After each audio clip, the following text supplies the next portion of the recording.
On a cloudy day, people who were not afraid of anyone walked loudly through the children's shelter. An agitated man exclaimed that a group of hunters led by Hong Seok-yong had broken into the building. A woman in uniform reported to the others that all the children were there, so they had come to the right place. The glass window behind which the children were locked up was immediately smashed with a fist. The frightened children silently looked at the man, who calmly asked if they were okay. Smiling, the polite Hong said that from now on, no one would keep them locked up anymore. The gentleman picked up the surprised boy and, hugging him gently, asked if he was hurt. Law enforcement officers restrained the other scoundrels who had not let the children out. The child was stunned that the once smug director, who had lived a life of luxury, was now begging for mercy, his face buried in the floor. Beads of sweat dripped down the alarmed man's face, and he was now powerless and insignificant.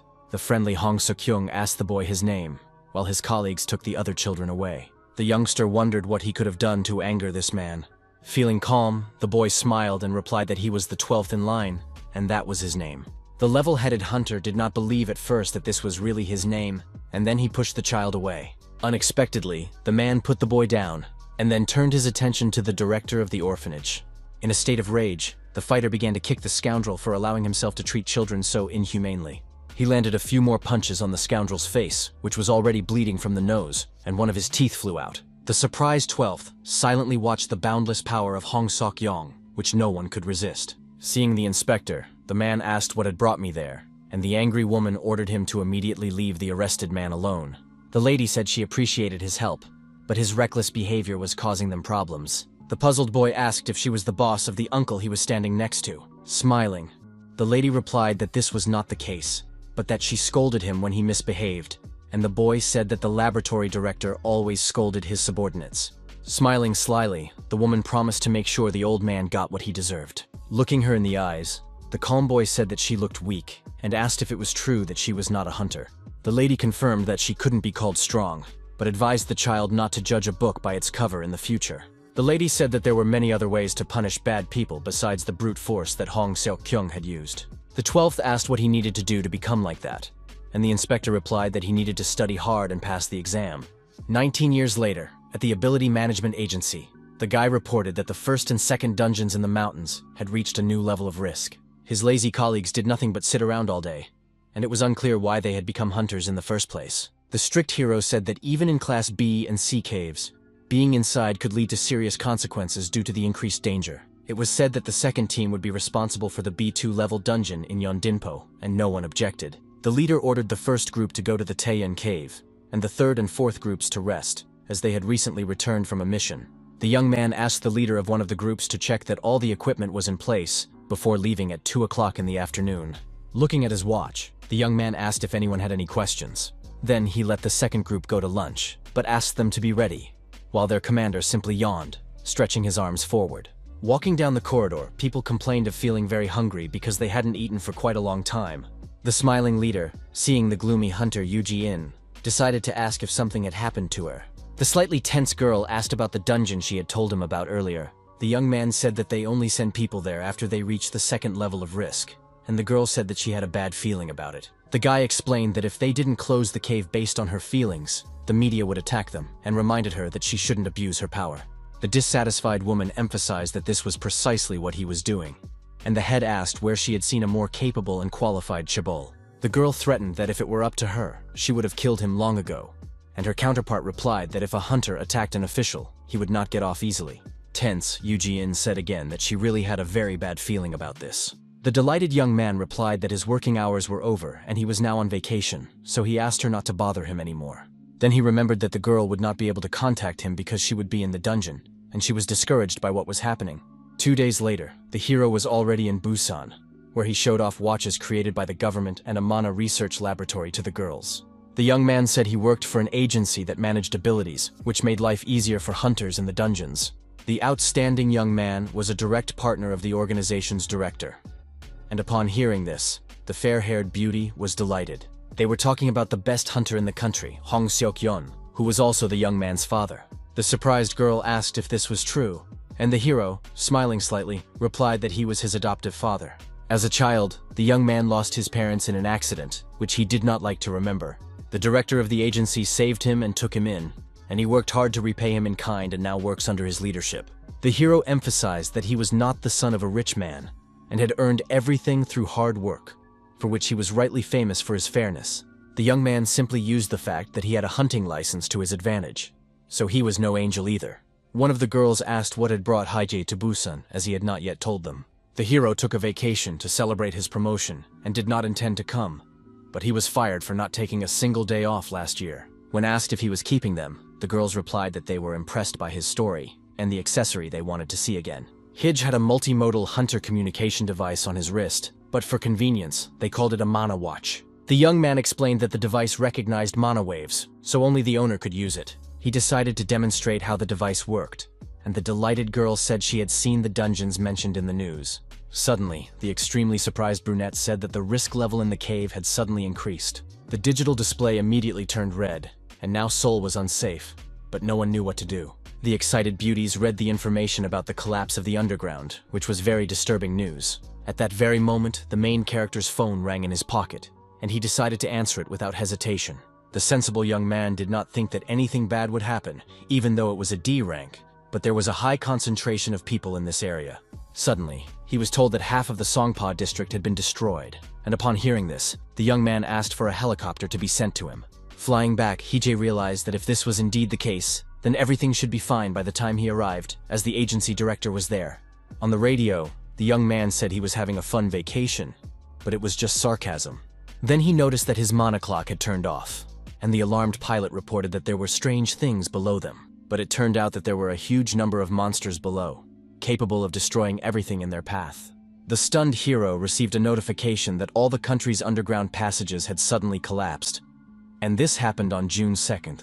Continuing with the latest news, the phenomenon of cave destruction occurred not only in South Korea, but throughout the world. Calm Haijie understood that they would not be able to return to Busan and suggested looking for survivors, as there were no flying creatures on the way yet. The brave man considered it his duty to find the survivors and return to headquarters, which was very noble.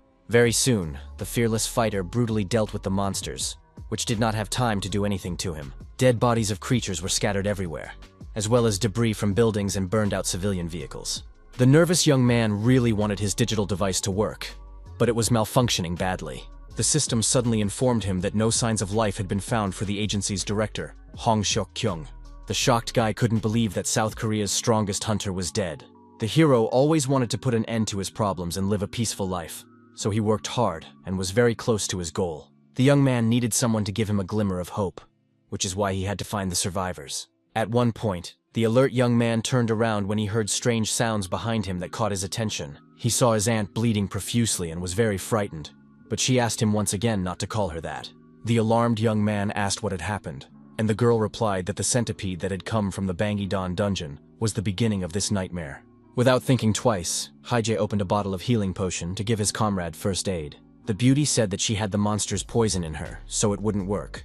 But the persistent fighter decided to keep pouring it until it helped. Slightly angry, Yu Jian remembered that she had told him he needed to raid the dungeon, but he had simply ignored his hunter's instinct. The woman suddenly said that he would die anyway, and the brave man replied, asking what difference it made.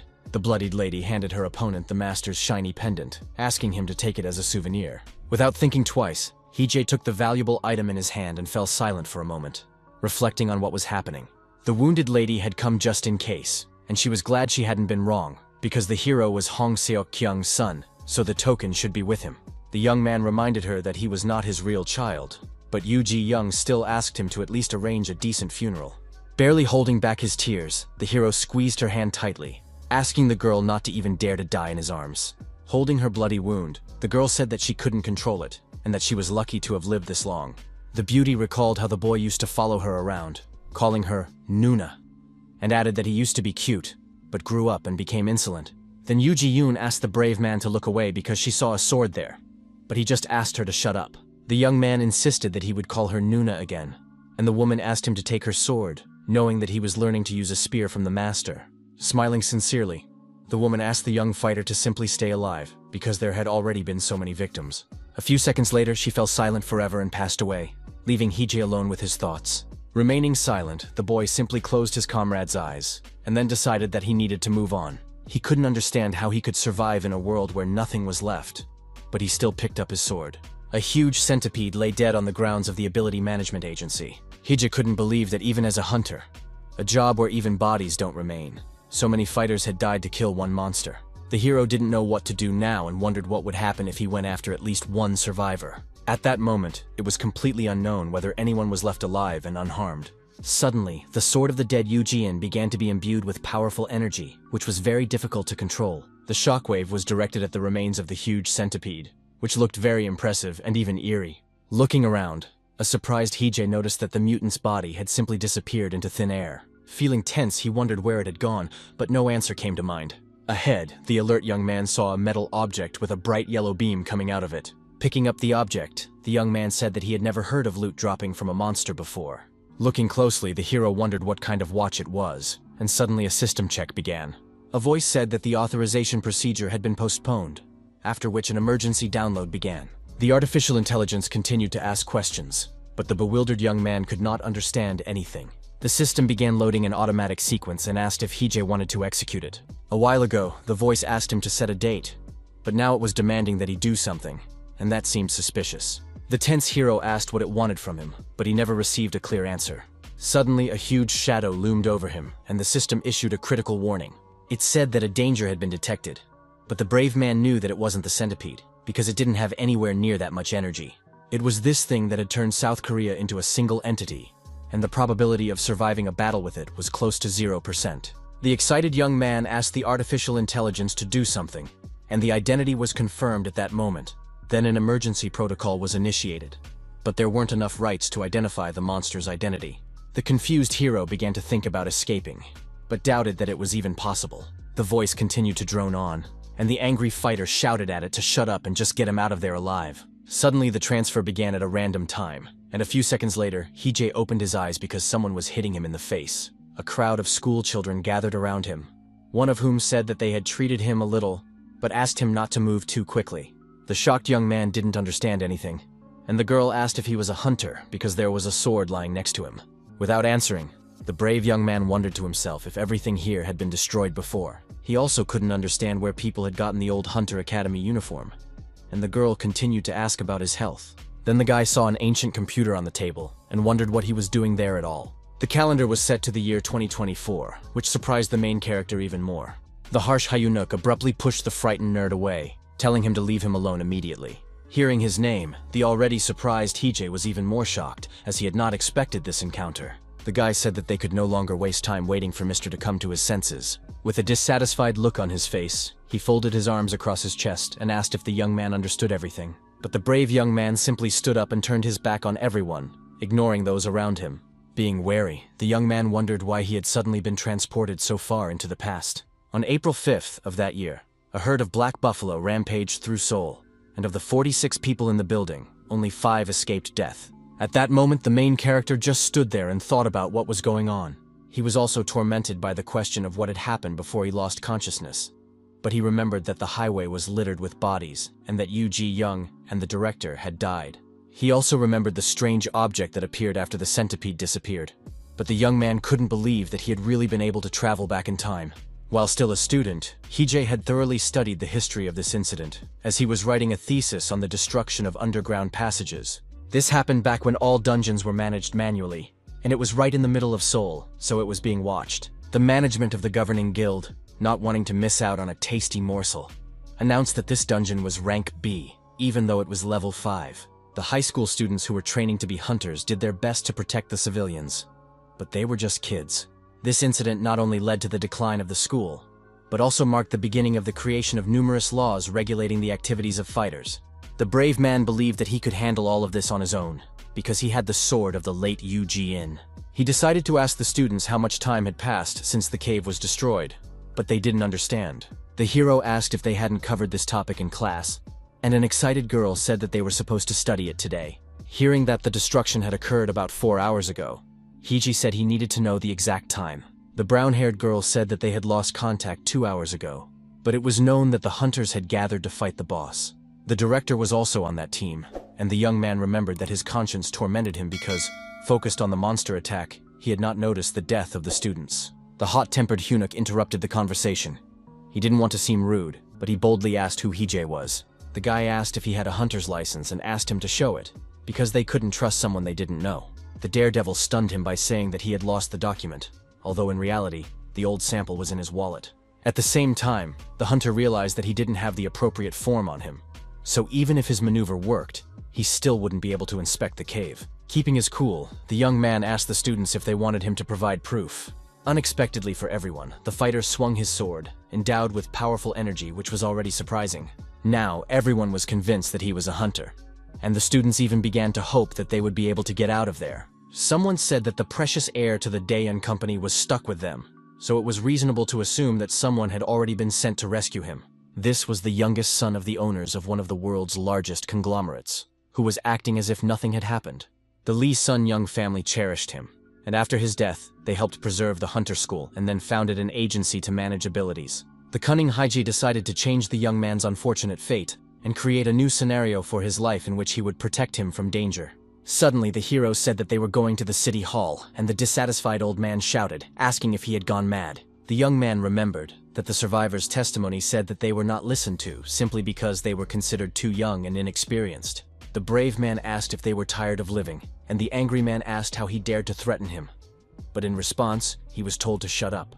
The young man said that it would be much easier to just save his own skin, but he couldn't leave the children to their fate. He added that if they wanted to act on their own, no one would stop them, and the agitated girl said that you couldn't abandon people. The brave young man said that he was trying to save even such nasty old men, after which the gentleman calmed down a little. The young man asked if anyone knew the Myeongdong area, and one of the girls said she could draw a map of the area. Soon, pointing to the canvas, Hee-jae said that the hunters had gone to the boss 2 hours ago, so they had probably already managed to drive the Minotaur up the mountain. The young man assumed that the buffaloes had followed their leaders, which meant that only those who had strayed from the herd should remain on the road. Pointing to one of the places on the map, the thoughtful leader asked the students if they could tell him anything about it. A student said that it was a cordon where hunters were going to set up a line of defense to prevent the creatures from escaping the area. One of the students suggested simply waiting it out in the building, because if the boss was defeated, the destruction of the dungeon would stop. The hero explained that the buffaloes were completely obedient to the Minotaur, but now they had fallen behind their leader, so everything had become much worse. Then Hee-jae asked the discouraged foursome if they had any further objections, but heard no response. Smiling politely, the boy asked if there were any mages among them who could draw runes. The skilled boys began to run their fingers across their comrades' foreheads, and the observant hunter asked them not to mess up. The young man said that monsters are very sensitive to the presence of mana, so the students had to try to draw them correctly.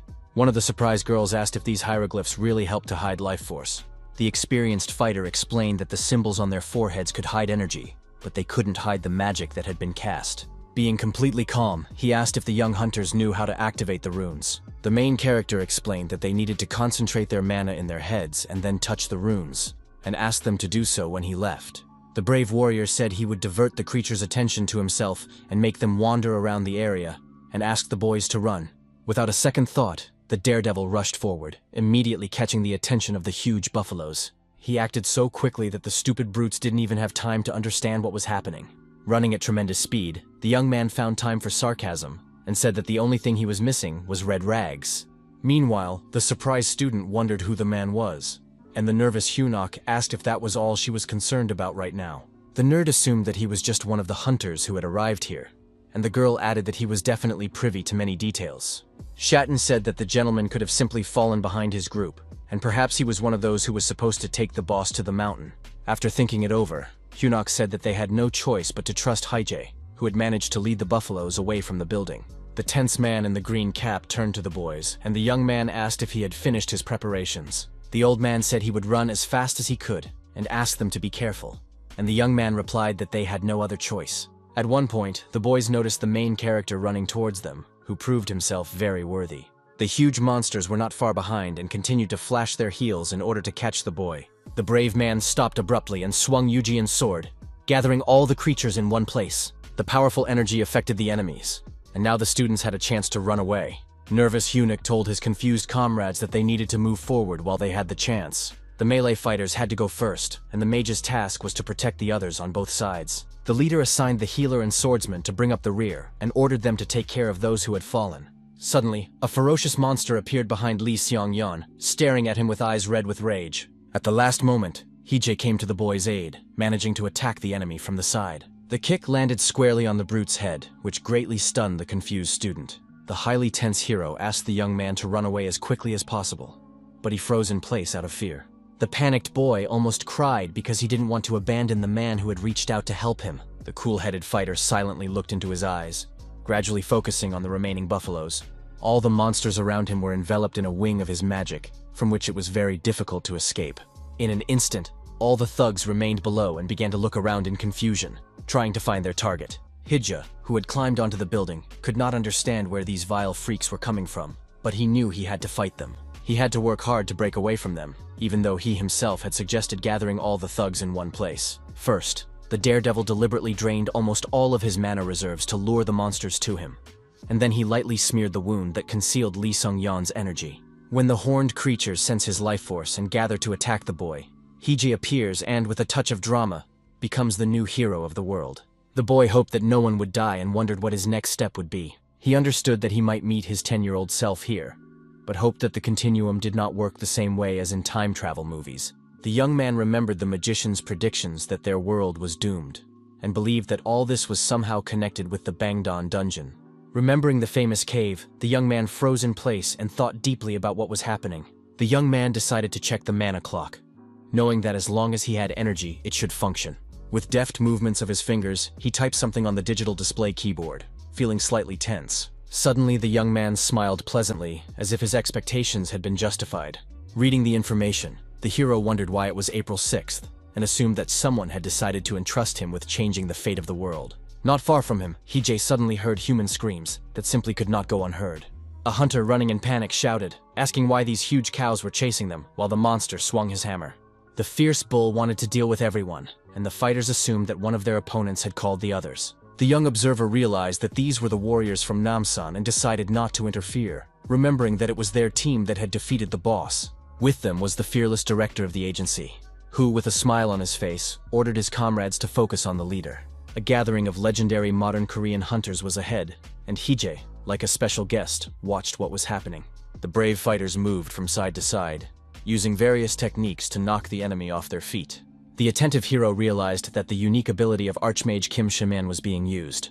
The magic was completely lost after the death of its owner, but the young man did not know how she died, although he believed that it would be very useful to the world in the future. The brave man decided to start by closing the Bangdan dungeon and finding the creature that had put all of Seoul on edge. The cunning hero also made the decision to save the hunters, make them his debtors, and ensure a comfortable life for himself in retirement. Meanwhile, one of the fearless warriors deprived the buffalo of one of its limbs, splattering blood all around. The merciless Kim Shaman used the grapevine technique, namely the release technique. The ferocious bull opened its mouth wide and began to scream in pain, while the elastic vines began to bind its body from all sides. The persistent girl continued to direct powerful energy at him, making it impossible for him to resist in any way. Blood spurted from various parts of the wounded monster's skin, and it became increasingly difficult for it to remain standing.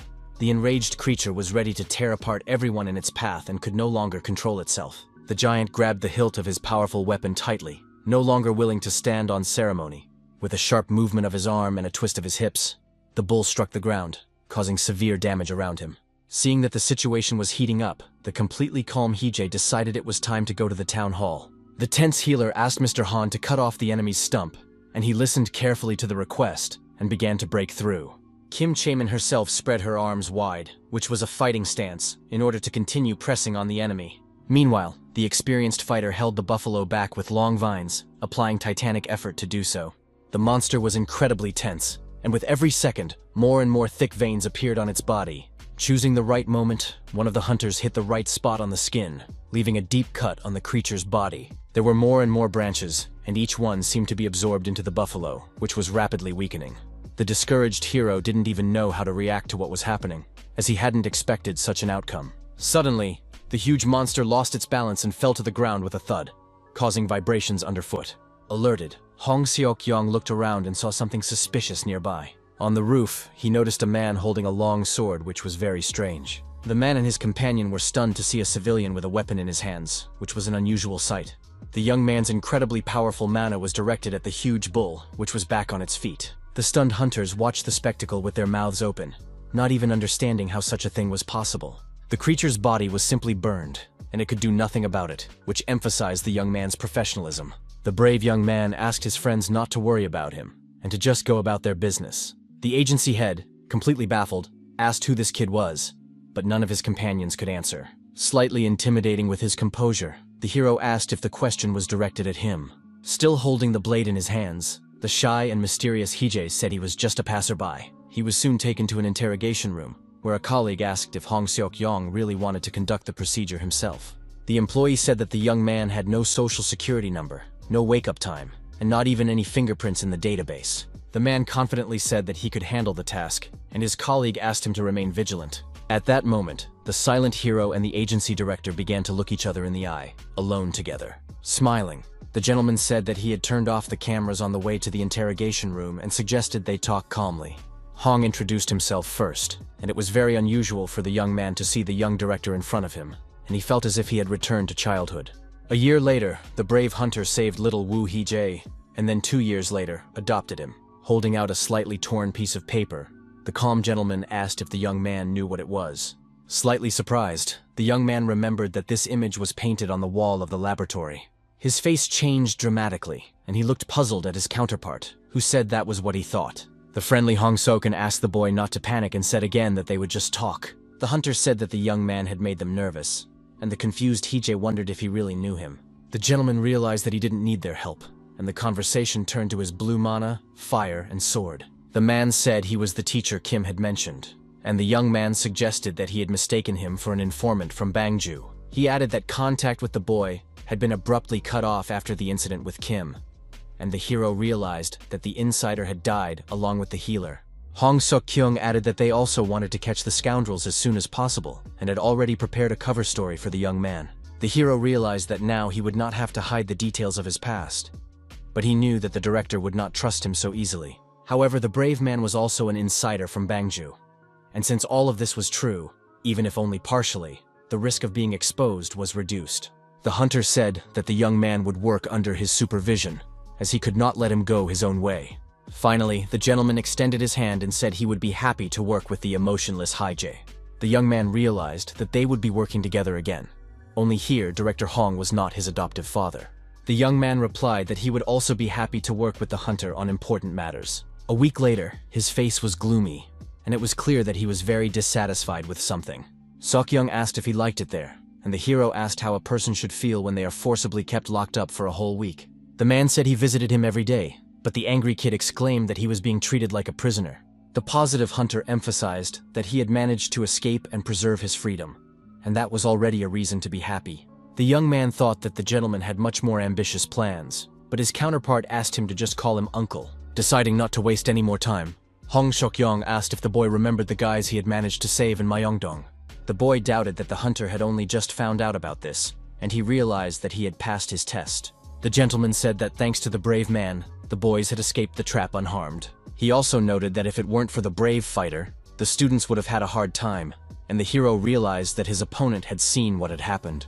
The hunter still did not know where the bulls had come from, but he was grateful to the young man for saving the children, and the young man felt slightly awkward. At one point, the man said that he had thought about something, and the tense Hije understood that nothing good was to be expected. The serious director knew perfectly well that if it weren't for the main character, all his best students would now be dead. The gentleman added that it would be wrong not to thank the young man, and then reached into his envelope. Unexpectedly, the leader announced that the brave young man would become a mentor to his students, which greatly surprised him. The strict Hong said that if the young man entered the dungeon as an escort, his appearance would not arouse suspicion. The calm young man at first did not even believe that his counterpart wanted him to teach children. There weren't many people at the agency who liked the director, so Hije decided to try to establish contact with them. The nervous guy said that he couldn't even use mana and didn't know what he could teach the kids. Smiling, the uncle asked him not to worry, explaining that battles could be fought using not only energy but also magic.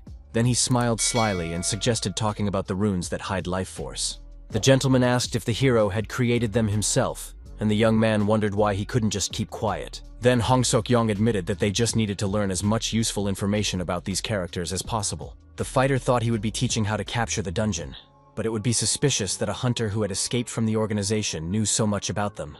An angry Hije exclaimed that runes were not magic, and that he was not suited to be a mentor. But the director was confident that he would be an excellent teacher. Putting this picture in his head, the hero thought about simply saying that he had come up with the use of the symbols himself. All he had to do was tell the others how to use them, and he would save many lives. With an irritated laugh, the agency leader said that the boy had no choice. Mentally stepping over himself, the youngster clicked his pen and said discontentedly that he would only do it for the sake of the children. The uncle said that he had already taken care of the bank account and added that the school was fully funded by him, so Hije would be a member of the guild. The gentleman stunned the boy by saying that he had set a minimum salary for him, since he would not be going on raids as a hunter.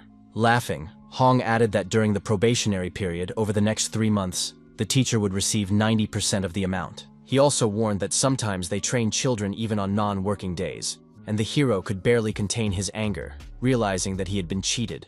2 days later, the young man was driving down the highway with the director, who emphasized that his sword was really cool. The man said that the weapon had sent many people to the hospital in its time, but the young man replied that it belonged to an acquaintance of his. The brave man felt that the blade hated him, but it seemed that he somehow understood that Yu Ji-young had given it to him before her death. While driving, Hong Seok-kyung suggested that the boy was angry that he had not returned the weapon to him. The hero said that this was not the case, because due to the mana limiter, he would not be able to use it anyway. But his uncle did not believe him. The principal said that swords were prohibited at school, and the young man understood that he simply did not want a guy with a sword hanging around children. The driver called him a pessimist, and Hije breathed a quiet sigh of relief, looking into the distance. Suddenly, the young man's expression changed dramatically, as if he had seen something very strange ahead. He asked if they were going the right way, as he was absolutely sure that the school was within the city limits, not in the middle of nowhere at... Positive Hong explained that there were several active underground passages not far from the area, so building houses there was prohibited. The director said that it was an ideal location for training future hunters, then stopped the car and turned off the engine. Getting out of the car, the curious hero asked if this was really the school, and the uncle agreed that it looked lousy. The guy was puzzled because there was nothing around, but the hunters said that they were going to build several more facilities next year. The emotionless Hije asked if he would be teaching children here for a whole year, and the enthusiastic gentleman said that you have to start somewhere. The cheerful man smiled incessantly, clenching his fist and thinking about his grand plans for the future. Soon, the director led the young mentor into the classroom, where he introduced him to the children, saying that he would teach them how to use runes. The gentleman asked the children to be gentle with him, knowing that some of them were already familiar with him, and Hyun-wook immediately raised his hand. Then the nerd asked if they would only study the characters that hide mana, or the new ones as well. The leader replied that they would study the unknown ones as well, noting that they would be especially useful for the two of them, so he asked them not to sleep during class. The boy hesitated, and Hong Seok-kyung asked if he really didn't want to learn more about runes, after which the student was thrilled. The girl sitting at the back desk asked if it meant that only magicians could attend Hije's classes. The leader explained that they only had 2 people who could draw hieroglyphs, but they never restricted anything. Raising his hand, an excited boy asked how the mentor was feeling after the last incident. The children said that they were very worried about him because he left quickly without saying anything. Everyone added something of their own, looking anxiously at the main character, who froze for a moment. In his mind, he called them naive ducklings, who were nothing like the serious hunters they would become in 20 years. The young man believed that the person who had been wounded by one of the members of the squad in the dungeon was here, among these guys. Looking away, the young mentor's face changed with tension, as if he had seen something unusual. His eyes fell on Park So-hyun, and Hije's inner voice told him that something had clearly happened while they were apart, because she was acting strangely. On April 5th, in the Myeongdong dungeon, one of the students asked So-hyun to evaluate the rune he had drawn. A classmate said that one of the lines should be shorter, and the nerd confirmed that she was right. The boy noticed that the girl found symbols easy to draw, and she said that her grandfather had taught her to draw them in early childhood. The beautiful Park said she would draw the rune for Lee Seong-yeon, and her counterpart asked her to do it on Hyun-wook's forehead. The girl also asked him not to overwork him, because it was quite possible that they would need his shield later. Her grandfather often told her not to look up, otherwise she might stumble, and she remembered the moment when Seong-yoon's rune didn't work. A close friend once asked her to remember that pride rarely leads to good, and hammered these words into her head. Stressed out, Park So-hyun was biting her thumb hard, and blood was already flowing from the small wound. In the year 2044, a young woman stood in the ability management agency, laughing hysterically. 2 shocked men decided to leave quickly so as not to attract the attention of the crazy woman. A strong man entered the room, scratching his stomach, and asked what Ms. Park was doing there. The girl with disheveled hair greeted Hyun-wook, and he asked if she was waiting for Director Han. The beauty replied that this was not the case, while behind her, a dissatisfied man tried to squeeze through. The stranger said that he had not called them here because he had no one to talk to, and the burly man asked who he was. It was Woo Hee-jae, an advisor from the Strategic Planning and Raid Coordination Department of the Ability Management Agency.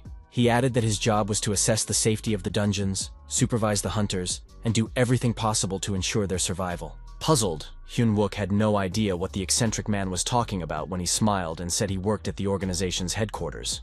Sok-young asked him not to complain about his apartment, and the hero said that he was glad he didn't have to sleep on the street. Slowly and creakily closing the door, the director smiled as always and wished the young man a good night.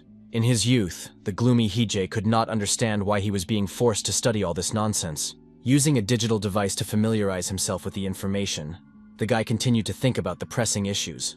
Now he understood that the legendary hunter was right about the need to befriend technology. First, the young man decided to look for information about the organization whose members wanted to catch Park So-hyun. The perceptive young man scrolled through the pages with his finger, hoping to find interesting facts that were important to the case. He entered the initials of a famous witch who was known to a wide circle of people into the search engine. The hero knew perfectly well who Park So-hyun was, but he just wanted to understand what event had affected her so much. Seeing one of the lines on the digital screen, the young man froze and was sharply thrown off balance. Now, warnings were issued for violating the site's rules, which greatly surprised the young man. Learning that the girl hated compliments, Hee-jae wondered if that was why she smiled so strangely every day when he applauded her. The system wrote that if Park stopped smiling, he could try mentioning Yoo Ji-young or Oh Hyun-wook in a hopeless situation. The very nervous young man couldn't understand what the girl's problem was, since this time everyone had survived the incident in Myeongdong. Calming down a little, he decided not to take the problem so much to heart. Then the process of adding Hong Seok-kyung began, which the young man watched attentively and silently. Information about the Paju Research Center appeared on the screen in an instant. The next day, the hero was unhappy that Lee Seong-yeon woke him up early in the morning, made him come to the clearing, but showed up very late. The guy understood that there was really nothing here, just like in his future. And at that moment, a student approached him. Tired, Hee-jae understood that he could use his knowledge of the future to make a fortune and get out of there alive. He really didn't want to develop this scary place, so the idea seemed quite interesting to him. Unable to bear the silence, the squeaky-voiced Lee Sun-young called out to Mr. Wu, who was deep in thought. The boy asked what his mentor, who had turned blue with shock, was thinking so intently about. The teacher asked if it was true that the little boy Lee was standing in front of him, who asked admiringly if he remembered him. The youngster asked where his mentor's sword was, and then said that his aunt was very interested in the hero's weapon when she heard about it. The polite young man did not want to brag, but his close relative was a well-known huntress. The teacher realized that he was probably referring to the youngest daughter of the chairman of Daeon Group, Guildmaster Lee Myson. The boy remembered that in his time, the girl adored Chung-yoon, and if nothing had changed, he would be rolling in money in the near future. Suddenly, Hong Seok-young called the teacher, which was very untimely, because he was missing a great opportunity. Entering the room, the hero asked if something had happened, and the man said that he had found a room for his classes. The gentleman added that they were using this room as a storage room and promised to clean it up, but a little later. With a dissatisfied sigh, the young man turned to his colleague, who was all ears. Calm Hee-jae said that something was wrong with Park So-hyun, but the agency director didn't quite understand what he was talking about. The hero said that she looked unhealthy, and the man agreed with him, and said that her style had suddenly changed. Smiling, the head said that every hunter has to face moral difficulties at some point. Turning his blue face away, the young man remained silent, and his counterpart asked if he was worried about his studies. The young man thought to himself that Hong Seok-kyung was overly confident, and that his health was not a concern, neither physical nor mental. He was unfamiliar with the concerns of ordinary people, and the fact that someone could not get up on their own after falling was completely incomprehensible to him. After the Archmage from France discovered the rune that hides mana, all the sorcerers began to actively study them, and soon all the hunters learned how to draw them. In class, the teacher said that the students needed to create a path for the movement of life force. The principal and the other students sat at the entrance, deciding to just sit there, even though they couldn't use the hieroglyphs anyway. The polite instructor knew that the students already had experience in drawing, but today, he wanted to assess their level. Hovering over Chojin, Hee-jae said that he messed up in the same place every time, even though the crying boy didn't consider it a serious mistake. The hero asked if he could guess why runes were rarely used in the past, and the boy said that it was more convenient to use ordinary magic. The teacher realized that he might have asked too difficult a question.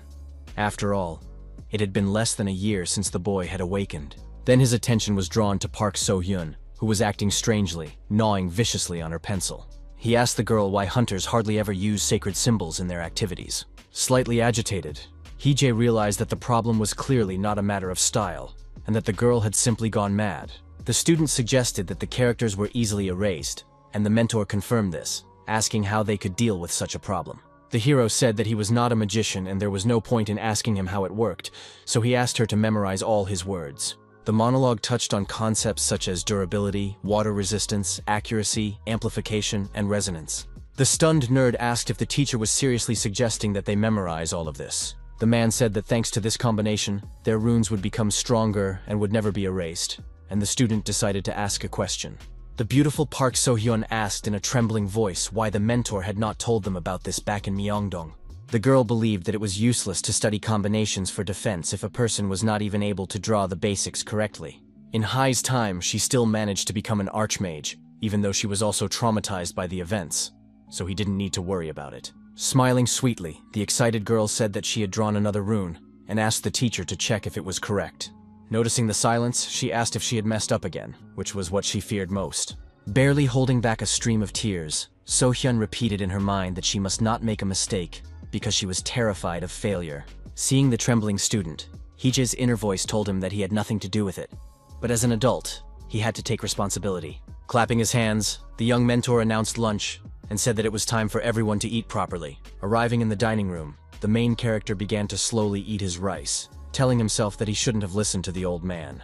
The guy ended up eating a defrosted lunch while sitting in an iron box, and Hong asked if he had come up with the runes himself, about which he knew a lot. Placing his hand on his chest and feeling irritated inside, the young man asked if they could talk about something else at the table. He replied that they had been created by an acquaintance of his, and the director remembered that the young man was not a magician. Yet his knowledge was impressive. The daredevil felt that his counterpart was not very well informed about how things worked and thought about sharing some information with him. The calm Heejae said that it would be a shame to lose precious knowledge, but he could not imagine that one day would teach this to children. The gentleman realized that he had gone a little too far with his curiosity and suggested that they simply forget about it. The mentor asked if they were teaching them according to a special program developed by the two existing magicians, and Visa replied that they were using books on magic for their lessons. Park So-hyun was already quite experienced, having studied with her grandfather, but it was difficult to work with Jin, as he had not been gifted with natural abilities. The boy needed to find a suitable teacher, so the director looked at the hero, but he reminded him that he was not a magician. The man excused himself by saying that he was just clarifying the information, and the young man decided to try to teach the children everything he knew himself. His unexpected statement came as a great shock to Mr. Hong Seok-kyung, whose mouth opened involuntarily. The strict Heejae said that in return, they would have to make the information about the runes publicly available, so that it could be used when needed. The nervous director asked if this was legal, since it concerned the development of Panju, and the young man asked him to make sure that the name of his counterpart would be indicated there. He added that he thought the youngster would show the students just a couple of characters, and asked how valuable the rune that hid mana was in itself. The teacher said that after assessing the boy's preparation, he realized that without proper training, they would not live long, and in his time, most of them had indeed died. The chief asked if the inventor of the rune had given permission to teach others, and the young man replied that he would be overjoyed by this. The chief magician from France was a selfless man, and always shared his discoveries for free, and his goal was to save people from death. Then the young man said he had one more condition, and continued, saying that he knew a place where there were many children. He wanted Hong to visit there, and it turned out that little Heejae would be saved a year earlier, thanks to the intervention of the adult version. The next day, the joyful hunter exclaimed that the attack was not bad, but at the end, the boy lost his balance. The young student had let his guard down slightly and missed a blow, causing him to slide across the ground on his back. The angry kid didn't want to suffer defeat anymore, so he instantly got to his feet and rushed into battle. Both boys tried to attack Director Sokyeon from two sides, but neither of them achieved good results. Without even looking, the agile man struck them with a wooden stick, continuing to smile. Laughing loudly, he called the boys sissies and asked them to attack, but each of them was already exhausted and could not fight any further. At that time, Heejae was content with his magicians, and only laughed quietly at the director's boys. The nervous Choe-jin made another mistake, and the hero knew that the boys were now at an age when their energy was overflowing. The teacher asked if Park So-hyun was following the sequence he had shown her, but the excited girl answered in the negative. Almost in tears, the girl said she would show her drawing a little later, when she was sure it was good enough. The mentor didn't know how to calm her down and said he was there to help them, but it didn't work. The tense man said that he just wanted to make sure that Park had memorized the correct sequence of runes. At that moment, he fell silent and began to repeat in his head that students needed to be praised. Otherwise, they might withdraw into themselves. At the same time, the young man remembered how they laughed at him at the agency, saying that gifted hunters were often pieced together bit by bit. Scratching his forehead, the young man told himself that this approach would not work for him, because the organization was not used to it. Meanwhile, the director, who was involved in the training, shouted that his students could do anything and asked them to act a little faster. The young teacher watched silently, remembering how his adoptive father, Hong, once asked if he was really second in terms of academic performance. At that time, the man was very happy and convinced that he should not worry about his son, who brought home excellent grades. Then the gentleman asked what was wrong with the child's face, because he had done well on the exam but looked sad. Smiling, he suggested that the boy wanted to be in first place, so he said he would be proud of him no matter what. Soon, the father realized that Hie wanted to go to university, which is why he was dissatisfied with the results. At that moment, the main character stood in front of the students and told them that they could do as they pleased. Smiling, the young man added that many magicians he knew had also been very stubborn as children, but geniuses don't like to be interfered with. In response, the teacher heard nothing, which made him feel rather awkward, but that was to be expected. Sweating profusely, the mentor wondered if he had said something he shouldn't have, because the atmosphere had become very tense for some reason. Suddenly, he noticed that Park So-hyun had started crying and was silently wiping away her tears. Holding out her drawing, the student asked him to check it, and the tense guy said that she could do as she saw fit, and no one was forcing her. The flustered beauty apologized, and the young man said she could take her time and work at her own pace. Still holding the sheet up, Park, who was looking at the floor, suddenly admitted that she was at fault. Hija, who was blue with shock, couldn't believe she had messed up again, but simply said, "That was enough for today." The silent Choi Jin thanked his mentor, and the shy girl silently got up from her chair. The main character had no idea what kind of sketch had taken place, but he doubted that his words had moved her so much. Exhaling heavily, the exhausted young man couldn't figure out what he had done wrong. In the evening, Lee Seong-yeon got into the car, the door of which was opened for him by one of his subordinates, who called him young master. The cute student said goodbye to the school principal, saying that they would see him tomorrow and wishing him a safe journey. Hige asked if they lived nearby, and the man replied that there was something like a dormitory nearby, and that's where the kids lived. The uncle said that recently there had been an increase in kidnappings, and that it was the awakened ones who were being stolen. But the witnesses were not concerned about what was happening. Being serious, he asked if it was true that the place mentioned by the hero, where there were many children, was the Panju Research Center. The guy asked if his counterpart was convinced that all the children there had been stolen in this way. The brave man's condition was that Hong Seok-kyung would rescue the poor children from illegal shelters, and that he would also participate in this operation. Looking into his eyes without much emotion, the stern director asked if the young man was taking on too much. The smiling boy asked if he really didn't want to take a walk around one of the best research centers in the country. The gentleman said that there were enough people in the search team, but the daredevil assured him that they lacked someone capable of bypassing the security system. Calm Haye said that he would like to find a child he was very worried about. At the same time, he wondered if it was right to play the role of a noble man willing to give his life to save innocent children. The uncle did not object and admitted that they could indeed use the help of someone who knew the laboratory well. The director said that he had to choose the most capable people, and added that when children's lives were at stake, negligence was unforgivable. One day, the hero was admiring the blue sky, thinking to himself that Park So-hyun was gloomy as always, while Cho Jin-woo had his head in the clouds. Suddenly, he was approached by an admiring Lee Seong-yeon, to whom, in his words, he would always be grateful. The boy introduced the shy Sun Jin to the teacher, who asked if they didn't have any classes at the moment. The boy asked why the kids didn't even go out for recess, and the mentor replied that they had decided to cut back on their breaks. The youngster suggested that it was because they were magicians, since he himself could not sit in one place for so long, and Hije asked if he was a swordsman. The boy confirmed this and asked where his teacher's sword was, to which he replied that the principal had forbidden him to carry it within the school grounds. The brave boy realized that there was a younger version of himself here, which meant that there was also a second sword belonging to Yu Ji-in. Somewhere nearby, a yellow car stopped with a very loud screech, its tires almost worn out. The car door immediately swung open, and a woman's high heels stepped onto the ground, which looked quite pretentious from the outside. The director greeted the guest, while the stunned mentor couldn't understand the reason for her visit. The arrogant archmage Kim Shaman adjusted her glasses, and said that she would have come in a different car if she had known that the roads here were so terrible. The main character was stunned because this had never happened before, and it was impossible for it to happen now.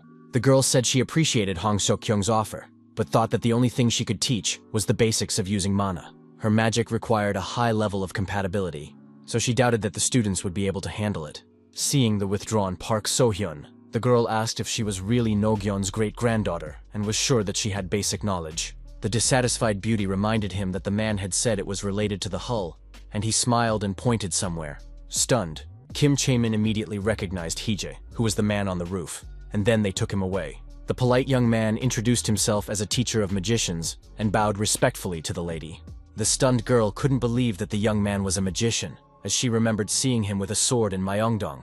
The sarcastic director said that he was not a sorcerer, but that he knew something better, and the girl asked if he was talking about a special kind of magic. The hero also couldn't believe that he would have the opportunity to meet Kim Chae-min, and he was very grateful for that.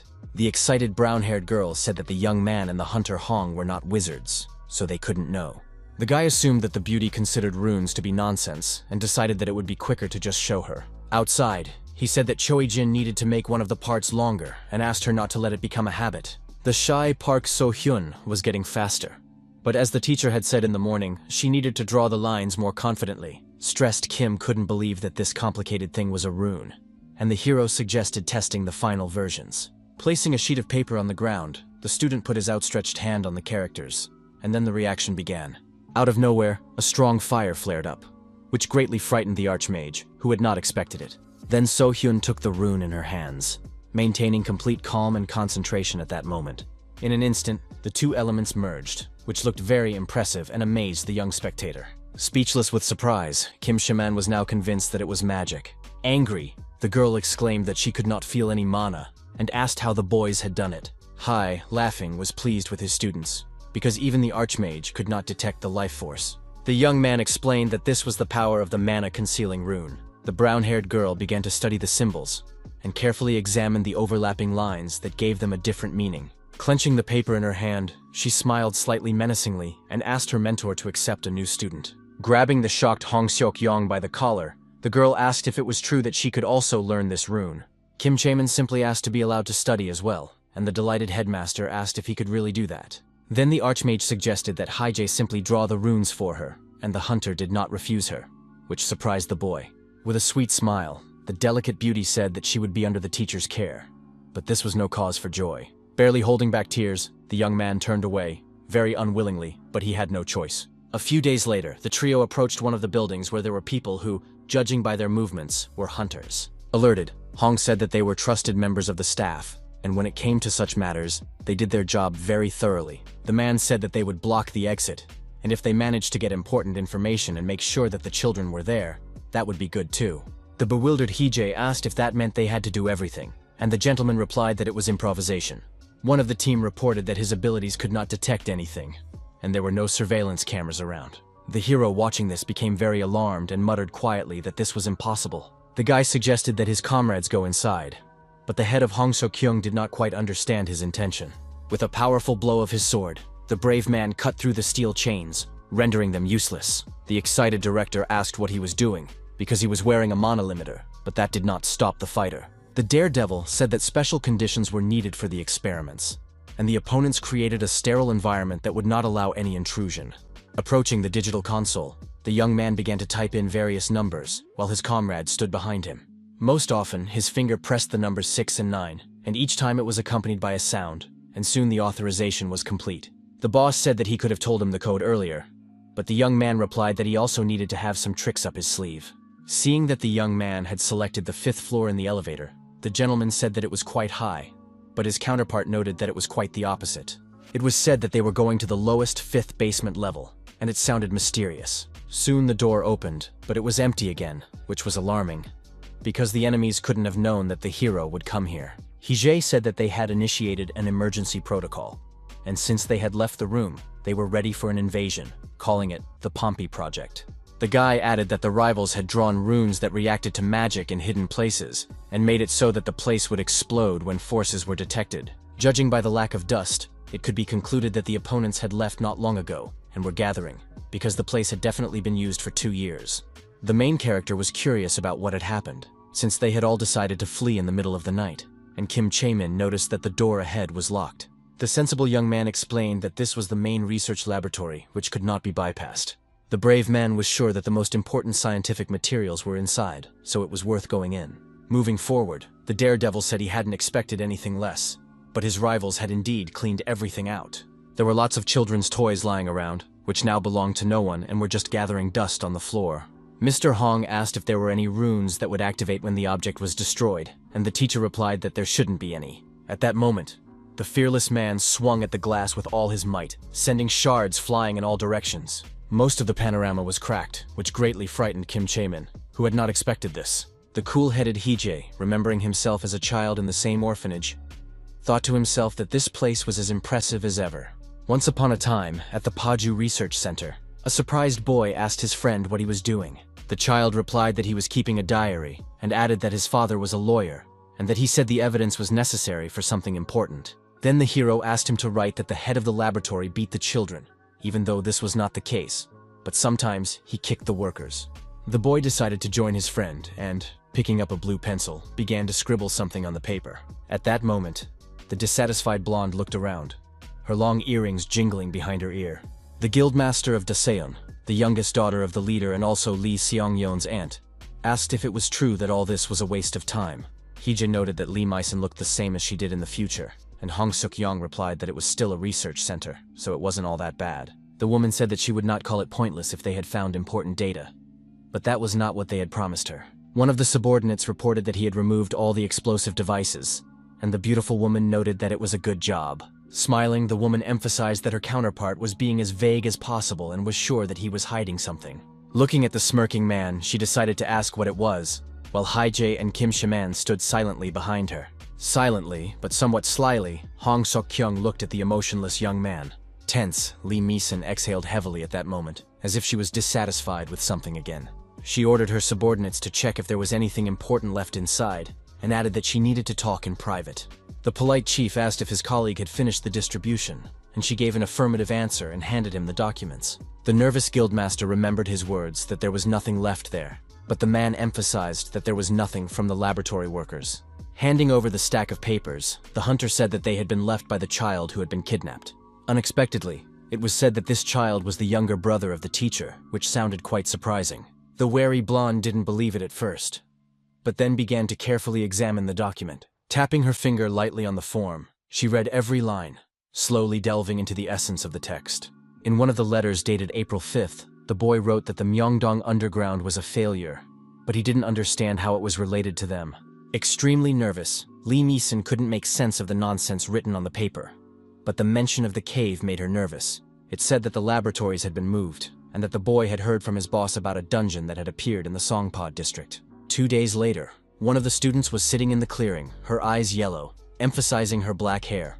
Mentor Hee-jae noticed that the girl was not herself, and decided to approach her to inquire. First, he asked if she was looking at ants, but received a calm negative answer. The young man asked what the girl was looking at, and she replied that she was looking at nothing. The main character did not really want to bother Sun Sunjin, whose name, he thought, was difficult to forget. But since the young man didn't remember, it seemed that the introverted brunette had left before him, or simply died. The teacher asked why the student was sitting there alone, because of her, Lee Seong-yeon had to fight alone. The emotionless student replied that they would not be able to defeat Hyunwook, even if they worked together. The level-headed Hee-jae did not deny that the guy had a lot of potential, even compared to Park So-hyun.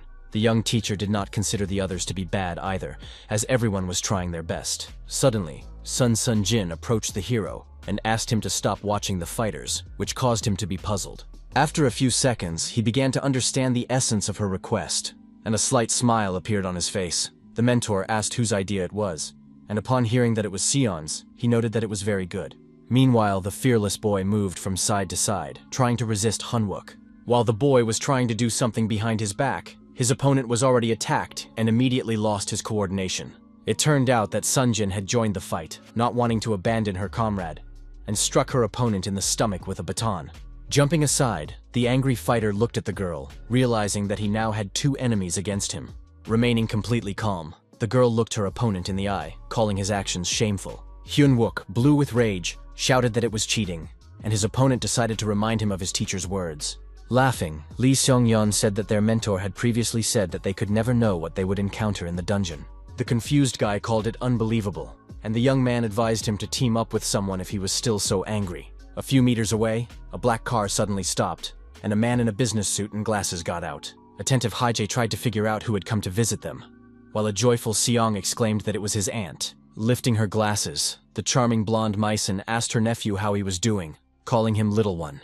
The angry boy asked her not to call him that in public, and the lady noted that Sun Sunjin had gotten better, feeling an unexpected rush of warmth in her heart. The shy cutie said that she had been training a lot. Exhaling wearily, the guildmaster said that it was very good that she had left them with the hunter Hong, and wanted the young ones to follow their example. She then pointed out that Hyunwook had grown much taller, and asked if he wanted to join her guild, promising to take care of him. Suddenly, her nephew said that Maisen was not a nun, but rather an old lady, which embarrassed her greatly. Laughing, the woman said that this was precisely why Lee Sung-yeon still didn't have a girlfriend, instantly silencing him.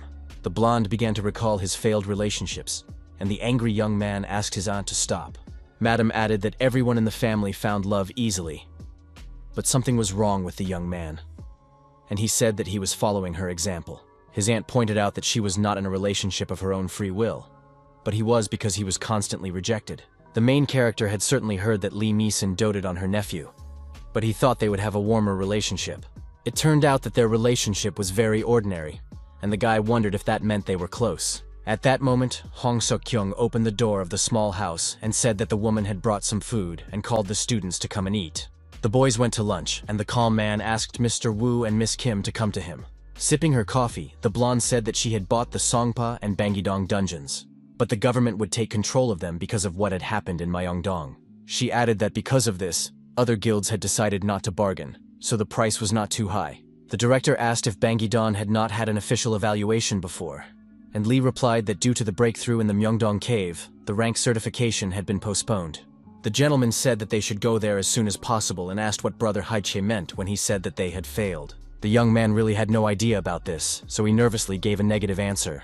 The thing was, he had never written it down, but he couldn't tell his comrades the whole truth. The next day, the young teacher took the cap off his black marker, preparing to explain the topic to his students. Since the kids should already be used to drawing runes that hide mana, the guy planned to teach them something new. Seeing Kim Shamin's hand shoot up, the polite Hee-jae asked if she had a question. Lee Meeson, who was present at the lesson, thought to herself that the hero was handsome, but she didn't trust him very much. The brown-haired girl asked how many symbols the instructor knew, and the lady noticed that nothing bothered her or the hunter Han. The flustered teacher asked why she was interested, and the girl asked if it wasn't normal for students to ask about the master's skills. Smiling, Mr. Wu said that he was not a magician and had not signed a contract, so he asked not to be called a professional. The distrustful Maisen found it suspicious that the guys from the Pangu Center, who had saved the students, called him good-natured. At one point, she jerked suddenly, instantly attracting the attention of everyone in the room.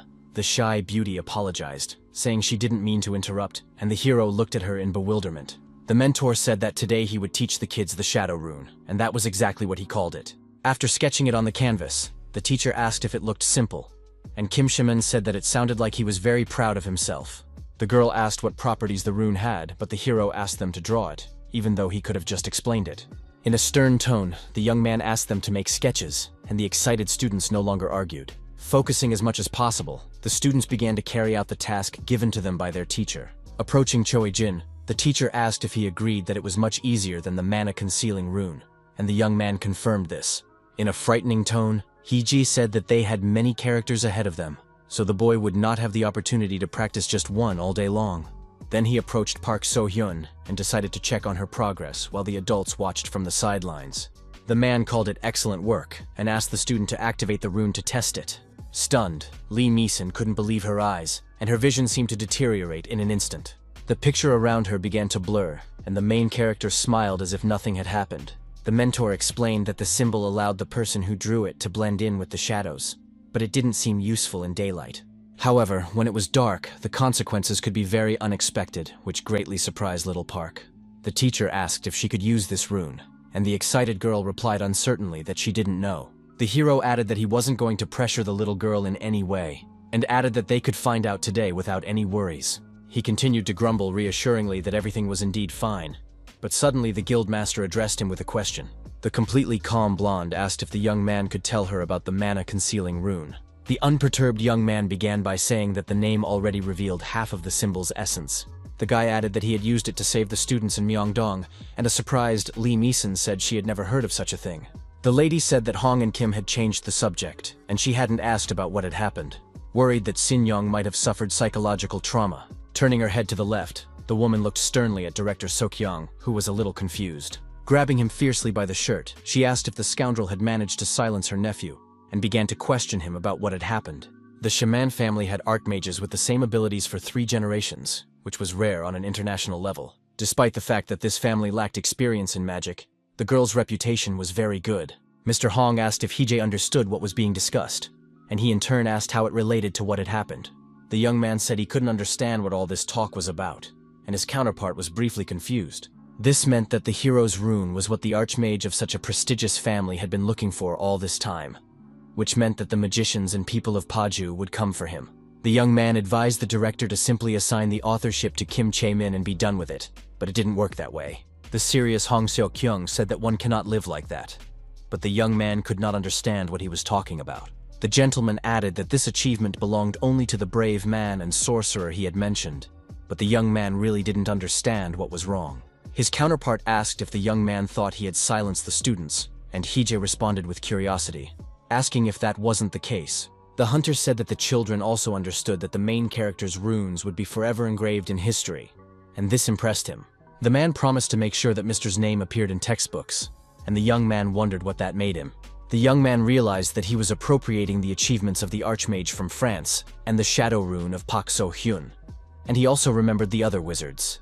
He was also troubled by the incredible amount of money that these scoundrels had taken for themselves without a moment's hesitation. Clutching his head in his hands, the young man thought deeply, staring at the floor, while the director continued to stand opposite him. The Frenchman and Pa only wanted to save as many people as possible.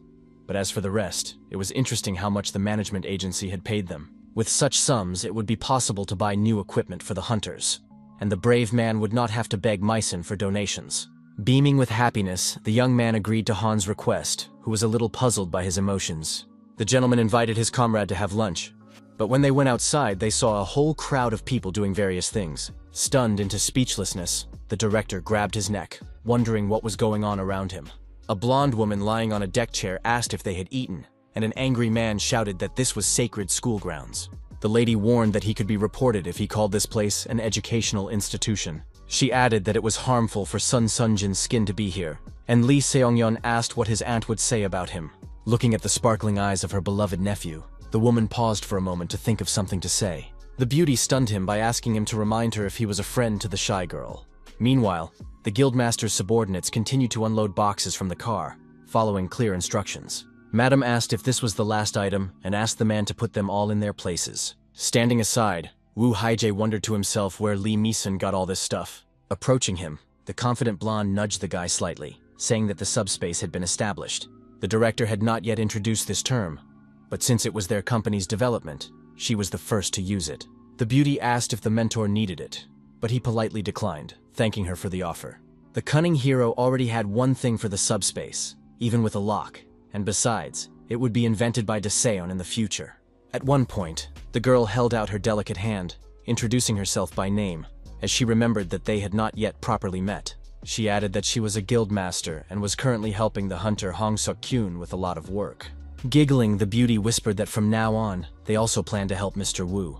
Smiling in response, the young man said he was looking forward to working with her, and rejoiced inwardly because the head of the faction had spoken to him. Sometime later, the young teacher sat in his room and drew characters on paper. The curious Lee Seong-yeon entered the room accompanied by Sung Sung-jin, who asked if it was true that the mentor's main weapon was a sword.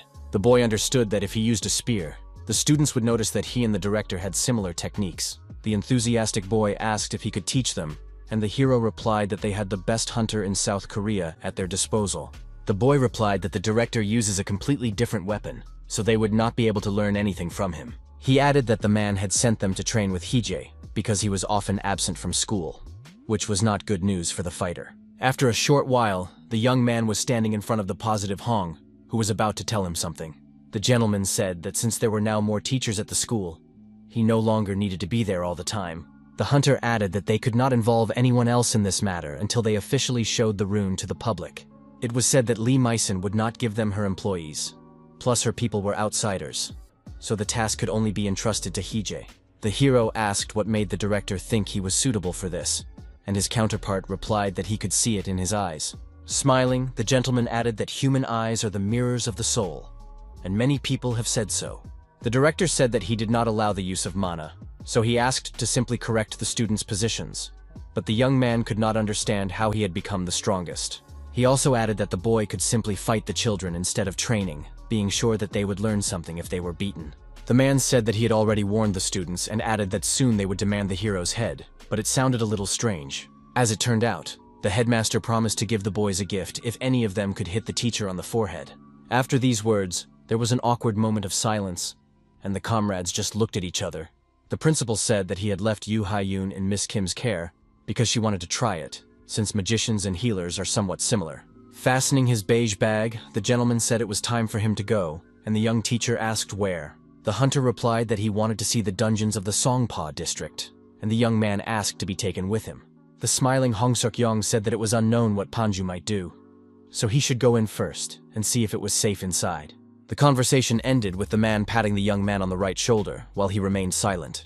With a heavy sigh, Wu Hije resigned himself to the fact that he would not be able to go with his friend, so he stopped arguing. The next morning, there was a large white truck parked near the house, filled with all sorts of things. The surprised mentor wondered when the coffee truck would arrive, but decided not to dwell on it. Coughing into his fist, the young man sternly asked his students to remember one important thing. It was said that the one who survives is the strongest, and Li Xiangyan noted that it didn't sound cool when a teacher said that. Maintaining his seriousness, the experienced man asked if any of the kids had ever been to the dungeon. After hearing this, the children became a little agitated and swallowed hard, silently looking at the teacher. Suddenly, a daredevil from the crowd raised his hand, calmly implying that he had already visited the cave. It was the completely cool-headed So Hansen, who didn't really like to remember what had happened. The mentor immediately asked what it was like, but at first the young man couldn't even form a sentence. Still, he replied that it was completely different, and the spellbound kids listened intently. The experienced teacher confirmed that there were indeed theories that it was another dimension. The main character began to recall the stories of the late Yu Ji-in, who touched on similar topics. It was said that there were no people in the underground, and that in order to survive there, one had to stop being human. The mentor advised the students not to attach much importance to who they were, because in the cave, one had to act only on instinct. Then Hije asked if the director had suspended real fights, to which he received an affirmative answer from the guys. Gripping his sword tightly in his hand, the boy said that he was going to teach them, and it would be similar to the headmaster's method, only he was not so gentle.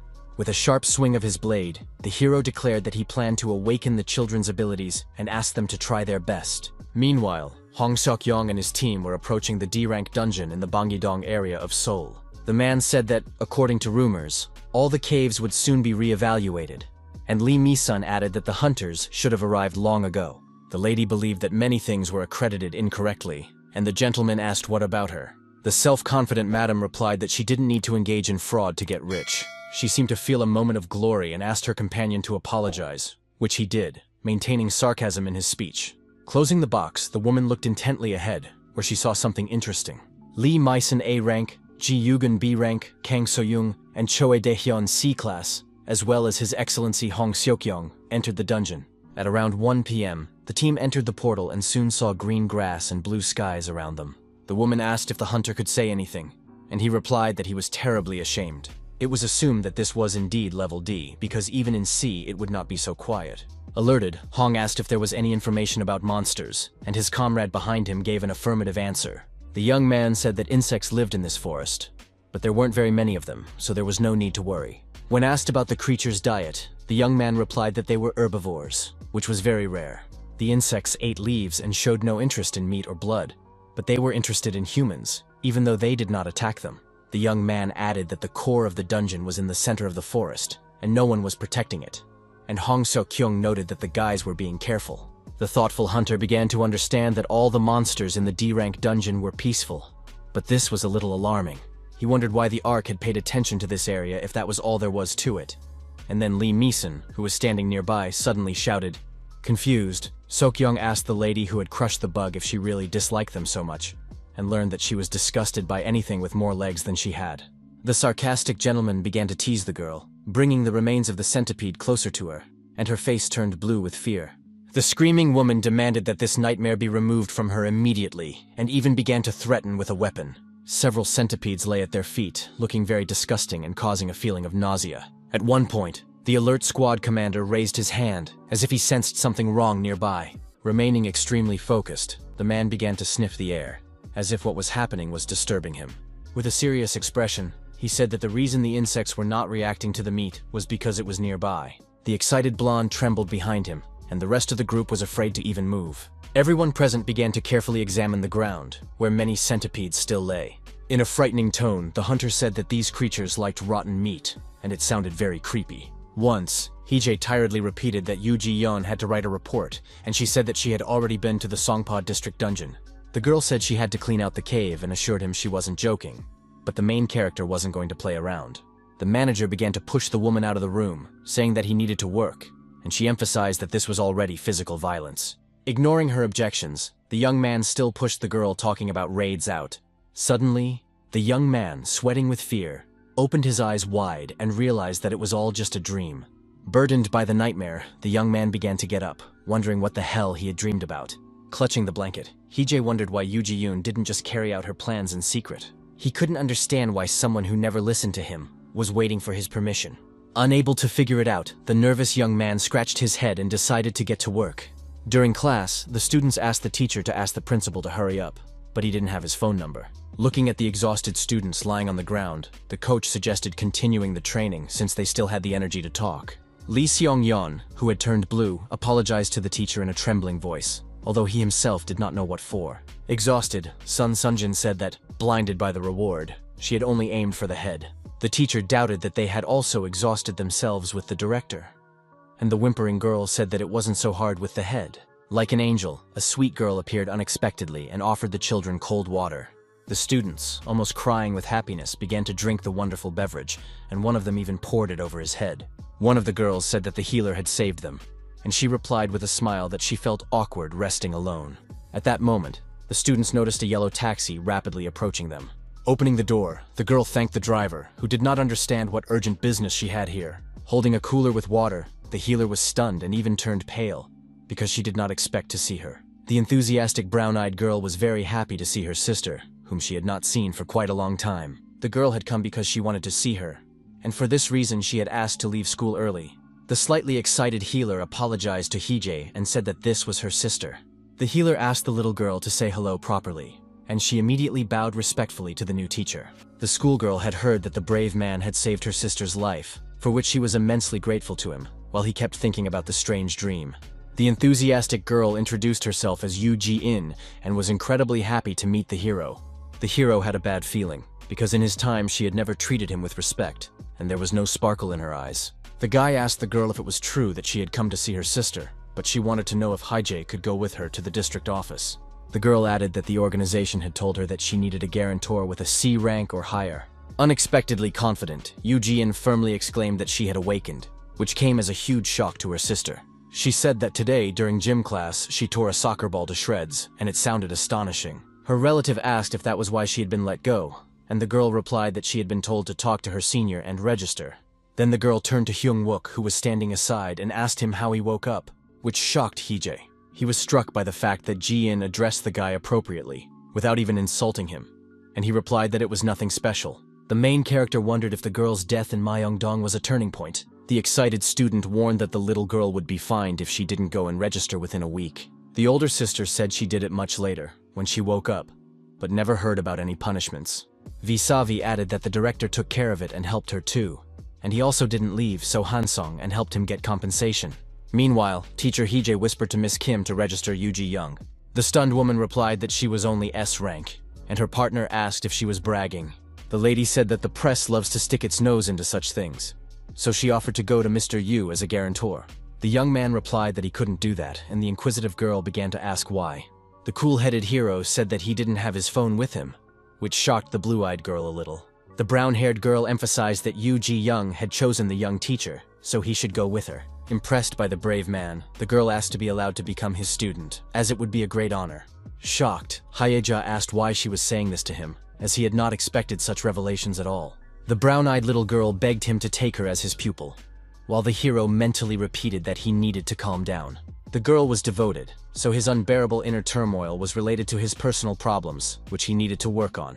Unexpectedly, the main character refused Yu Ji-young, which instantly brought tears to her eyes. The young man said that he was not a magician and that she could not learn anything from him.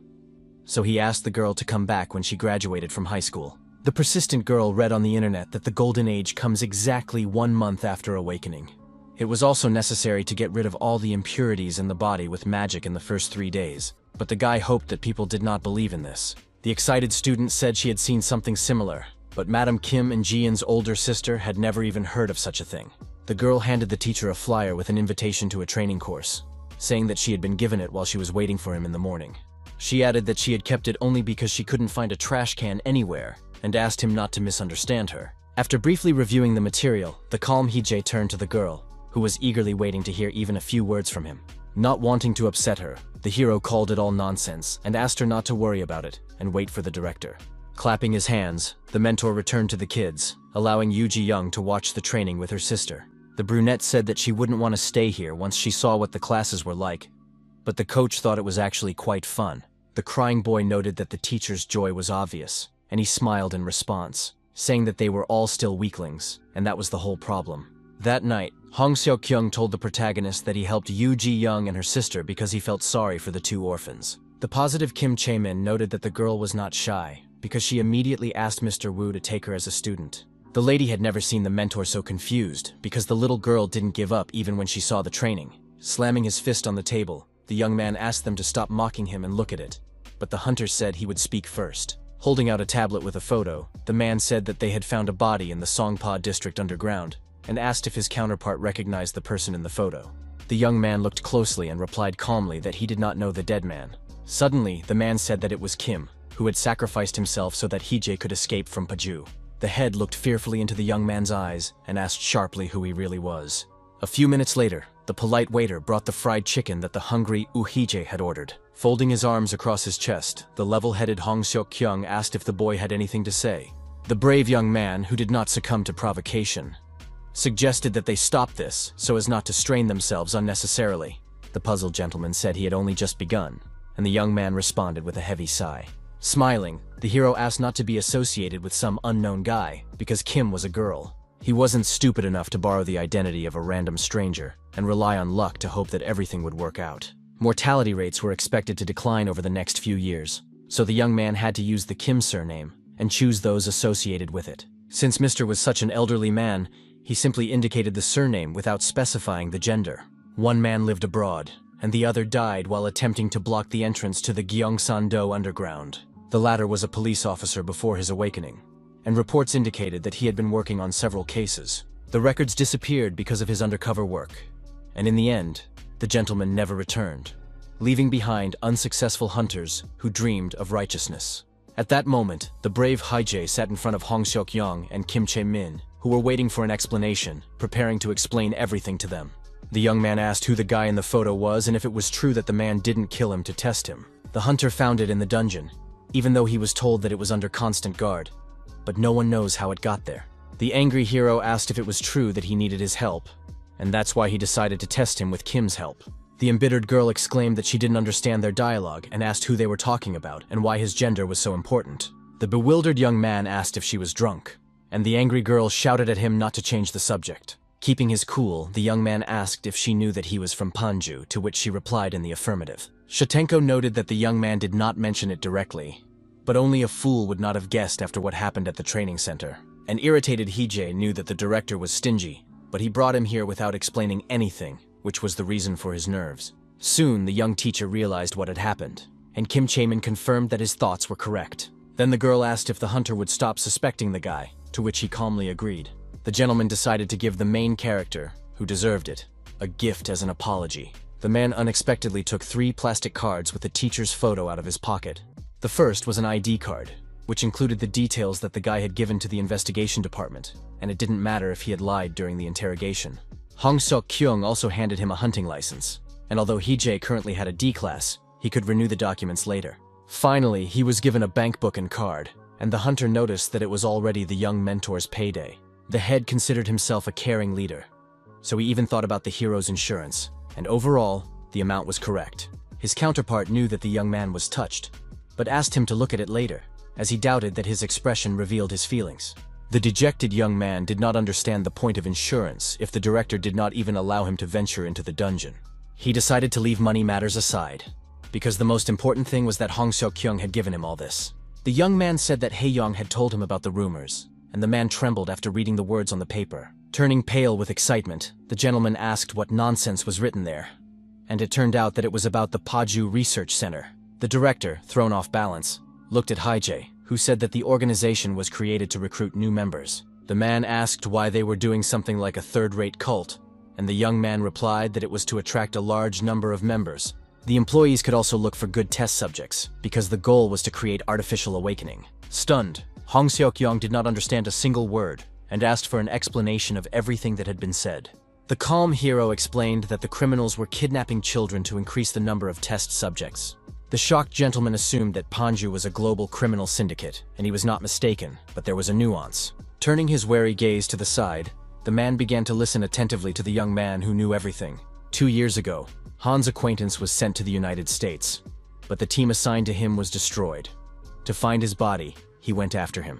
The brave man learned about the center on the black market in South America, and when he delved deeper into the subject, he learned about mass murders in the underground and other things. The hunter added that all countries where there were violators conducted private investigations into them. The hero realized that Panju was just part of the organization, and although there were those who were engaged in research, the investigation of the crime would not reveal any information. Showing him a digital device, Kim Shamin asked the young teacher if he could tell her what kind of rune it was. Looking more closely, the serious young man replied that he had never seen anything like it. The director couldn't believe that there were symbols unknown to him, and the young man asked how he could remember something he didn't even use. At one point, he decided to add something, while the shocked brown-haired girl watched silently, waiting for something. Smiling, the boy calmly said that he could simply understand what these hieroglyphs were. The next day, the charming girl opened the trunk of the car with food, shouting to the students that it was lunchtime. The terrified children couldn't believe that they would finally be able to eat and began crawling toward the car like zombies. Drooling, they rushed forward, while the surprised woman wondered what kind of kids they were. The unflappable Hae-jae asked if she had brought what he had asked for, and the confident Kim handed him a black bag. The main character called her a good girl, and the beauty asked if he was telling the truth or just joking. Holding out a notebook with several runes, the young man asked if his counterpart could draw it without gluing it. Taking the marble beef out of the bag, the young man said he didn't know why the guys were in such a hurry, but the symbols were drawn carelessly. The brown-haired girl asked if it was true that the guy had failed, and he asked her to stop talking nonsense and start drawing. Meanwhile, the tired students finished their lunch and talked among themselves, calming down a little. The observant Choi Jinu was drinking water from a plastic bottle when he suddenly heard Miss Kim Chaemin's voice. The lady thought it would be more grandiose, since they were conducting tests, but it turned out to be simpler, and the boy asked what the teacher had in mind. The astonished boy asked why the rune they had not studied was drawn on the meat, and the teacher replied that there was something that needed to be checked. The bespectacled boy wondered if he was working on creating new symbols, and suggested that this was why they were all the same. Hai said that the lady wanted them all to eat, so he asked them not to worry and to go rest, and the girl agreed with him. When asked if the sandwiches were tasty, the student replied that the director's dishes consisted only of meat, so they were very pleasant. The boy asked if the chief hadn't returned yet, and at first the woman couldn't even answer. However, Kim Chaemin said that Hong was still a little busy, although in reality he had decided to go to the dungeon again. At one point, Choi Jinu asked the teacher if he thought there was a strange smell coming from somewhere. The wary hero remained silent, but agreed with him, and decided to take a look around. He soon realized that the scoundrels of Paju had used a rune to cleanse the dungeon of meat. Before traveling through time, Hae-jae's teenage years were spent as Hong Seok-kyung's assistant, so he often solved his problems. A long time ago, he told the gentleman that he would like to get a hunting license and asked if he thought it was a good idea. The gentleman, lying on the sofa, was slightly surprised, because he thought that the boy did not want to learn such a craft. The man sat up and asked if someone was bullying the young man at school, and exclaimed that he would go to the principal right away. Picking up the TV remote, the hero said that there was a lot of competition for positions in the civil service. An enthusiastic Hong was ready to give him his job, but Hae-jae noted that it sounded like someone was trying to change the subject. He asked because he wanted to know if he could earn extra points on the exam if he got a hunting license. The young man asked if the gentleman was not the most influential person in the management agency, but the fact was that he was not involved in recruiting newcomers. The head promised to find out more information, and asked the young man to first obtain a license and the highest possible rank. The young man stunned his father by saying that he wanted to become a D rank, but his father was categorically against it. The hero assumed that he had not inherited his abilities because he was adopted, and the man sighed heavily in response. Patting his son on the head, the positive Hong Seok-kyung admitted that he had won this argument. At that moment, the serious hunter said that there was a man in the dungeon. The wary Hiei did not quite understand him, and the gentleman added that besides the dead man, there was definitely another person in the cave. Da-seon told the director that they would not be investigating the case, so all that remained was to wait for the results, but this caused the young man some concern. The chief suggested preparing for a field trip to the dungeon, and the hero asked if he was really going there. The young man noted that, given the hunter's abilities, even a B-rank cave would be a piece of cake for him, and asked where it was located. The polite comrade stunned the guy by saying that he would be the one going there and handed him a training plan for field preparation. The daredevil immediately said that the director should raise his salary if he wanted him to work so hard. Mr. emphasized that running a school was very expensive, but Hee-jae reminded him that there were very few students here. Snapping his fingers, the cheerful Hong Seok-kyung added that they needed to build a building, and his counterpart asked when that would happen. The hunter said that because there were many caves around this place, construction companies avoided working there unless they were offered a lot of money. The hero advised him to simply clear out the dungeons, and his counterpart pointed to the preparation plan, saying that this was why he was needed. The young man asked if it wouldn't be faster for him to do it himself, but his friend replied that it wasn't. Leaning his hands on the table, Hong said that in the end, they would need the results of their work. The man built the school under his own name, and although many said that hunters didn't need it, they simply read it because he promoted the idea. The gentleman noted that this was why he needed progress, and if he or Sis Kim had gone, people would not have accepted it as good work. Pouring water into a glass, the gentleman added that the number of awakened ones is increasing every year, but incidents with caves are not far behind. Hunters were in no hurry to share skills that were already becoming obsolete, and if the school did not live up to expectations, they would not be able to protect those who had just awakened. Taking a sip of hot coffee, the man paused briefly while a surprised Hee-jae stared intently at him. The head said that there was an easier way to do it, and the young man with sparkling eyes asked what it was. According to the director, they could say that they teach runes that are only known at their school, and the hero promised to do everything in his power. Upon learning about the upcoming test in class, all the students were surprised. Principal Hong said that it was time to test their skills, and added that Mr. Wu would go to the cave with them. The hero said that they would go to the C-rank zone right behind the school, and added that he would accompany the students to evaluate them. From that moment on, the students had to form groups that would clear the dungeon, as well as understand 4 things. Only after they learned the rank, environment, monsters, and core location could they begin to make a plan and form teams. The ecosystem in the place where the students would go was similar to that on Earth, but due to the distortion of space, there were some oddities. The mentor asked them to think about the caves they had seen on the internet, or even visited, and the alarmed Park So-hyun began to hesitate. At one point, the girl remembered herself as a very small child in her grandfather's arms, rejoicing in every little thing around her. The cheerful man smiled as he held the baby in his arms and turned to her to say something. The gentleman was sure that his granddaughter would be fine even without him and would become a magician who would outshine her grandfather. His words stuck in the beautiful Pak's mind, so she remembered them every day and was afraid to make mistakes. After briefly explaining the essence of the matter, the teacher suggested having lunch and conducting individual interviews in the evening. The experienced Hee-jae advised the students to think about their weaknesses in front of the pixies, even though it might ruin their appetite. Soon, the students began to leave the classroom, and the sun's rays hit their faces, pleasantly warming their bodies. Dressed in a tracksuit, the hero noticed Park So-hyun, who had joined the others and was sitting on a chair.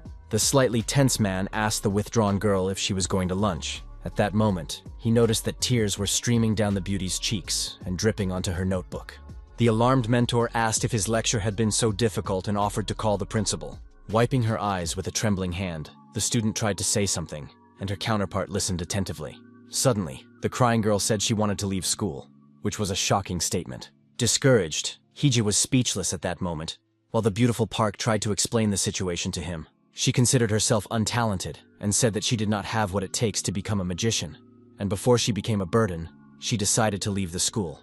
The hero, who was experiencing a headache, asked if someone had put this idea in her head, but the embittered girl replied that this was not the case at all.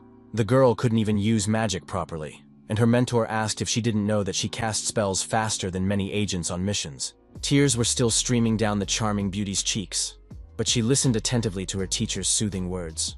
The young man asked if she thought Choi Jin also couldn't do magic, but the shocked Park exclaimed that he had nothing to do with it. The saddened student said that the boy had awakened less than 6 months ago, while she had awakened more than 10 years ago.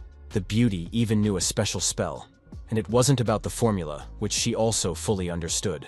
Nervous So-hyun couldn't understand how he could call himself a magician when he couldn't even use the rules she knew perfectly well. Her hands trembled violently with anger and self-hatred, and her fists clenched involuntarily, which looked frightening.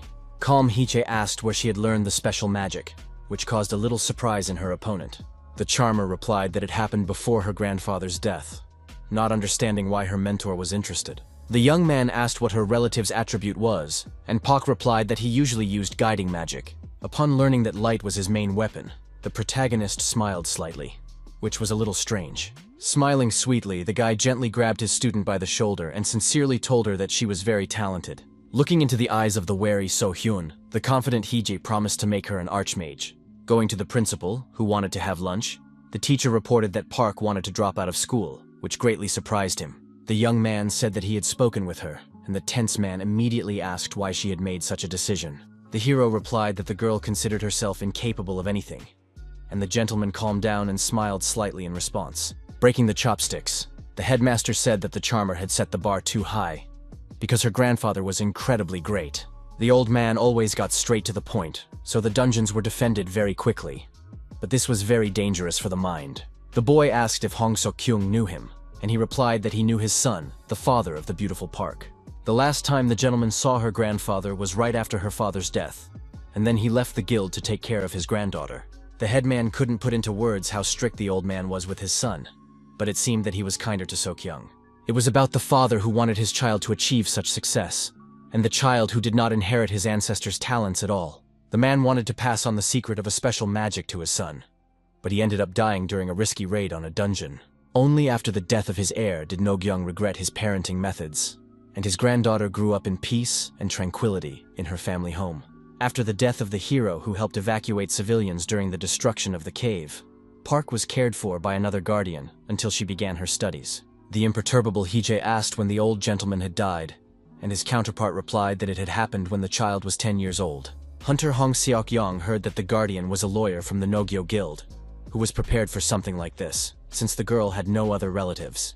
The young man asked if it was true that So-young had learned magic only from her grandfather, and as far as the director knew, that was indeed the case. The man asked if something was bothering him, and the young man felt that the old man was no less strict with her. It was common among magicians to force children to follow in their parents' footsteps, even after losing one child. The main character asked his comrade to take good care of the girl, and he began to silently wipe his mouth with a napkin. Looking at the gentleman clearing the table, the slightly angry teacher asked what kind of answer that was. Smiling, Hong replied that he simply felt that the young man would look after Park So-hyun anyway, even if he didn't. Finally, lunch came to an end, and before leaving, the principal wanted to say something to his young colleague. He said that he expected nothing less from the homeroom teacher, and the surprised Hee-jae asked why he would have such status. Smiling, the calm head said that in the eyes of others, the guy was a leader, so it was impossible to argue with that. The brave man asked for a raise, but the hunter changed the subject, reminding him that he needed to give a lecture to the children.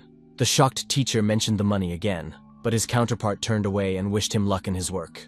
The bewildered hero asked if Hong Seok-kyung, who was whistling something and pretending that nothing was happening, could hear him at all. Throwing a plastic container into the trash can, the young man decided not to pay any more attention and go about his business. Keeping his cool, he went to talk to the students and no longer paid any attention to Hong Seok-kyung. The gentleman was amazed when the young man expressed confidence that he would take care of the other students, not the magicians. Falling to his knees, the tense man begged Mr. Wu not to do this to him, but he proudly walked away.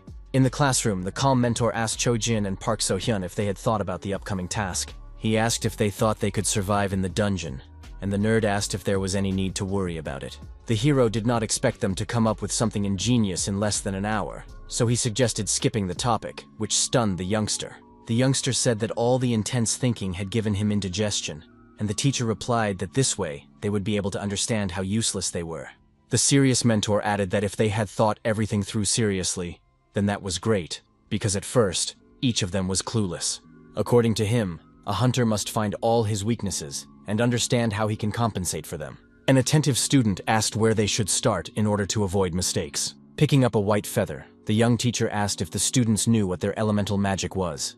Mages were valuable people, but when runes that concealed mana were invented, their value decreased, but it was unclear how they adapted to this. A huge number of research centers closed, and everyone began to resort to various methods to pass on their elemental magic to their offspring. A French scientist began to study how the power worked and published his findings, which helped sorcerers determine their nature. The magicians listened to him and sent him to the Academy of Hunters, who had different elements, and this was the method that Hee-jae adhered to. Thoughtful Kim Shiman asked if there were any ways to understand one's destiny other than feeling it oneself. After thinking for a moment, the young mentor wondered how best to explain the situation. The young man said that this method was developed by the same mage who taught him the runes, so it could be trusted.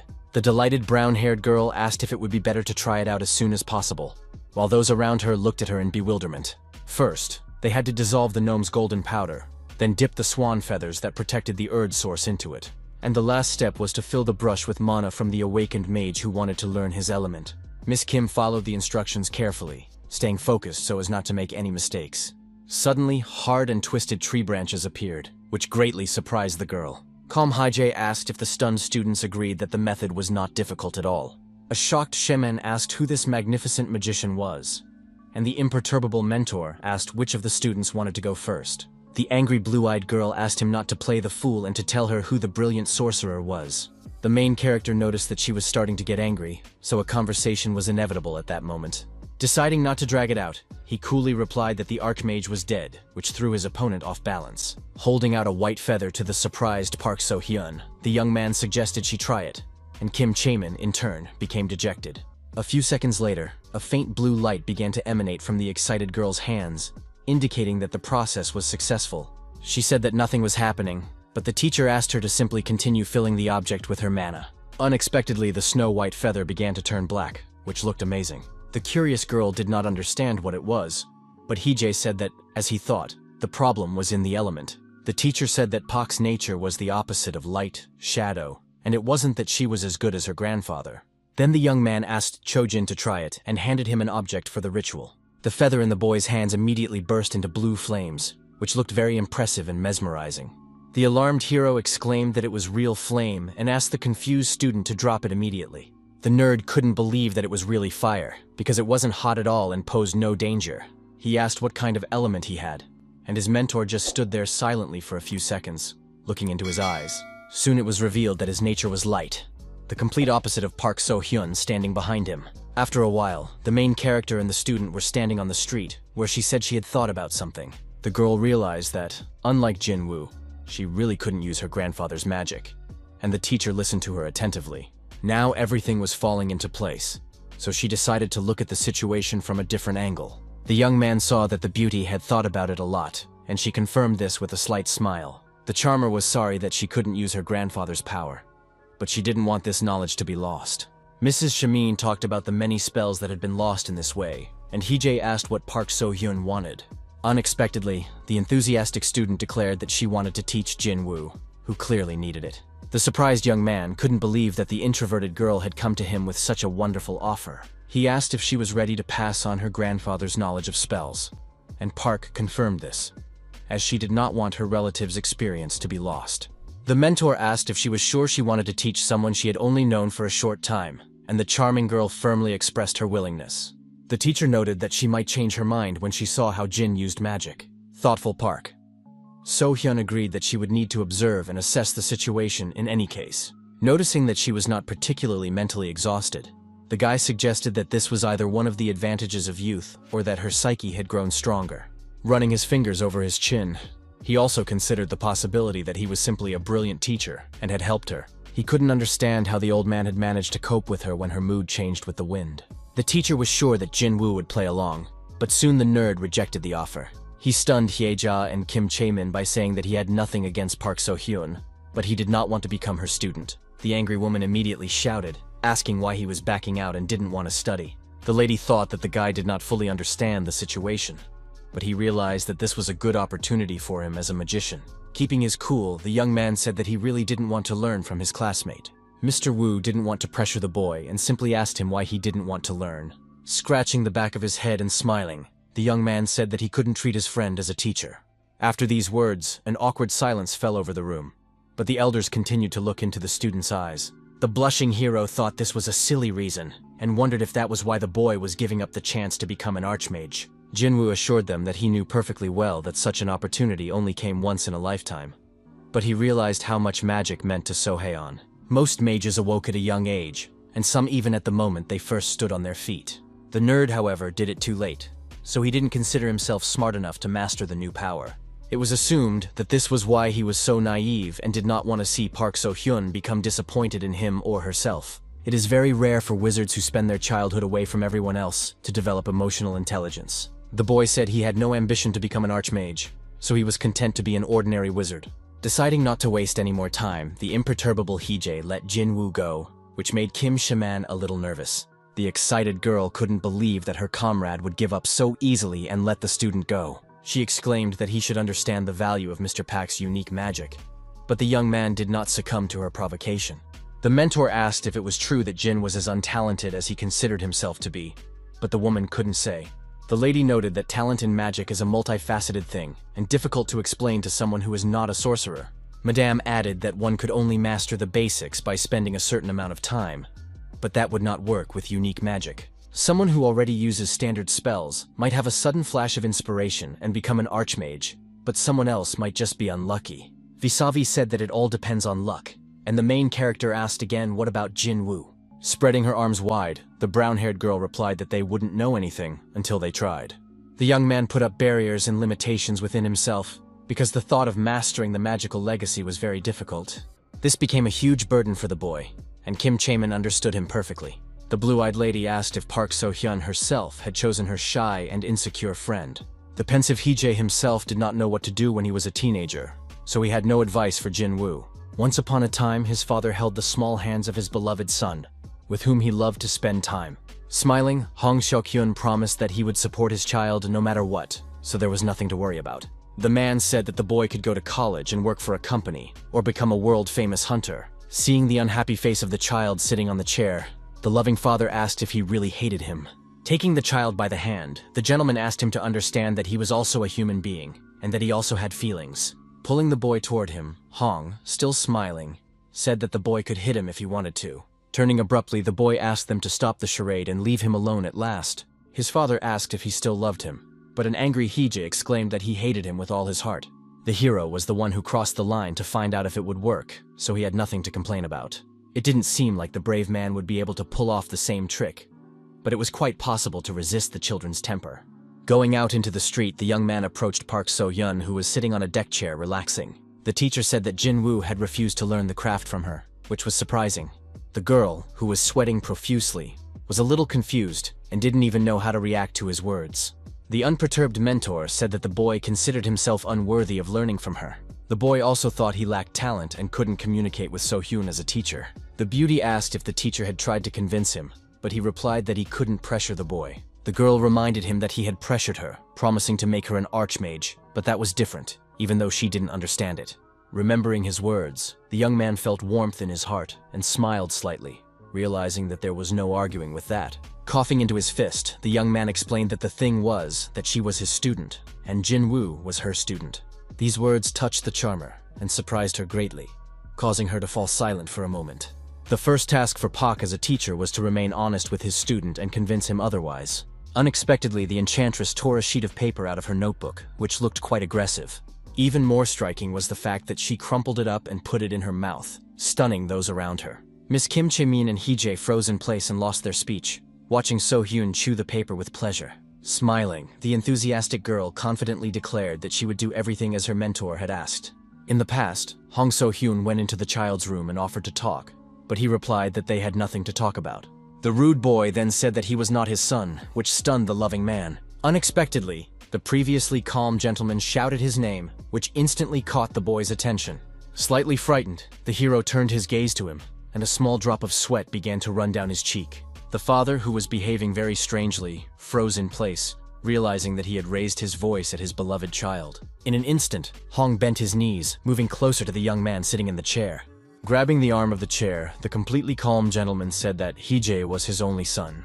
The trembling boy understood that it was all because of the adoption and assured him that he would grow up and leave on his own. His adoptive father addressed him again, but the boy asked him not to call him by name, as he did not want to hear it from his lips. Keeping his cool, he added that he was different from Hong Seok-kyung's son and asked him not to be mistaken. The boy considered himself a stray dog that the hunter had picked up on the street and asked if that was not the case. The surprised gentleman did not know what he had heard, but Haye said that he had learned everything from the great hunter's friends. At the same time, the boy understood why his parent would not want his child to be some kind of orphan. His counterpart assured him that he was not a replacement, and the youngster asked if this was a good story for the media about a hunter who had adopted a little stray dog. Not giving in to provocation, Hong kept his composure and began to think about how to avoid conflict and calm his son down. Reaching out his hand, Dad began to tell him that he had run away from the orphanage at the age of 19, and that was when he had awakened. That day, he saw himself in little Haije and didn't want the boy to go through the same thing. The cheerful man's words were incredibly sincere and kind toward the child. So he decided to become the hero's father, and as they talked, he hugged him tightly, pulling him close. At the moment, Kim Chae-min couldn't understand Mr. Wu's teaching method, which was quite mysterious. She wondered if it was okay to put all the pressure on the students, but the guy assured her that this was the only way they would learn. The lady asked if the teacher was putting too much pressure on them, and he said that the kids had to learn to cope with pressure. A few minutes later, the calm mentor said that, based on his observations, these kids were too emotional. He also noted that they gave up at the slightest problem, which was not the best quality. They were told that Jin Woo was simply afraid of letting Park So-hyun down, which is why he refused, and a surprised Kim replied that she understood. The main character said that they just needed to improve the relationships between the students and keep them on their toes. At one point, the crying nerd took off his glasses and exclaimed that they had heard everything, while the girl just remained silent. The boy caused a very pleasant surprise when he said that he was going to give it his all. 2 days later, the young man came to the teacher with a piece of paper in his hands to hand in his work for review. He asked if she could look at his work, and an enthusiastic Pa decided not to delay. Carefully reading the notes, the girl noted that everything was already much better, while Hee-jae stood aside wondering what he had done. The mentor pointed out where and what needed to be corrected, and the hero was glad that Jin Woo had pulled himself together and stopped being a wimp. Meanwhile, the guys behind continued to practice fencing and struck each other with wooden swords, confident. So Hansen said that Lee Sung-yeon would have been pierced through, but he thought it was nonsense. The guys started arguing among themselves, and Hee-jae, standing between two worlds, had a headache from the noise. The hot-tempered boy asked the teacher to decide who had won, since they couldn't figure it out themselves. The mentor stunned him by calmly asking them to settle the matter with rock, paper, scissors. The dissatisfied boy asked what kind of stupid judging this was, and the imperturbable teacher called it his method. At that moment, a yellow car pulled up, and Madame Shaman got out, and the students immediately greeted her. The polite Jin Woo was happy to see her return, while the surprised Park So-hyun asked if this was what she had told them about. It was a standard student contract, and upon hearing about it, the students' expressions immediately changed. Kim herself had used this contract before, but it had to be edited for them, point by point.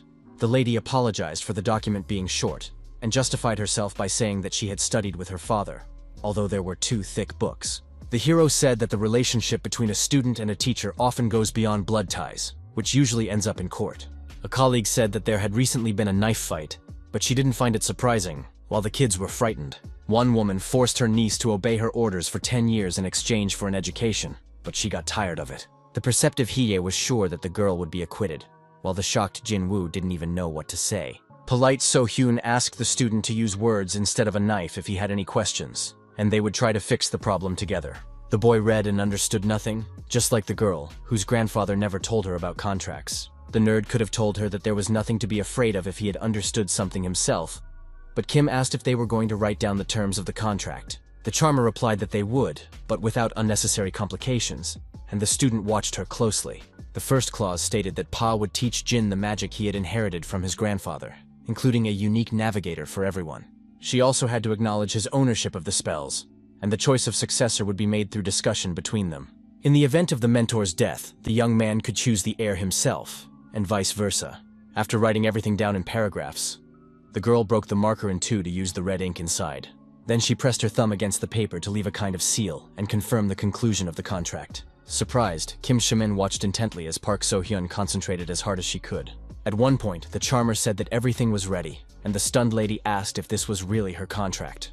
The assistant asked if that was all, and the girl replied that nothing more was needed, and said that Jin Woo could add anything else. After reviewing the document, the young man asked if it was true that he could choose his successors and received an affirmative answer. The young man hoped that there would be no complications and promised that if a more talented person appeared, he would train them. Sheman asked if they understood that this was a legally binding document and that it should contain more details. The polite Park So-hyun recalled that the lady could certify the contract, and with the Archmage's approval, there should be no problems.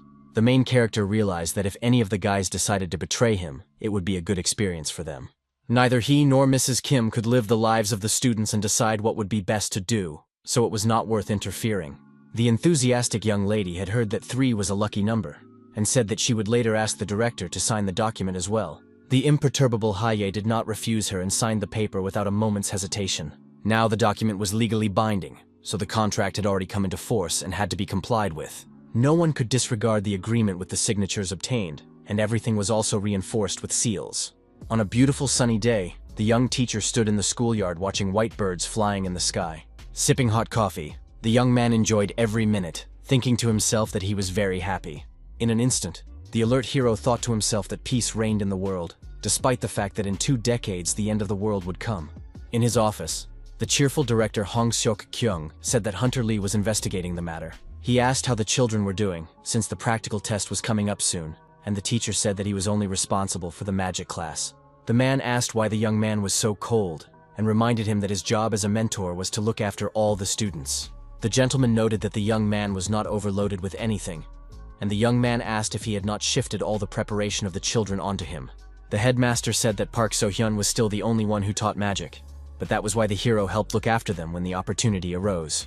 Smiling broadly, the director, dressed in a black turtleneck, asked sarcastically if that was really the case. His counterpart asked Teacher Wu to try harder, because he had a great responsibility for their education. Even if the young man's hunting instinct was nonsense, he still didn't understand why he was so upset. The serious young man assumed that it was because there was no work here, but that was not the answer to the question. The holidays were approaching, and Hije wondered if it was normal for people to forget about them when they were so focused on work. Suddenly, a joyful Jin Woo exclaimed that he had succeeded, and the teacher immediately opened the door leading to the street. The excited boy asked if his mentor had seen his success, but at first he heard no response. An equally happy Park So-hyun said that this was the magic of her late grandfather, and green leaves began to fall around them. Surprised, Mr. Wu couldn't believe that the unique magic had come to the botanist so quickly, and it seemed that he was a genius. The girl replied that this was not the case at all, after which the teacher thought to himself that he might be wrong. Her grandfather used his granddaughter's power to bring light to dark places, but it was also useful for revealing traps. Lowering his head, the main character saw a white light near his feet that took the form of a ring. The beauty said that the magic was simply incredible and asked if the teacher agreed. Now the charmer was no longer a gloomy girl closed off in herself, but smiled sincerely, being on cloud 9. At that moment, Director Hong arrived, who was very pleased and gave a thumbs up in approval. Hija, who remained calm, decided to turn to the sorceress to ask her something. He asked how the mana analysis was progressing, but the girl just clutched her notebook, not knowing what to say. She replied uncertainly that she was working on it, and the mentor asked if Teacher Kim had taught her this. Lowering her head, Park So-hyun, sad again, replied that Chemin had indeed not shared her knowledge about this with her. The girl's mana was very different from what her grandfather had described, and she couldn't understand why. It was impressive that the beauty could imitate light magic with this type of mana, so the hero considered her a true prodigy. The young man asked his counterpart not to get caught up in such complexities and to calm down, not to burden herself unnecessarily. He also advised her not to get hung up on the concept of light and shadow, and to think of it as a separate element, because Pa was good at basic spells. At that moment, the mentor knelt down to demonstrate something to his student, who was standing in place. They were told that the part with the application was the same, and the interested girl watched attentively. Digging a small hole in the ground, the young teacher asked the girl to try to fill it with water. The young man asked if she could handle such an easy task, to which she immediately replied in the affirmative. Focusing as hard as she could, the confident sorceress used her power to summon a powerful stream of liquid. The observant teacher asked her to boil the water, and at that very moment, his request was fulfilled. The demanding Hije told her not to stop and to try even harder, which led to success. Soon the sorceress stopped, and the young man immediately asked if she understood everything now. Then he turned to Pak and asked her to think about why she could use light magic, which was the opposite of dark magic. The young man was unsure, as he was not a magician, but water and fire were different elements, and their formulas were not so clear-cut. The tense student thought deeply about his question in order to give a clear answer and not mess up.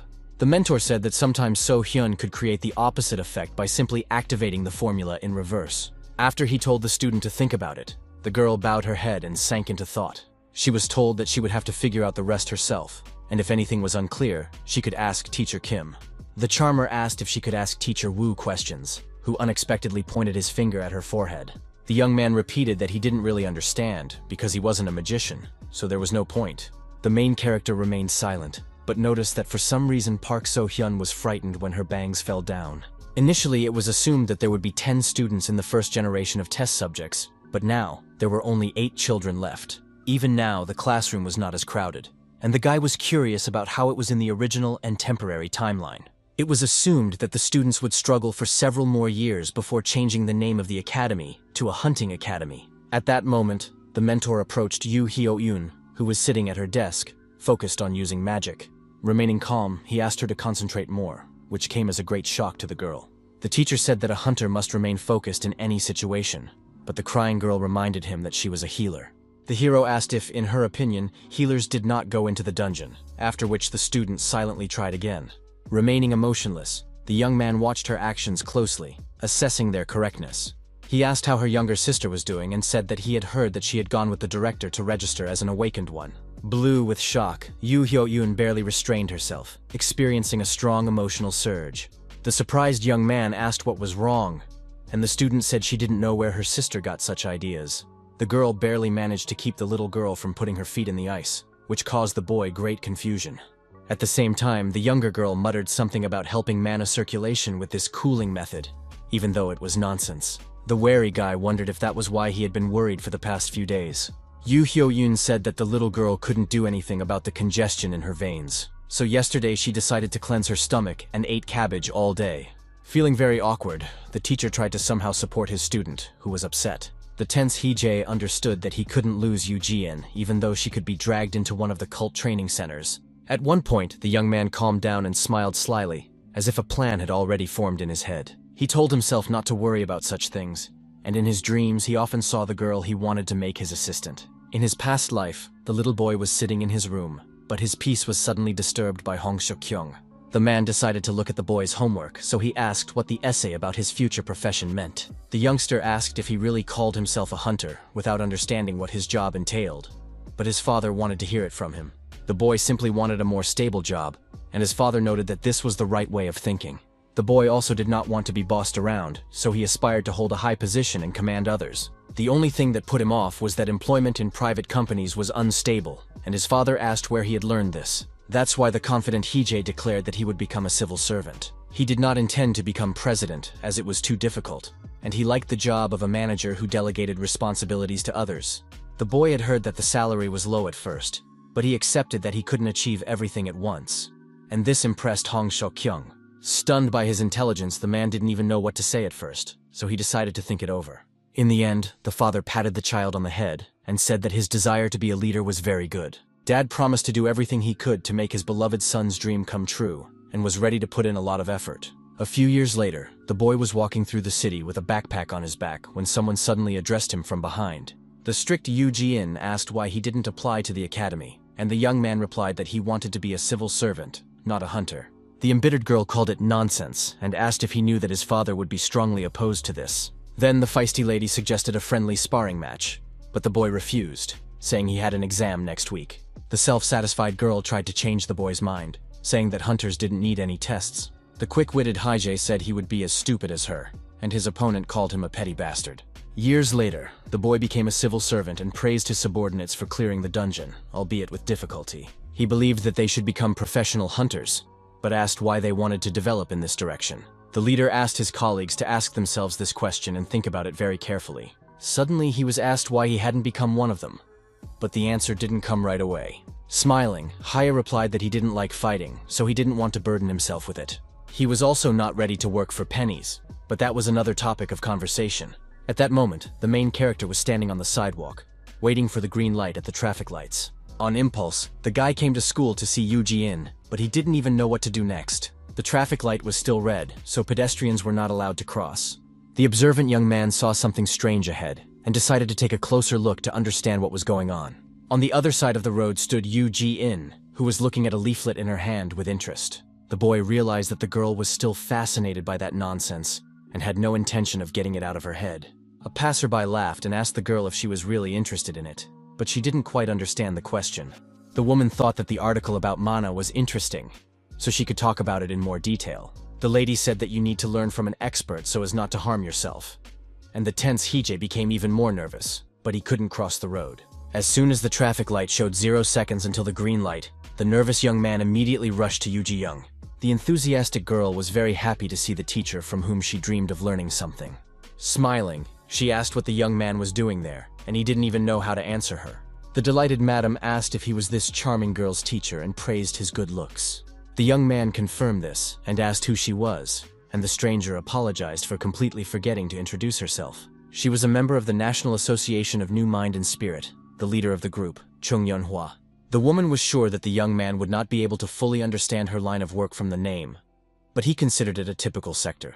Madam said that they held various events for children, and also helped those who were experiencing difficulties due to what was happening in the underground. People like Wu Hijia came to them with such requests, but he did not quite understand what it was all about. The association was often visited by adults who worked with children and were thinking about how to best help their charges. The polite Zhang Yonhua knew that no one could be trusted in this world, but she said with certainty that their organization could be worked with. Pointing to the sign for the Gyeonggi branch, the lady added that their departments were scattered throughout the country and were sponsored by the government. Taking the business card from her hands, the young man began to carefully read the information on it. Deciding not to dwell on it, the teacher, keeping a cool head, turned to Yu Jung. He asked if she had told her sister to go home right after class, and the girl felt ashamed. The man asked her not to be distracted by nonsense and to go where she was going, and the little girl did not contradict him. Slightly upset, the student said goodbye to her mentor and started walking forward without even thinking of stopping. The hero said that he thought the polite Jian Yunhua would not let the little girl leave, but the lady did not quite understand what he was talking about. Smiling, she said that if the guy heard a few good words, he could help her. The perceptive Hije had no doubt that a school teacher would be a better catch than a 16-year-old girl. The strange woman took a tablet out of her bag and asked her counterpart to look at a photo of the association. She added that all companies sponsor them because they believe they work for the good of the people. The silent hero showed no emotion, just silently looking at the fragments on the digital device. Unexpectedly, he said that he was not really a teacher, after which the smile disappeared from Yunhua's face. The cool-headed young man admitted that he had become a mentor by chance, but that he had originally been a different person. He asked if the lady had heard about the preparatory school for future hunters, which made her anxious. Realizing that he was talking about a place where young awakened ones were trained, the woman asked if the young man was teaching there. Without hesitation, the young man answered in the affirmative and noted that it was not an easy job, considering how much responsibility he had. The woman knew this very well, and assumed that the young man had been through a lot. She asked if Hije was also a hunter, and he replied that he was, but his rank was not high, while the lady believed that the most important thing was his devotion to his students. Putting her digital device aside, the lady suggested having a cup of coffee at a local establishment. As they walked forward, Chung said that the young man should listen to her and learn more about how to teach his students. The main character was just a novice and a young hunter of low rank, so he didn't have much to boast about. It had been just over a month since he became an exemplary school teacher, and he still felt awkward when people called him a mentor. It was obvious to the naked eye how much the guy cared about his students, which was commendable. Anyone who cares about their students and is directly connected to a tracking hunter is perfect prey for the cult. Returning to school, the guy showed the principal his business card from the National Society of New Minds and Spirit. Somewhat surprised, the man first asked where he got the association's contacts. The young man replied that a woman on the street had given him the number, and he had met her while she was talking to his younger sister, Yu Haiyun. The gentleman asked if it was Yu Ji Yun, and the young man noted that she needed to be watched closely and asked if Hong should be monitoring her. The gentleman replied that technically, he was more of a trusted guardian, but that did not change the essence of the matter. The teacher said that the woman was pleased to hear that he was concerned about the children's mental state, and even gave him a lecture plan. His colleague asked if it was true that the young man wanted to contact a national society, the name of which he couldn't even remember. The young man wanted to talk to them, and since he had already spoken to this lady, someone else could probably go. It could have been a teacher like Hije, but his words only elicited a smile from his counterpart. The brave young man remembered that he was currently on probation, and the director had said that if he left without warning, there would be problems. The wary young man wondered if the headmaster trusted him too much. Noticing the teacher's rather strange look, the director asked if something was wrong. Smiling, the teacher replied that he simply did not consider himself good at such things. The gentleman did not quite understand what he was talking about, and the young man replied that gathering information, searching, and the like were not his forte. Puzzled, Hong Seok-kyung asked why he thought so, and the hero replied that he had no talent for it. Hearing this nonsense, the man's expression changed, and he stared silently at his companion, who had his hands in his pockets. Pointing his finger at the young man and puffing out his cheeks, the man could barely contain his laughter. In an instant, loud laughter rang out across the entire neighborhood, its ringing sound scaring away the birds flying overhead. His emotions were so uncontrollable that tears were already streaming from the man's eyes, but he couldn't stop laughing. An angry Haijay asked what he was laughing at, and the director was amused by the fact that the boy would not be able to cope with such a task. The cool-headed teacher replied that he had done a lot, but he was still not particularly confident. The smiling Sokyeon asked if he had ever infiltrated locations to gather the necessary information. The main character clearly stated that this was not his job, after which the director thought for a moment. Leaning his hand on the table, the man stood up and asked if the ARC knew about this. Putting his hand on the young man's shoulder, Hunter Hong asked him not to worry, and exhaled. He forgot again about the place they were talking about, and the nervous young man repeated once more that it was called the National Society of New Minds and Spirit. The boss asked him to simply go and find out more about the organization, but the puzzled Hijay repeated once again that he couldn't. As he left, his comrade emphasized that he had excellent motivation, namely children, so he was sure that everything would work out. As always, flashing a smile, the brown-haired man added that the young man was simply underestimating himself and creating limitations in his mind. In an instant, the director's expression changed as he wondered if the teacher would get himself into some kind of trouble. He said that if the hero came into close contact with others, he could be recognized, and that was already alarming. At the same time, the headmaster was sure that the perceptive young man had a plan for this case, so he wasn't worried about him. Mr. was completely sure of this, since the young man was walking freely around the city, and therefore assumed that it was similar to Exodus. In response, the young man just smiled, about to say something, but it seemed difficult for him. The young man admitted that he wore a mask and not many people knew his face, so there was nothing to worry about. The cheerful Hong Seok-kyung said that in that case, there was definitely no reason to worry, and he could calmly carry out his tasks. The leader asked his comrade not to overthink things and to stay at the lecture for just a little while, because there was no need to take unnecessary risks. He also asked Hijay to make sure he had his phone with him so they could stay in touch. The puzzled hunter asked how it was possible that the boy did not have a cell phone and what he did in his free time. The main character replied that he was preparing a training program in his spare time, which somewhat surprised his counterpart. The serious teacher asked how anyone could teach children without a lesson plan, and the principal even became a little nervous. He said that students need to be taught in detail about monsters and how to hunt them, but the headmaster was not good at this. With a frightening smile, the teacher asked if the man thought that others were so good at it, and he was slightly confused. The gentleman quickly left the room, even though the unperturbed Hijay had not yet finished the topic. On June 15th, organizational issues were discussed during a training sweep in the dungeon. Kim Shamen, who was helping to put on shoes and was tense, asked why Mr. Wu was as calm as ever. She noted that he was not wearing any armor at all, only a leather breastplate patched in various places. The strict madam immediately suggested talking openly, as some questions were bothering her. The lady asked what rank the hero had, and added that even if he had awakened illegally, there must be some information about him. The polite young man asked if she hadn't seen his license, and added that he was level D. Lowering her head and sighing wearily, the girl remembered that this was the only way not to arouse suspicion. According to her, Lee Myson had to put in a lot of effort to fabricate all the documents related to Hijay's past. The guy was curious about what kind of person she was, since she was able to create someone's life in a couple of days, and the lady said that she had also been interested once. That day, the blonde mysteriously replied that it was better for her not to know the answer to the question, and it was even a little scary. Putting special shoes on her comrade's feet, the girl asked if he thought the children would pass the training. The young man replied that the guild had cleaned the dungeon in advance, and if the kids couldn't pass it, they should think about whether they really wanted to become hunters.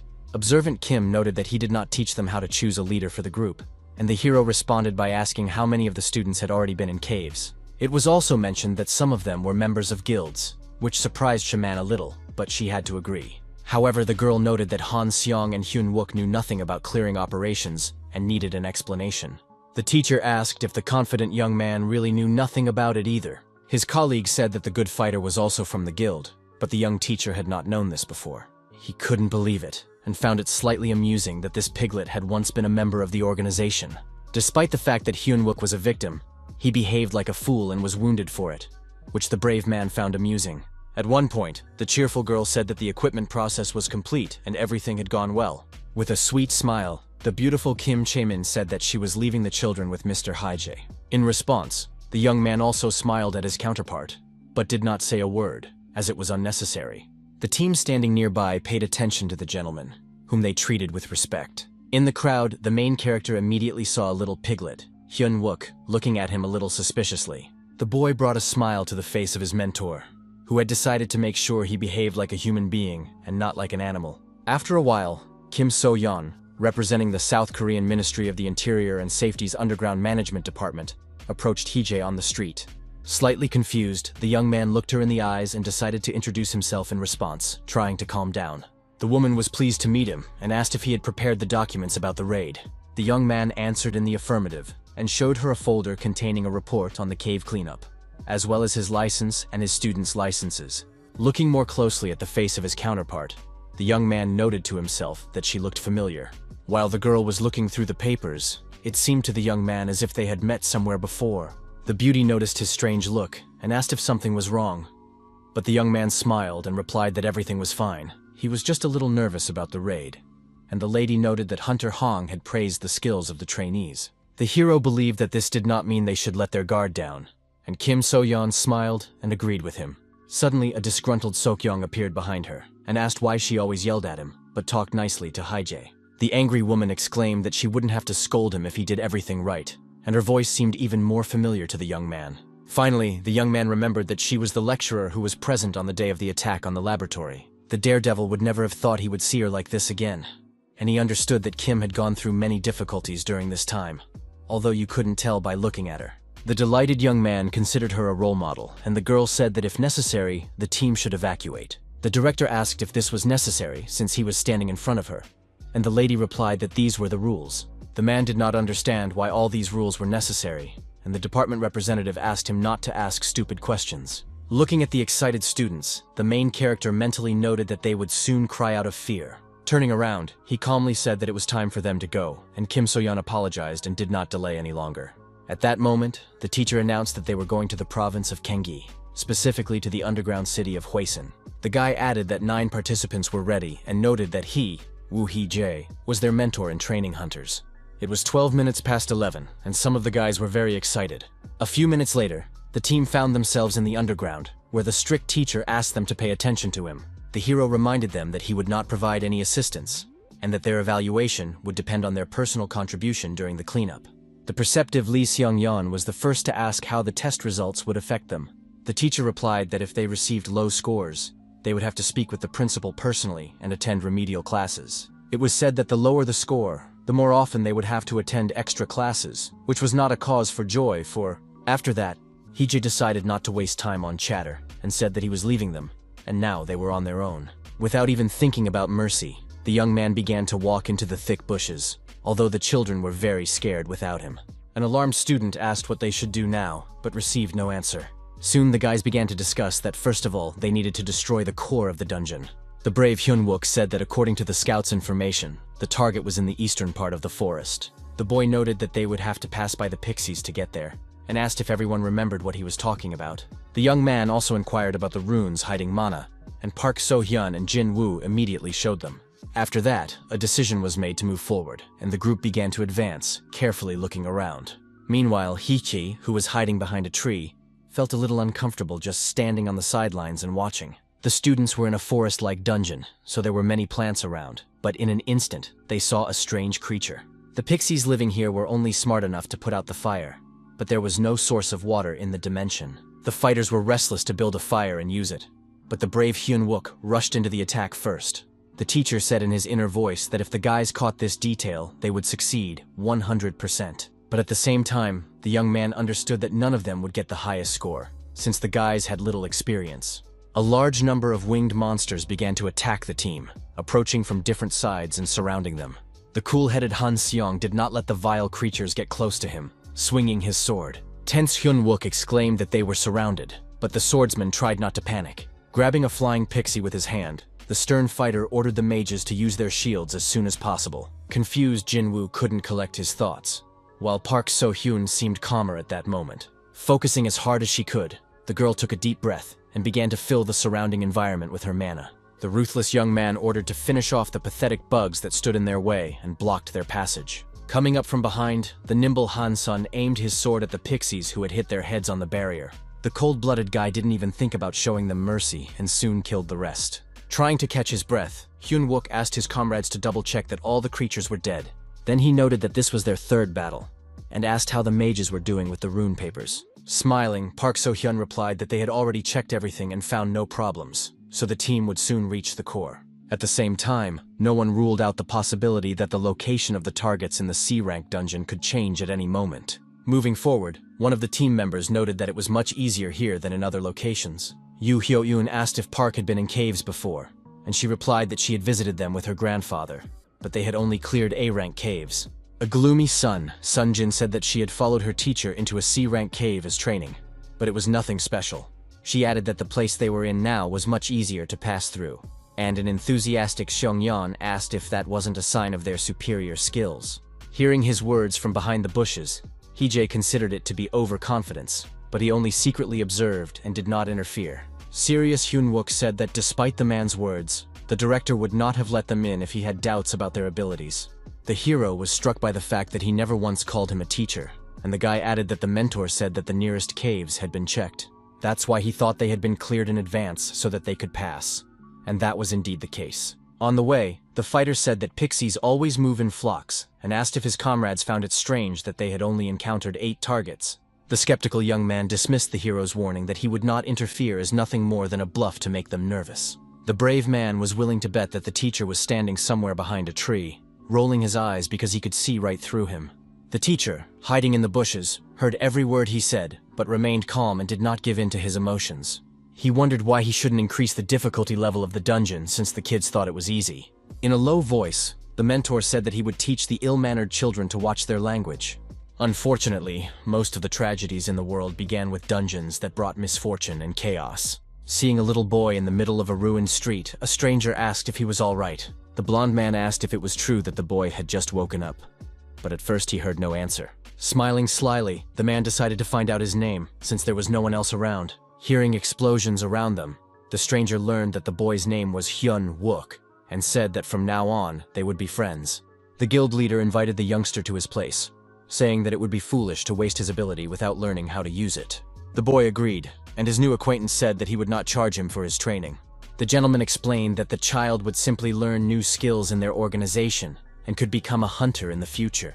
It took the boy very little time to understand the meaning of his counterpart's cunning gaze, before everything around him turned into hell. Before being sent to the location, the young man was dressed in a business suit and came to the teacher's class. The young man heard that the fearless Hee-jae had been captured by monsters when he risked his life to save Lee Sin-yun.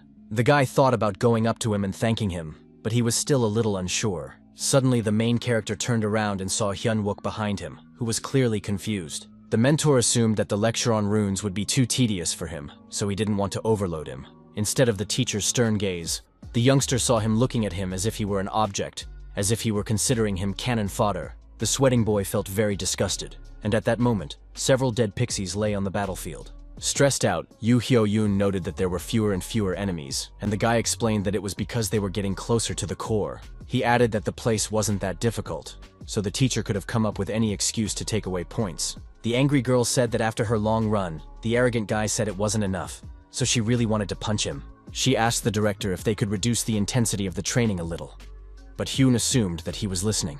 An extremely emotional Yoo Hyun-yoon exclaimed that there was nowhere to even take a shower here, and the guy asked if she had said that too. The young man suggested that the headmaster had not replied that she was not going to the dungeon to live in luxury, and the girl confirmed this.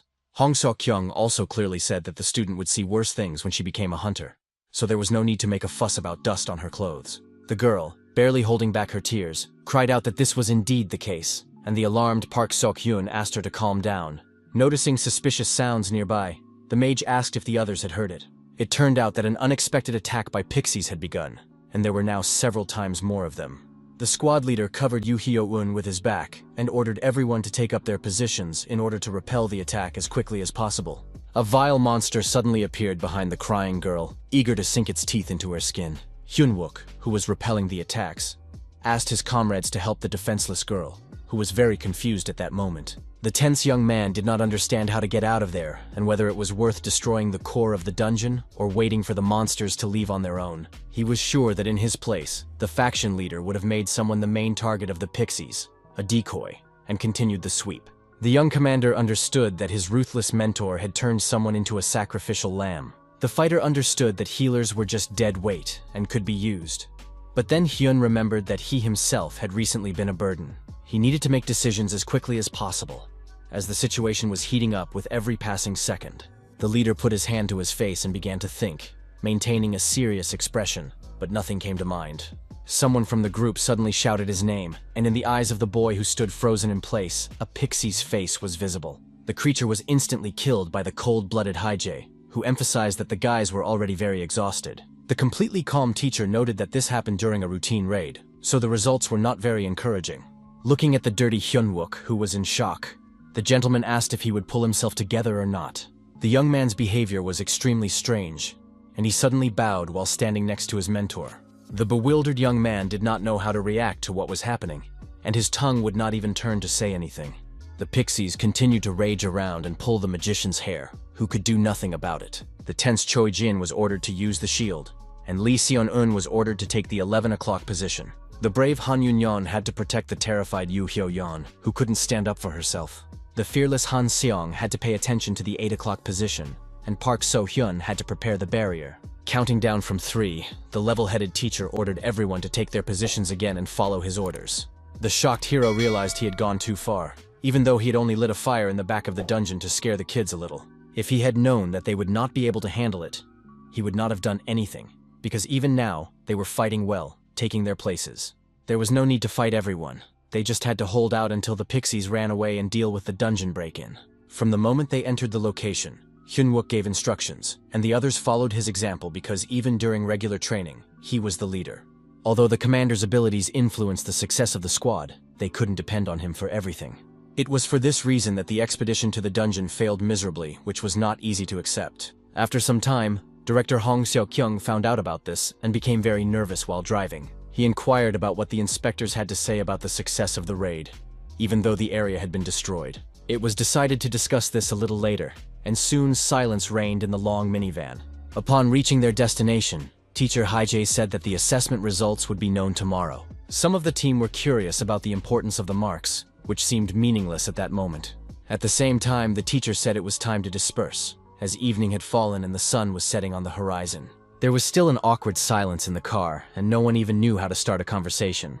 The unperturbed hero asked if Hyunwook would not be going to the dormitory, but received no response. With a weary sigh, the teacher asked to speak with the student, after which the principal and Kim Chae-min got out of the car. Left alone, the man, ready to listen, asked the boy to talk, because something was clearly troubling him. Serious, he said he wouldn't ask any questions, but if there was a problem, it would be better to solve it quickly. Suddenly, the young man burst into tears and said in a trembling voice that he couldn't become a hunter. In his past life, the boy had been very rude and tried to avoid communicating with people unless absolutely necessary. Looking at the small brunette, he said that he had come because, according to the director, it was urgent. The tense man said that only he could look after him, and the young man asked who this kid was. The gentleman replied that he had been his son for several years, and Hyunwook initially assumed that he had stolen him from somewhere. The hunter promised to try to return as soon as possible after the cleanup, and asked the young man to take care of the child. He also said that Ji-yeon was also in the dungeon and Lee was abroad, so things were bad, and the confused young man didn't know how to react. Remembering that he had recently cleared a rank A location without fear, and considering his character, the boss thought he could handle the youngster. Hong Seok-kyung added that his credit card was on the table, and asked him to spend money on whatever he needed. But the guy was not going to agree. Smiling, the cheerful director said that he had no choice, so the conversation was over. He asked to take care of his child and then quickly left, throwing his colleague off balance. Left alone with the child, the young man didn't know how to behave or what to say for the first few seconds. Soon, the fighter introduced himself as the head's apprentice and asked the silent child his name. 2 years after graduating from the academy, Hyunwook founded his own guild, which soon became the talk of the town.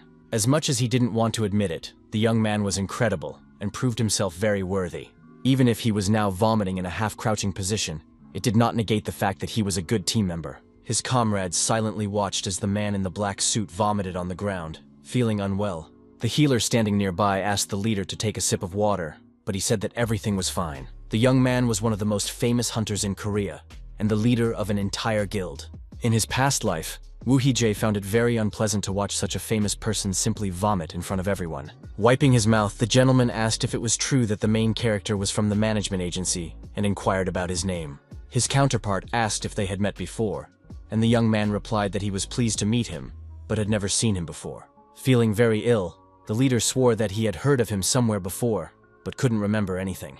The association members said that they were already behind schedule and it was time to go, but Hyun-wook didn't understand why they were in such a hurry. Taking a metal flask out of his pocket, the well-fed man said he would take care of everything. He began to gulp down the liquid, which shocked and puzzled the hero. The guy, blue with nerves, asked if he had lost his mind, since he had decided to drink alcohol after they had passed through the gate. Wook, completely calm, replied that his brain didn't work well until he had a dose of the warming drink. Smiling as if nothing had happened, he added that he always takes a drink with alcohol with him before a raid. Hiding the flask in his jacket pocket, he grinned and suggested they finish quickly and then have a drink together. At that moment, Hee-jae promised himself that he would quit if he had to work with this pig again. But for now, the young student was crying. The boy continued to sniffle, but his whining was beginning to annoy the imperturbable teacher. Trying to control himself, the teacher turned to the youngster, thinking it was time to put an end to this charade. Continuing to cry, the blonde-haired boy said in a trembling voice that it was not enough to be a hunter. The mentor handed him a bottle of water and asked him to take a sip to calm down, and in response heard a word of gratitude. The main character couldn't stand people who did nothing but whine, thinking that was enough to be forgiven, and didn't even realize their mistakes. If Hyun-wook had been an employee of the management agency, he would have given him a dressing down. But there was a reason why the teacher was being gentle with him now. Keeping his cool, the young teacher asked why the boy thought that way, wanting to raise him to be a human being, not an animal. His counterpart said that Hee-jae had obviously heard something, and he immediately asked if it was true that it was about his membership in the guild. Gradually calming down, the student said that when he said it, it sounded like he was a professional. Suddenly, the boy declared that he had lived as bait for 3 years and had acted in the same way, and that it was very unpleasant for him to remember this. The judicious mentor had a rough idea of what the young man had been through, so he did not condemn him for anything. It was a typical story of how a young person gets drawn into a fraudulent scheme, but no one should have to go through that. Hyun-wook once vowed to become a true hunter and gather like-minded individuals around him to form his own guild. He wanted to help people and prevent bad things from happening.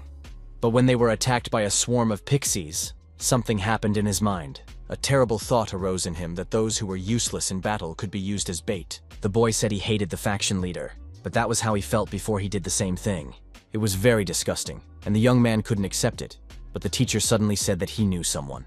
He added that the boy had grown up in the same conditions as Hyun, and decided to use a different approach than Park So-hyun's. The hero understood that he could retell Wook's story from the past, so he wasn't particularly worried about it. The teacher said that the boy had signed a contract in his youth, not knowing that it was possible to live differently, and eventually ran away with the help of a kind man.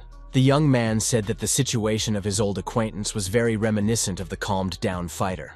The gentleman added that the boy faced the same difficulties, but did not mention that this was his sad counterpart. Now, knowing Hyun-wook's story, the main character could better understand him and his psychological state.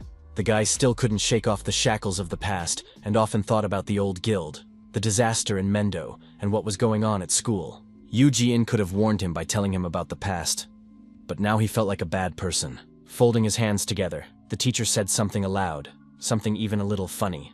It was strange to see a young man who used to crawl around drunk, then began to donate money and pay compensation to the victims on behalf of the guild. In the past, he had been stabbed because he had covered for those who had embezzled money from the faction, but he had continued to live on.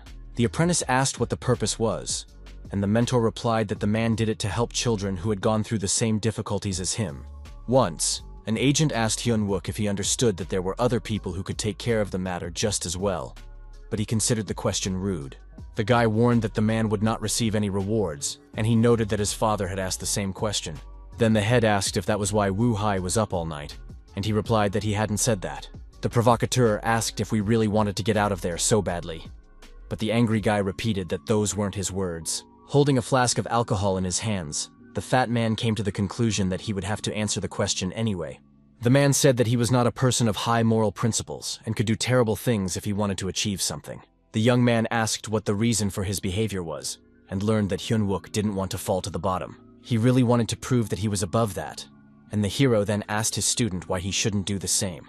Keeping his cool, the teacher added that it was his life, and it was up to him to decide what to do. But at the same time, he asked if his student knew that his former guild leader was already behind bars, which shocked him greatly. The young man answered no to his question, and the teacher smiled and said that was unfortunate. The mentor asked the fighter to show everyone that he could achieve success without resorting to such nasty methods. Sometime later, in the evening, Hee-jae sat in an establishment with Hong Seok-young and Kim Chae-min and told them about the situation. The director said that if the students couldn't even clear a weekend dungeon, they wouldn't become hunters. The hero asked if he thought one of the guys needed counseling, and the headmaster asked if he was talking about Hyun-wook. The teacher said that Han Seong was also stressed out and added that the students had developed a lot of stress. The young teacher believed that they should at least visit a psychologist once to assess their condition. Throwing a bone from the meat onto a napkin, Mr. Hong emphasized that psychotherapy and counseling were good, but there was a nuance. He asked what the chances were that the specialist would be awake, but his counterpart did not quite understand the question. The man explained that the hunter could become violent during the examination, but it was unknown what the chances were that he could be subdued. The main character remained silent, and Kim Chae-min intervened in the conversation and decided to talk about an incident that had occurred a couple of years ago. She said that as a result of one incident, a doctor was killed by a fighter who had a panic attack during the session. Hong Seok-kyung, who was eating chicken legs, noted that it was not done intentionally. But after that, real problems began. The news of the psychiatrist's death spread through the newspapers on the same day and caused a great deal of commotion. The brunette said that the doctors wanted measures to be taken to guarantee their safety, so they began to refuse treatment. An example was given of the mana control bracelet worn by Hee-jae, who believed that the hunters had refused the conditions. The lady added that currently, consultations can only be obtained by phone, and the patient cannot even see the doctor's face. There were cases when fighters tracked down their specialists, but the tense hero could not understand how his sessions with the doctor went. The director said that it was impossible to provide the necessary treatment, so the hunters stopped seeking treatment. The teacher noted that they were still children, but they all had licenses, and each had a rank higher than D. As if nothing had happened, the gentleman enjoying his meal said that they could not receive any help.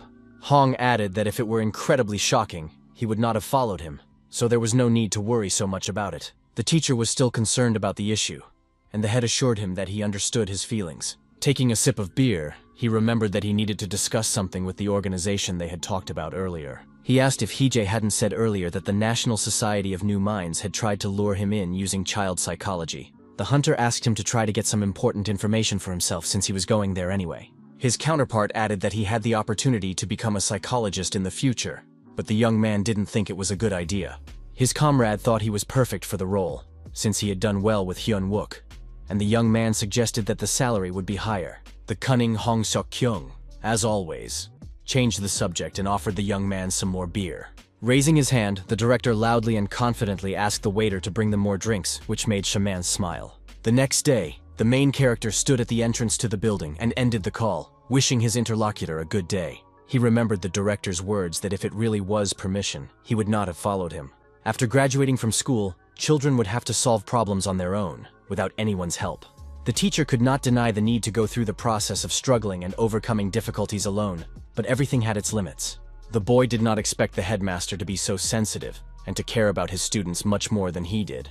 There was a lot of news on the internet about how Korea's best hunter, Hong Seok-kyung, had once again saved his country. One website even had an entire column describing his journey from an outstanding novice to the strongest warrior. Leafing through various pages, the emotionless Hee-jae thought to himself that it was all nonsense. Opening his phone book, the young man began to dial the number listed on a small business card. The group leader, Chung Yeon-hwa, picked up the phone, and the young man immediately said that he was the teacher she had met, and the lady recognized him right away. The woman knew that he would call again, as there was nowhere else to find such an experienced person for the children, even though she had only seen him once. Madam said that a meeting for those traumatized after the underground was currently taking place, and she was sure that the mentor was making a huge contribution to it. Soon, the car the hero was sitting in was parked, and Kim Shamin asked if he was sure he was okay with such an appearance. The excited girl added that they should have brought their Amy with them to cheer them up. The guy didn't understand what she was talking about, and the beauty explained that she meant her favorite yellow-green car. The young man asked what good would come of the adventure, and the lady asked if he hadn't used his connections with Hong for his own purposes. The charmer added that Hee-jae might be close to the supreme mage, but he replied that his connections with the director were enough for him. The dissatisfied comrade asked the young man who had gotten out of the car if this was really his gratitude for her giving him a ride. Nevertheless, the incredibly beautiful girl sincerely wished the young man luck on his important mission. A few seconds later, the confident man entered the building, where an employee in a white shirt was already standing in front of him. The young member of the organization greeted the guest and asked if he had come for the lecture. The hero confirmed that this was the case, but at the same time, the face of his counterpart seemed familiar to him, and the young man asked if he could find out his name. Without hesitation, Woo Hee-jae introduced himself, after which the young man began to look for him on the guest list. Very soon, the young man realized that the group leader had invited him here, so there were no more questions. He asked the hero to go to a small auditorium on the second floor and stick a sticker on his phone case, which was stunning. Seeing the guest's violent reaction, the guy asked what was wrong, but the teacher smiled and replied that everything was fine. The teacher said that the guy looked like an acquaintance of his, and he said that he understood everything. Moving forward, the tense mentor thought to himself that she not only looked exactly like his friend, but was the same person. The young employee continued to greet visitors and check whether they had been invited to the lecture. The brave man was curious to know where number 3 had gone after the unsuccessful end of the test, and it turned out that he had been in the organization's building the whole time. The young man was the oldest child in the laboratory, and at the time of the event, he was already 15 years old. Since the center had decided to end the experiments at 13, number 3 was practically an adult to the others. He stayed even after that because he was a good kid. Or perhaps because the director didn't like Hee-jae and didn't want him to control the children. Being the oldest, the hero encouraged the younger ones to commit misdemeanors, and did so with pleasure. Shortly before his 16th birthday, number 3 disappeared without a trace, which was very strange and suspicious. This was an unfortunate turn of events, because with his departure, no one was left to restrain the violent brunette. They weren't on particularly good terms, but the boy had grown attached to him and even missed him. Now, looking around, the teacher said to himself that he never thought he would meet his old acquaintance again.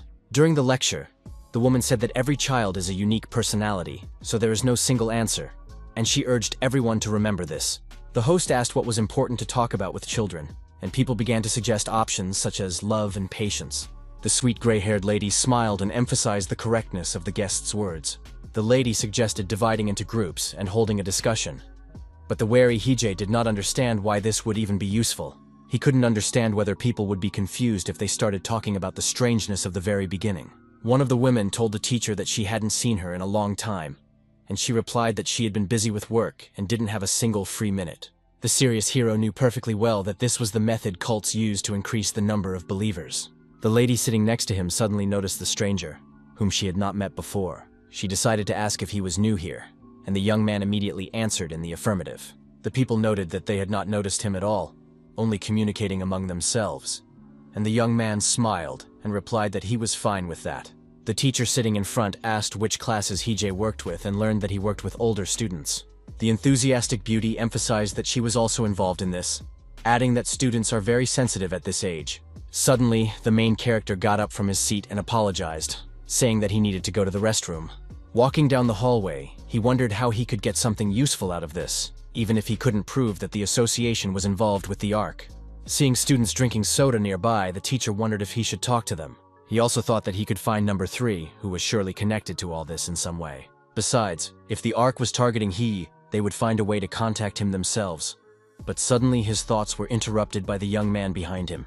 A very familiar young man asked if he could help the guest wandering the hallway. Slightly agitated, the guy asked if he didn't like the lecture, but the answer did not come immediately. The hero realized that the young man did not recognize him, even though they had spent a lot of time together in the laboratory, and that was a little sad. If he had known that the adult version of the youngster was traveling through time, the teacher would have gone to the Ark himself and begged for his life to be spared. Keeping a cool head, the man asked if he was a volunteer, and his counterpart confirmed this, and added that he was working off his hours. Smiling, the boy added that this was not the only reason, and the gentleman asked why else. Lowering his gaze to the floor, the slightly nervous young man tried to formulate a response. Feeling a slight tremor in his legs, the boy said that he had also suffered because of the underground. That was why he wanted to help the children who were going through the same horror he had experienced some time ago. The teacher noted that this was very kind of him and now finally understood what the shy number 3 was getting at. The man said that he was responsible for students with the same experience as him, and the boy asked if the other kids were just like him. The gentleman replied that outwardly the students were completely normal, but inside, they were in turmoil. After these words, there was a brief silence. But during this time, the boy stared intently into his eyes. The main character apologized to the young man, who said that everything was fine and he didn't mind discussing the topic. At first, the boy was disgusted even to think about his experience, but now he spoke freely about it because he could help other children. The polite Hije hoped that his students would become just as strong, and learned that it had taken the young man a long time to get to this point. Looking at his watch, the teacher said that he should not rush in this case. It was already time for Mr. Wu to leave, and he thanked him for the information, even though he assumed it was difficult for the young man to talk about it. Making notes in his brown notebook, the mentor smiled and asked if it was useful for number 3. He was grateful to him for that, then tore a page out of his diary to hand it to the young man. The main character said that he was not an important figure, but was still considered a hunter. So he asked the boy to contact him if he needed help. Encouraged, the boy asked if he was really a powerful and experienced fighter. The brave man was putting himself at the mercy of the boy and walking into the lion's den with his own feet, so he should take advantage of the opportunity. After a while, the boy was sitting in Hong Seok-kyung's office, who was making coffee. The young man said that the targets had no names, only numbers, and the man listened attentively. The gentleman asked about his younger brother or sister, and the young man replied that he belonged to number 12. The tense hunter noted that these scoundrels were worse than animals, because they tormented people in every way possible. The teacher asked him to try to investigate the orphanages, and added that he had heard about their sponsorship project. Since they had hurriedly taken the children away, some traces remained at the training center. If they had been sent to different homes, it would have been easier to avoid attention. The director said that they and Ms. Kim should enter the underground in 2 days, because an urgent message had come from Saocho. He asked the teacher to take good care of the students, and the dissatisfied boy asked how long it would last. The hunter replied that if it was an A-rank location, he could guarantee that it would take a week, but he had no information. The head asked his colleague not to worry, and the hero wondered if it was true that Hong Soken was defending the S-level dungeon at the same time. Fighter Lee mentioned that they could no longer postpone the school repairs, and the teacher asked about the mana control bracelet. The principal asked if he was asking about it because he wanted to use it again, but the stern young man replied that this was not the case. His colleague assured him that a serious teacher who silently glanced at him did not need such items. Winking, the hunter asked if it was true that it was much easier to teach children that way, and the young man reluctantly agreed. The young man asked if he could continue lecturing according to the curriculum, but this puzzled the employee. Looking fearfully at Hong Seok-kyung, the brave young man reminded him that he had given them to him and asked him to look. Looking at the chessboard on the table, the slightly agitated gentleman said that he had read it, but the young teacher did not believe him. 2 days later, the principal and Mrs. Kim went to the basement, and the children were again in the care of Woo Hee-jae. The brave Lee Seong-yun raised his hand and asked about their grades, reminding the teacher. To be honest, the teacher was very picky when giving grades because he took it very seriously. Earlier, Chemin had convincingly asked him not to be too strict with the children, although he often behaved that way. She said that the children themselves knew what they had done wrong, so she doubted that it was necessary to scold them too much. The lady asked him to simply praise the students and motivate them to do even better next time. The dissatisfied hero asked what the next step was, calling her the captain, and the girl patted him on the shoulder, asking him not to mock the students. She also asked him to wear the clothes she had picked out for him, since he worked at an educational institution and couldn't wear sweatpants. During the lesson, the teacher asked the students what they thought should be done first when preparing to explore the dungeon. Being calm, he asked them not to be afraid to make mistakes, promising that he would accept any answer. The very serious Hyun Wook immediately raised his hand and said that it was very important to gather ammunition. Han Yun Young suggested that they needed to train in combat. Yu Hyo Young mentioned gathering information, and Chae Jin Woo agreed with the boy. While the teacher was saying that everything they said was partly true, a black crossover parked near the school. Then the mentor asked who was in charge of gathering information about the location, strategy, and collecting the squad and supplies. The leader took responsibility for this, so the man said that the guys had made 2 terrible mistakes. He added that they didn't have a commander in the group during the mission, and at that moment, Lee Mi-sun entered the room. The mentor also noted that the guys relied too much on Hyun Wook, who was also a student. The gentleman noted that if someone is unable to fight, the leader of the group will coordinate the actions of the others, so the choice of leader is very important. Recalling Kim Chaemin's request to praise the children, the man said that they did not fail the cleaning task. The guy praised the fact that they were able to concentrate in a difficult situation and did not lose their composure. As he was about to sum up, the young teacher continued to recall the words of his colleague. Exploring dungeons was not just about fighting skills, so the teacher wanted to teach the kids to think correctly. The unflappable Haijay asked everyone to think about how they would behave in a combat zone if they were the leader. Soon, he sent the students to lunch and remained alone with Lee Meeson, who said that they hadn't seen each other in a long time. The hero asked her straight out which dungeon Kim and Hong were in, and the lady replied that she was also glad to see him. The young man inquired if they had indeed gone to the cave of the Howling Sirens, but the answer was not forthcoming. Smiling calmly, the mysterious lady asked where he had gotten this information. At first, the young man didn't even believe it was true.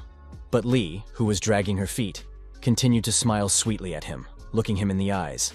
After fixing her hair, she finally replied that his comrades were now in the Sirens' dungeon off the coast of Sokcho. The woman emphasized that many hunters had fallen in this dangerous place, where not everyone wanted to go. In 2027, with the help of Kim Chae-min, the rescue of trapped soldiers and civilians began. Only one person died during the mission. However, it was the brave madam. All those present fought fearlessly and did not stop even for a second to catch their breath. Smiling, one of the fighters wondered why no one could move in front of this monster. But in an instant, the smirk disappeared from his face when he saw the girl screaming in unbearable pain. The hunters, who didn't have the courage to pierce their ears, instantly succumbed to the siren's hypnotic influence. If they had moved, the magic would have immediately worn off. But it was almost impossible to do so. The valiant Kim Chae-min knew this, so she tried to do something to get around the trap. After creating the skill management agency, the first task was to deal with the aftermath of the tragedy in the Siren's Nest. Alert Lee Meeson noticed the strange behavior of Teacher Wu, who knew that the girl's death had occurred later. Following his heart was not the most rational idea, and he was well aware of this, but his counterpart asked if something was wrong. Haijay was worried about this investigation because it wasn't planned initially, so nothing should happen to Hong and Kim. Exhaling, the guy calmed down a little and began to drive away the bad thoughts that were filling his head. The teacher replied to the beautiful blonde that nothing had happened, but she thought he was lying. Nevertheless, the beauty also regained her composure and did not dwell on the subject any longer. Snapping her fingers, Lee Meeson remembered something and decided to tell Teacher Wu about it right away. She asked if the young man would like to join the guild, which was somewhat unexpected for him. At first, the lady wanted to talk about the runes, which have less impact. But if everything is in order, then the bar can be raised. The woman promised that in their faction, Hije would be able to control information more easily, and they would also take care of solving problems. Shaking his head, the main character replied that he was not interested and did not want to listen any further. The blonde did not insist and said that she would not force him to join, because he was a human being and had the right to choose. Her calmness even surprised the young man a little, as he had already thought that Lee Meeson would cling to him with a death grip. The young man admitted that he thought she would insist, and when the lady asked him if he wanted to, he replied that he didn't really. The cunning and ingenious madam just smiled silently, as if she had her own plans for the young teacher. She said that something had to be done to preserve his reputation, because it was important. The girl added that as long as the teacher didn't kill anyone, they could decide anything, and the young man wondered if that was the right way to lure people to him. Meanwhile, Hong Seok-yong, Kim Chae-min, and two other brave explorers were in the dangerous area of the dungeon. A fearless man walked ahead of them, his sturdy brown boots stepping on branches. His face was unusually serious, and a blue pearl glowed pleasantly in his right ear. Two silver tokens rattled around his neck, reflecting rays of light in different directions. Meanwhile, Haijay was explaining in class that there was no correct way to raid the dungeon, so they had to think quickly to develop a strategy. Keeping his cool, the teacher asked which of the students wanted to go first and began to look around at everyone. Looking at the wall clock, the young mentor heard only silence in response and realized that no one wanted to. Remembering that the serious Hyunwook was the team captain, he asked who the guy would like to appoint as his deputy. The young man chose Han San, as they had already worked together and he had some experience navigating dangerous locations. It was said that in this simulation, they would consider the white figures to be members of the raid and the black ones to be monsters. Assuming that the hunters had entered the area where the core was located in the eastern part of the forest, the leader said that they would move towards the center. According to him, the healer Yu Hyo-un would be in the middle, with the mages on either side of her, while he would stand in front with his deputy. The mentor warned that shortly after entering, they would encounter a fairy, and the captain immediately said that they would kill her. The hero asked why, and the young man replied that these were monsters that moved in groups, but some could patrol alone or in pairs. The leader decided to kill the creature quickly before it returned to its pack and brought someone else with it. The calm Haijay said that there were 3 trees growing between them, blocking the fairy's view, so she had not yet realized that she had been spotted. Hyun Wook replied that if the enemy showed no signs of retreat, they would move closer, and eventually he would attack and kill it. The mentor asked what the guy would do if he got closer to the core. but a huge group of angry fairies attacked his team. The tense young man looked very thoughtful, because he did not want to make any mistakes and was thinking everything through carefully. Reaching for one of the chess pieces, the young man continued to think in order to give a detailed answer. Keeping a cool head, he replied that they would focus on building their team correctly. The young man added that then he and Sun Jin would deal with the fairies flying at them and hold off the attack until the last moment. Finally, the leader said that those in front would be killed first, and then the rest of the targets would be released. Serious Haije asked what would happen after the fairies left, and Hyun replied that they would destroy the core of the dungeon before anything else happened. The young man firmly stated that their goal was to clear the location, so there was no need to find out what the monsters were doing. Looking into his eyes without much emotion, the teacher remained silent, which made the young man a little nervous. In the end, the mentor smiled and noted that the young captain's strategy was quite good. Finally, it was announced that the raid had been successfully completed, after which Hyunwook relaxed and exhaled. After catching his breath, the young leader asked what the result of their work was this time. The emotionless Hije replied that trips to the dungeon did not result in any grades. It didn't matter whether the participants lived or died, which alarmed Yu Hyo-eun and Choi Jin-woo a little. After explaining this, the main character suggested that the students take turns until the lesson was over. He asked the students if they remembered how Hyunwook had appointed So Han-sung as his deputy, and asked them to try it themselves. After naming the assistant as the leader, the teacher asked who he would appoint as his assistant. The serious guy replied that he would choose Hyunwook, as he considered him more skilled and experienced than himself. Picking up the black figure, the mentor praised the students and said that they were all entering the dungeon. Then the homeroom teacher added that the students would encounter 6 fairies wandering around the city, which stunned Hansen.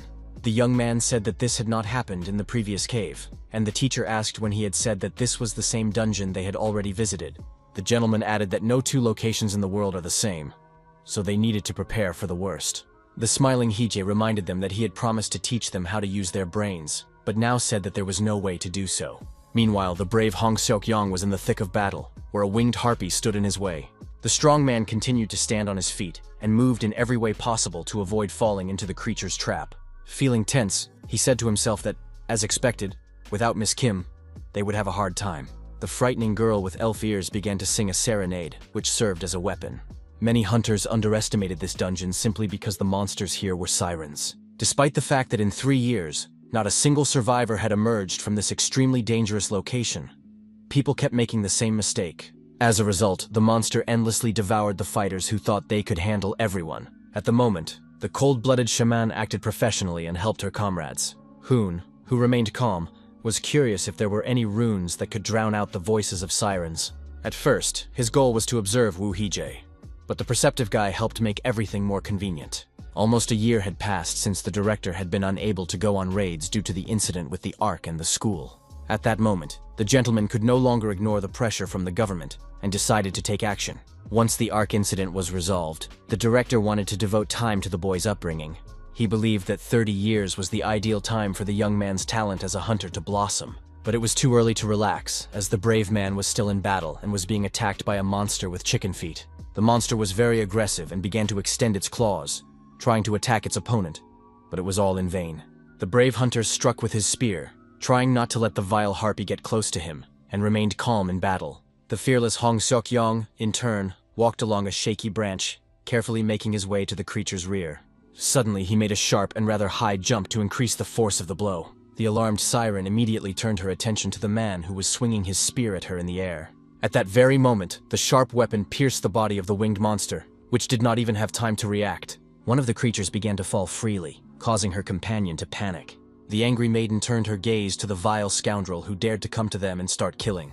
A shockwave suddenly appeared around them, provoked by the fearless Kim Shaman. The girl continued to hold the barrier with her staff, helping Hong Seok-kyun fight with all her might. The beauty was sure that everything was fine behind her, so she continued to focus on her task. Sensing something was wrong, she turned around and saw an open palm out of the corner of her eye. Feeling a shiver run down her spine, the tense lady saw the bloodied director in the clutches of the siren. During class, Woo Hee-jae asked the children if they had all gotten used to the simulations over the past few days. He said that today they would try a different approach and asked everyone not to be shy and to speak up if they had a suitable plan of action. The teacher added that they were facing a dungeon, and there was very little time left before the breakthrough, so the goal was to get through it as quickly as possible. It was said that after passing through the gate, the boys would find themselves on a plain with a forest visible in the distance, but at least 10 kilometers away. Raising his hand, the serious Hyunwook asked if anyone knew the location of the core of the location. The teacher replied that not even a pixie could be seen in the area, and the boy wondered if there were any shelters. The mentor said that as soon as they stepped through the gate, they could assume that all their movements were visible to the monsters, because there was nowhere to hide. Calm Han Eun-yeon learned that the weather inside the dungeon was clear and sunny, from which conclusions could be drawn. The perceptive girl began to think about this, trying to figure out how they should proceed. Unexpectedly, she suggested setting a fire in the location, which somewhat alarmed Lee Seong-yeon. She added that pixies rarely leave their territory, but they are wary of strangers and smart enough to set up ambushes or traps. The girl added that if they set everything on fire with magic, the monsters would not be able to get far. But Hae-jae pointed out that the team would also be in danger. The clever student said that in that case, they could simply leave the gates temporarily. Her well-thought-out strategy seemed quite interesting, and even surprised the main character a little. Feeling awkward, the smiling Han Eun-yeon asked if she had said something strange, because her mentor's reaction was unusual. The young teacher took a small yellow sticker in his hand and took a step toward his student. Remaining silent, he stuck the sticker on the forehead of the girl, who did not understand what was happening. The brown-eyed girl quickly realized what was going on, but couldn't figure out why he did it without saying anything. Showing his thumb and smiling, Hae-jae praised her, saying that she had done very well. Suddenly, the teacher asked what he would have to do for the student if she collected 10 such stickers. Everyone present listened to him silently and very attentively, but he kept them in suspense and remained completely unperturbed. After a while, the hero went out into the street, where the yellow car of teacher Kim Chi-min, who had suddenly returned, was parked. The dirty and crying woman said that they needed to go to the hospital urgently, which sounded very scary. The guy asked if they had failed the test, and the lady replied that it had gone well, but something terrible had happened. Barely holding back her tears, Kim mentioned director Hong Seok-kyung, and it was already clear that something had happened to him. The tense young man repeated to himself that this simply couldn't be true and refused to believe it. The hero asked the hunter to make sure the students returned home safely, as he needed to leave. On the way, he wondered if his uncle could have been hurt by some sirens and what was going on. Chemin, who was driving the car, said she wanted to say something right away, and the young man listened to her attentively. Clutching the steering wheel with a tense hand, the girl said that she was definitely against it, but this did not clarify anything and sounded strange.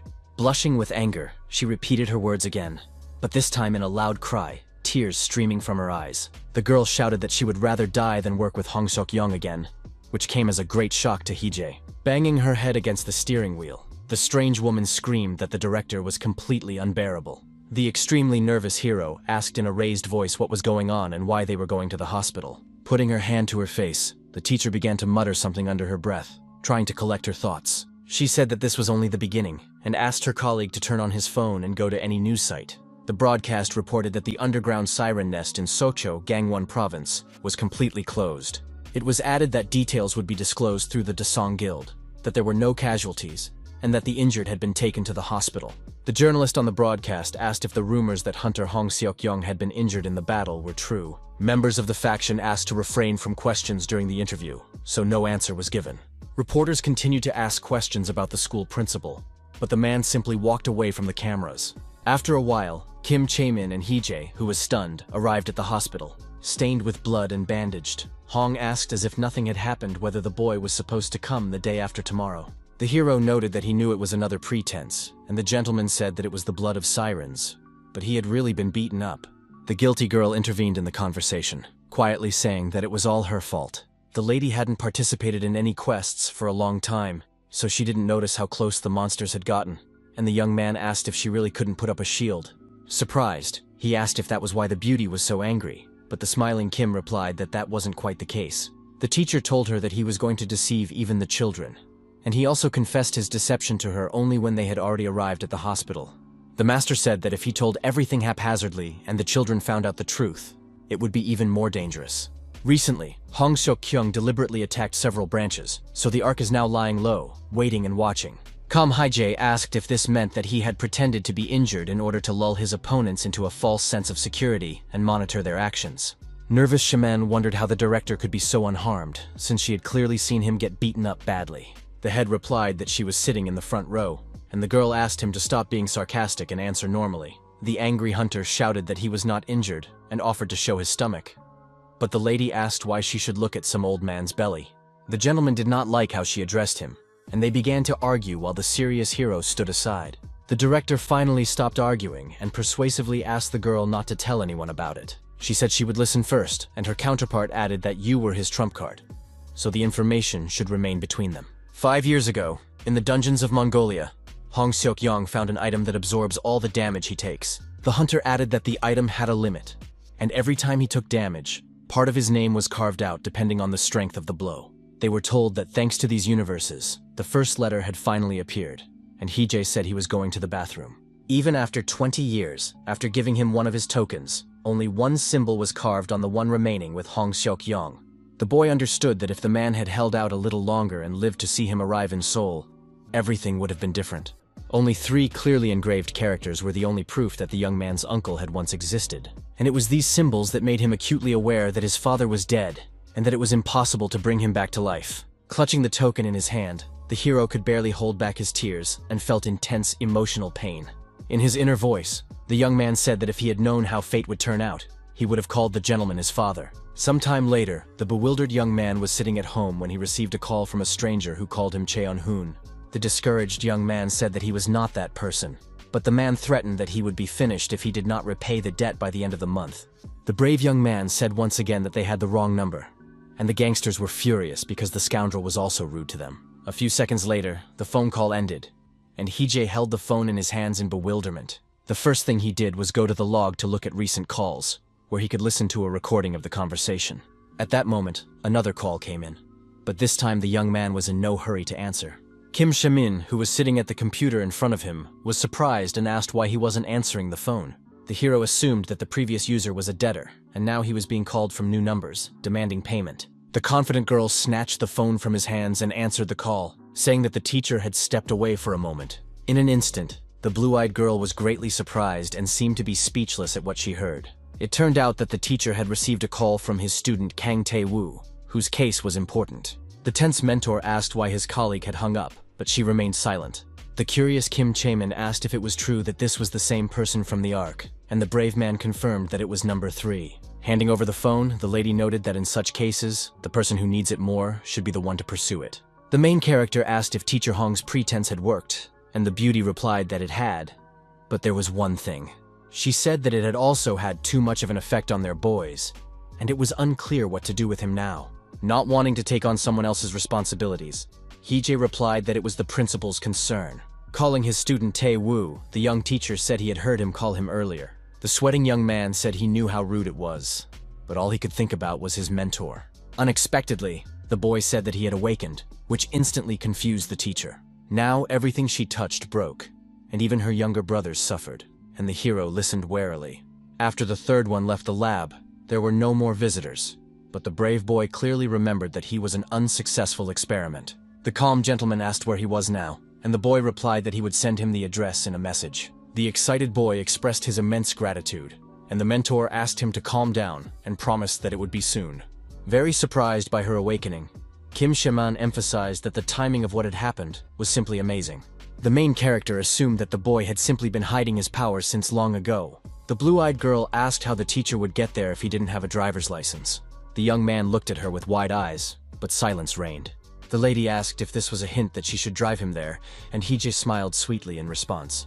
The angry lady advised him to ask the hunters from Dasong, but the young man said that he needed to show how the great magician would personally take them there. The woman was very unhappy with what was happening, and her words were irritating, but soon silence fell again. At one point, Kim Chae-min smiled slyly and said she had a great idea.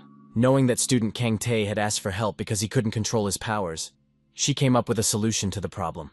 Suddenly, the enthusiastic lady suggested enrolling him in a demonstration school, but the cold-hearted hero replied that he would not do so. The young man called it madness to bring a person from the Ark to an educational institution, because it was unknown what he might do. The surprised blue-eyed woman asked if this wasn't the surest way out of a difficult situation. The tense teacher remembered that the excited boy was with his younger brothers. Someone who would go to such lengths for his brothers would hardly be concerned with trifles, and Haye, upon hearing this, lost the right to refuse. The very nervous teacher said that they would consult with Hong Seok-young to make the right decision. Soon, a video call was initiated with the director, who was in the hospital, and he laughed and said that it sounded funny. The man asked if Kang Tae-woo would be a transfer student, since it was not yet time for admissions. The joyful gentleman exclaimed that the school was finally starting to look like a real one. and his colleagues smiled. Later in class, the teacher asked how the assignment to compile a guide for dungeons was progressing and heard various answers. Looking at the form with commendation stickers, the mentor asked the students to finish the assignment by the end of the week. The young man said that he and teacher Kim would leave first, and hunters from the Dasong group would watch over the children's return home. The main character didn't know if he would be able to leave tomorrow, but in any case, he asked them to complete the assigned tasks properly. At that moment, he noticed Park So-hyun, who was trembling with fear and trying to address him. The young man had no idea what she was talking about, and the distraught girl muttered something about her condition. The guy replied that everything was fine with the director, and added that he was going there on his own business, so they had nothing to worry about. The skeptical Hyun Wook asked why Kim Chaemin was going with him if it was a personal matter for the teacher, and his counterpart replied that it just happened that way. Delighted, Yoo Hyo-won raised her hand and asked if she could also go out all week.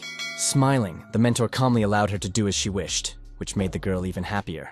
At that very moment, somewhere in South Korea, the weather was sunny and tree branches were falling to the ground. A little boy was walking through the forest, crouching down and drawing something on the grass with a stick. The boy was very interested and concentrated while he was writing, and there was no one else around.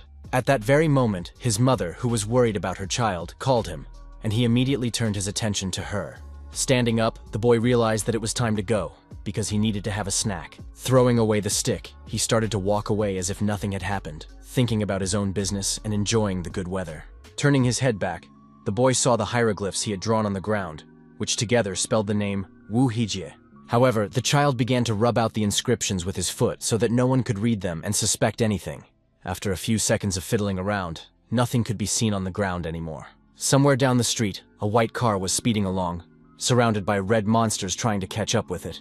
A very nervous Hijie asked Kim Shamin to just crash into a pole, and she cried out that she understood everything. Kang Tae, who was praying, promised that from that day on, he would live honestly and decently, as well as take care of his younger brothers and sisters. At that moment, the car crashed into the iron fence ahead, causing severe damage to the bodywork. The excited young man assumed that all this happened because he had too boldly declared that he wanted to become a mid-level hunter. The worried girl exclaimed that there was a huge herd of dinosaurs ahead that had already spotted them. The panicked lady did not understand what this monster was, and the nervous Hijie ordered her to immediately get her pink vines. Unexpectedly, the daredevil kicked out the windshield to get out and be useful there. Grabbing hold of an elastic branch, he exclaimed that now was their best chance to do something and survive. Keeping a cool head, the young teacher wondered how they had gotten into this situation. 2 hours ago, they were at the service center, where an employee said that all of Kang Tae-woo's necessary documents had been filled out. The main character asked if he still had trouble controlling himself, and the guy replied that it was much better than at the beginning. The mentor said that this was when most accidents happened, so caution would not hurt. The teacher asked if the boy had any younger brothers or sisters, and he replied that the orphanage was full of children. The lady asked him to come over for a photo, and the young man immediately jumped up from his chair. The shy boy looked around with wide eyes, which was obvious to the naked eye. Kim Chaemin suggested that the boy had just woken up because he couldn't cope with the speed. But the serious Hijie asked not to believe him. A colleague asked why the teacher was being so rude to the child, and whether he had done something to him. And the other person emphasized that she had almost guessed correctly. No matter how you look at it, at that moment the hero was definitely not yet awakened. Which means that the boy did it now, by a lucky coincidence. The teacher also considered the possibility that an artificial process had been achieved in the ark. He guessed that this was why they could make a river of promises and delved into his own memories. Although the brave men saved children in Menden, changing one thing or another, it did not go that far, so he pushed away silly thoughts. Deciding to distract himself, the gentleman approached one of the workers to ask for something, but at first, he couldn't explain anything to him. Soon, the trio returned to the car, where Kang Tae-woo was holding a strange object in his hands, wondering if it was a liquid monster. The mentor said it was a gift for awakening and asked the boy to simply squeeze it. The curious boy followed his teacher's request and began to touch the object in every way possible, which was entertaining. After a few seconds, the object fell apart into small red pieces, which frightened the student. The youngster became agitated, because the gift had been given with difficulty. But the smiling Hijie said that if he put it back together, it would become whole again. The teacher explained that it was a liquid monster for the awakened, and called it a kind of training kit. He said that the balls would stick back together until the magic stored inside ran out. Impressed, Kang Tae-woo noted that there was a lot of amazing things about the object, and began to examine it closely. Kim Chaemin, who was as focused as possible, drove the car without interfering in the men's conversation. The mentor said that at the boy's age, after awakening, Everyone usually dreams of becoming a hunter, and asked what he was going to do next. The girl asked if he thought so too, and her colleague replied that this process had happened to him much earlier. Exhaling, the boy smiled and admitted that he did not want to become a hunter at all. And the lady asked how he became one anyway. Initially, the teacher planned to persuade Kang Tae-woo to become a fighter and enroll him in Shabango. He replied that he had unexpectedly discovered that being a warrior was interesting and promised to help if the boy decided to do so. At that moment, the conversation turned to the high school for training hunters, which the student had already heard a little about. The teacher said that it was not yet a fully fledged educational institution, but the director would soon iron out the shortcomings. Then Kim Chae-min said that the head would soon be discharged from the hospital, so she asked the boy not to pay attention to the gloomy rumors. The polite Hae-jae thought this was much better than getting involved with a suspicious guild, so he asked the boy to call if he was interested. At one point, the wary Kang Ta looked away when he saw something strange outside the window. Nearby, civilians were running in a state of panic, as if someone were chasing them. Meanwhile, salamanders were rampaging in the streets, each of them capable of snapping people like sunflower seeds. At that moment, the fearless hero used his partner's pink vines and jumped, wrapping himself around an iron pole.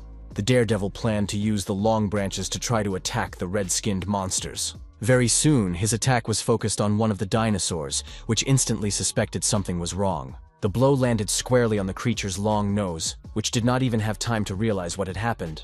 The brave man moved at great speed in different directions, not allowing the creatures to attack him in any way. The fighter advanced further and further, approaching the salamander from behind, which was alert and heard loud noises. At that moment, the monster opened its mouth wide and roared at the top of its lungs, experiencing severe pain in its neck. With the help of pink vines, the giant's head was bound, which caused it great anger. Showing no mercy, Hae-jae made a small knot and began to pull the elastic branches toward him. The huge creature suffered incredible pain from suffocation, but it could do nothing. A few seconds later, the salamander crashed onto the asphalt with a bang, and its eyes began to roll back. Kim Chae-min tried to keep a cool head so as not to make any mistakes while driving.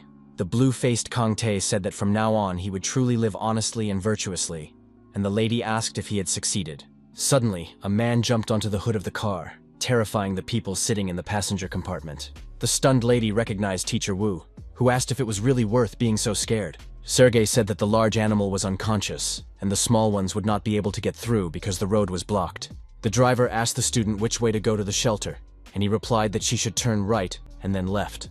It was strange that in such a situation, there was no evacuation announcement, or even any signals. Getting out of the car, the woman asked if it was true that his younger brothers and sisters were in this orphanage.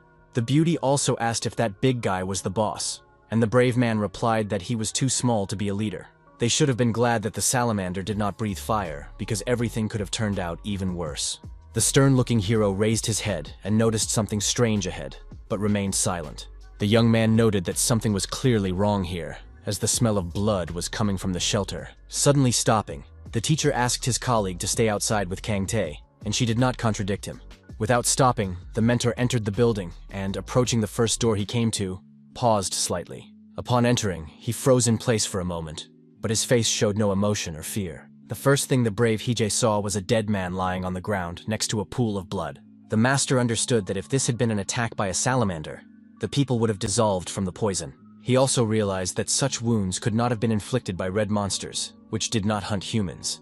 There were a huge number of dead civilians lying around, and their blood was splattered everywhere. The cool-headed hero noticed the absence of any signs of escape or resistance, and he also did not understand where the children were. When he saw the classroom for young children, the hero's face changed dramatically. And stepping inside, he saw the dead again. The horror haunted him and greatly disturbed him, but the brave man tried with all his might to restrain his emotions. A few minutes later, the serious Hae-jae went outside, where his agitated comrades were waiting for him. Keeping a cool head, he said that he had the right to move, and the alarmed Kang Ta asked about the children. The emotionless hero replied that he would tell them about it later. But the worried young man wanted to know the reason for this. Barely holding back his panic, the young man asked what had happened to the teachers and their young pupils. The boy had high hopes that they were all right, but the young teacher was in no hurry to answer. The young man, almost in tears, shouted that these were his brothers and sisters, and Hae-jae wondered if this was all an act on his part. He understood that if they took the boy under their supervision and sent him to an experimental school, it would be easier to find out who from the Ark would try to contact him. In his past life, the emotional Hong Seok-kyung told his beloved son that he knew very well what horrors he had seen. But at the same time, the man asked if the boy had expressed hatred for the director, and he confirmed this without hesitation. The father asked if he really wanted to become like him, since he had acted in the same way, and the child nervously and loudly answered in the negative. The youngster said he didn't want to be like the manager, and the hunter thought that was obvious, because he was much better than that scoundrel. Smiling, Dad asked his son to become better than this man and laugh in his face, expressing his confidence in him. At that moment, the main character unexpectedly hit his head on the car window, greatly frightening Kim Shamin. Until that moment, Hee-jae had always tried to justify the trust placed in him and could not now abandon his principles. After a while, Kang-ta told the school administrators everything, and Lee Mi-sun suggested that he take a walk while the adults talked. The shy boy smiled in response and began to leave the room, not daring to argue. The lady said that the incident happened on a weekday, and most of the children were at school, and now they were under protection. The youngster's records contained information up to his entry into first grade. But after he switched to homeschooling, the information became vague. The serious Hong Seok-kyung asked if a list of suspects had been identified. The woman said she had checked all the CCTV cameras, but what was happening inside the shelter was not captured on camera. However, in one of the fragments, a villain appeared, dressed in black and hiding his face with a hood and a cap. The man asked if there were any recordings showing the face, but Lee replied that even this image had been obtained by zooming in from a long distance.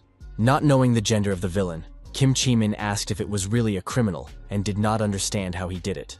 The calm blonde moved the cursor to the center of the screen to start playing one of the videos. In the footage, the person hiding their identity stretched out their arm in front of them, pointing it at the white crossover in front.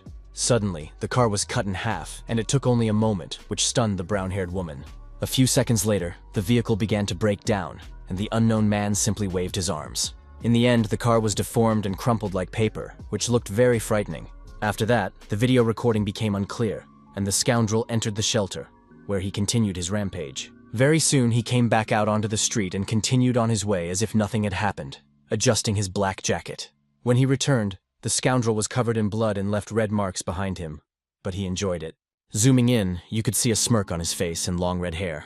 The recording ended there, and Shaman assumed that this was a serial killer who had taken advantage of the situation in the dungeon. Serious Hee-jae was sure that the criminal had deliberately revealed himself, because with such abilities, it was quite possible to get away without leaving any clues. The excited blue-eyed girl wondered how the scoundrel could have known about the orphanage's connection to the Ark. And Teacher Hong was very stern at that moment. Suddenly, the man said that it was a guy he had been tracking down in South America for a long time. Surprised, Lee Mi-sun asked if he had been pursuing him, and her counterpart replied that they could have heard about it on the black market. The director had never seen the villain's face, and in the end, he disappeared. And upon learning this, the hero asked how his colleague could be so sure. There were rumors about the existence of a madman who could turn anything he didn't like into a small ball and make it his trophy. The stern hunter said he was pursuing him because he had heard that the scoundrel was the boss of the Ark. Concerned, Kim Chae-min asked if it was a child, and the gentleman replied that it was only a rumor, and he did not know the details. The judicious teacher said that, if you think about it, it explains why there were no signs of resistance at the scene of the murder. The calm Myson said that both the items and the information at the scene pointed to this, and that so far it was the best version. The leader suggested setting a trap, and the puzzled woman asked what he meant. Visavi explained that her director was in trouble, and even though the children were under protection, it would be difficult to join them because he had been awakened. He suggested that the woman go to the school, saying that if the Ark came to pick up or eliminate numbers 3, it would play into their hands. Smiling, the blonde noted that she liked this plan, especially because they wouldn't have to lie. She asked whether it was worth gathering information about the Ark's boss, and the man replied in the negative. The man added that if this person was going around killing everyone connected to the organization, then the other places were also in danger.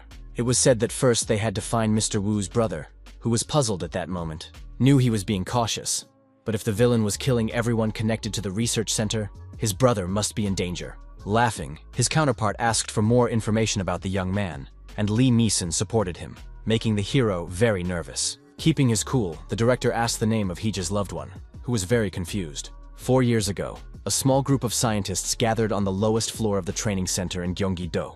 A woman's voice greeted number 3 and wished him a happy birthday, saying that they had prepared his favorite cake. The boy thanked her, calling her mom, but the woman reminded him that she had asked him not to address her that way. She asked how long he planned to behave like a child, and the boy apologized to the researcher. The lady did not dwell on the matter, and the youngster silently gazed at the glass panorama ahead. At the same time, the child was given a vaccination in the elbow area and held cotton wool to prevent infection. The research center employee emphasized that the boy had behaved very well and shown himself to be worthy. The lady added that he would have visitors in the afternoon, but the youngster did not understand this, and she realized that she had not expressed herself clearly. It was said that a new director would be coming to visit them, and this was more understandable to the boy chewing candy. The first head, whom number 3 met in the laboratory, had a bad reputation among the children of the employees, so he did not last long. After a short period of time, the man was found dead in his room, with documents scattered around him. The next manager, despite being frequently absent due to his busy schedule, cared for the children, adding breaks for naps and afternoon snacks to the schedule. Maltz was very curious about what the new director would be like, but his thoughts were interrupted by a girl who called him her older brother.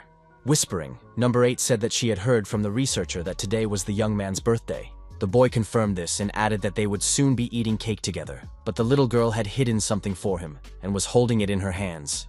Unfolding the parchment paper, she held out 2 chocolate cookies, saying that they were his gift. The sweet girl said she had saved them yesterday to give to Kang-tae because she thought he deserved it. The young man was very pleased and moved his mouth close to So-hee's ear to whisper his thanks, which made her smile.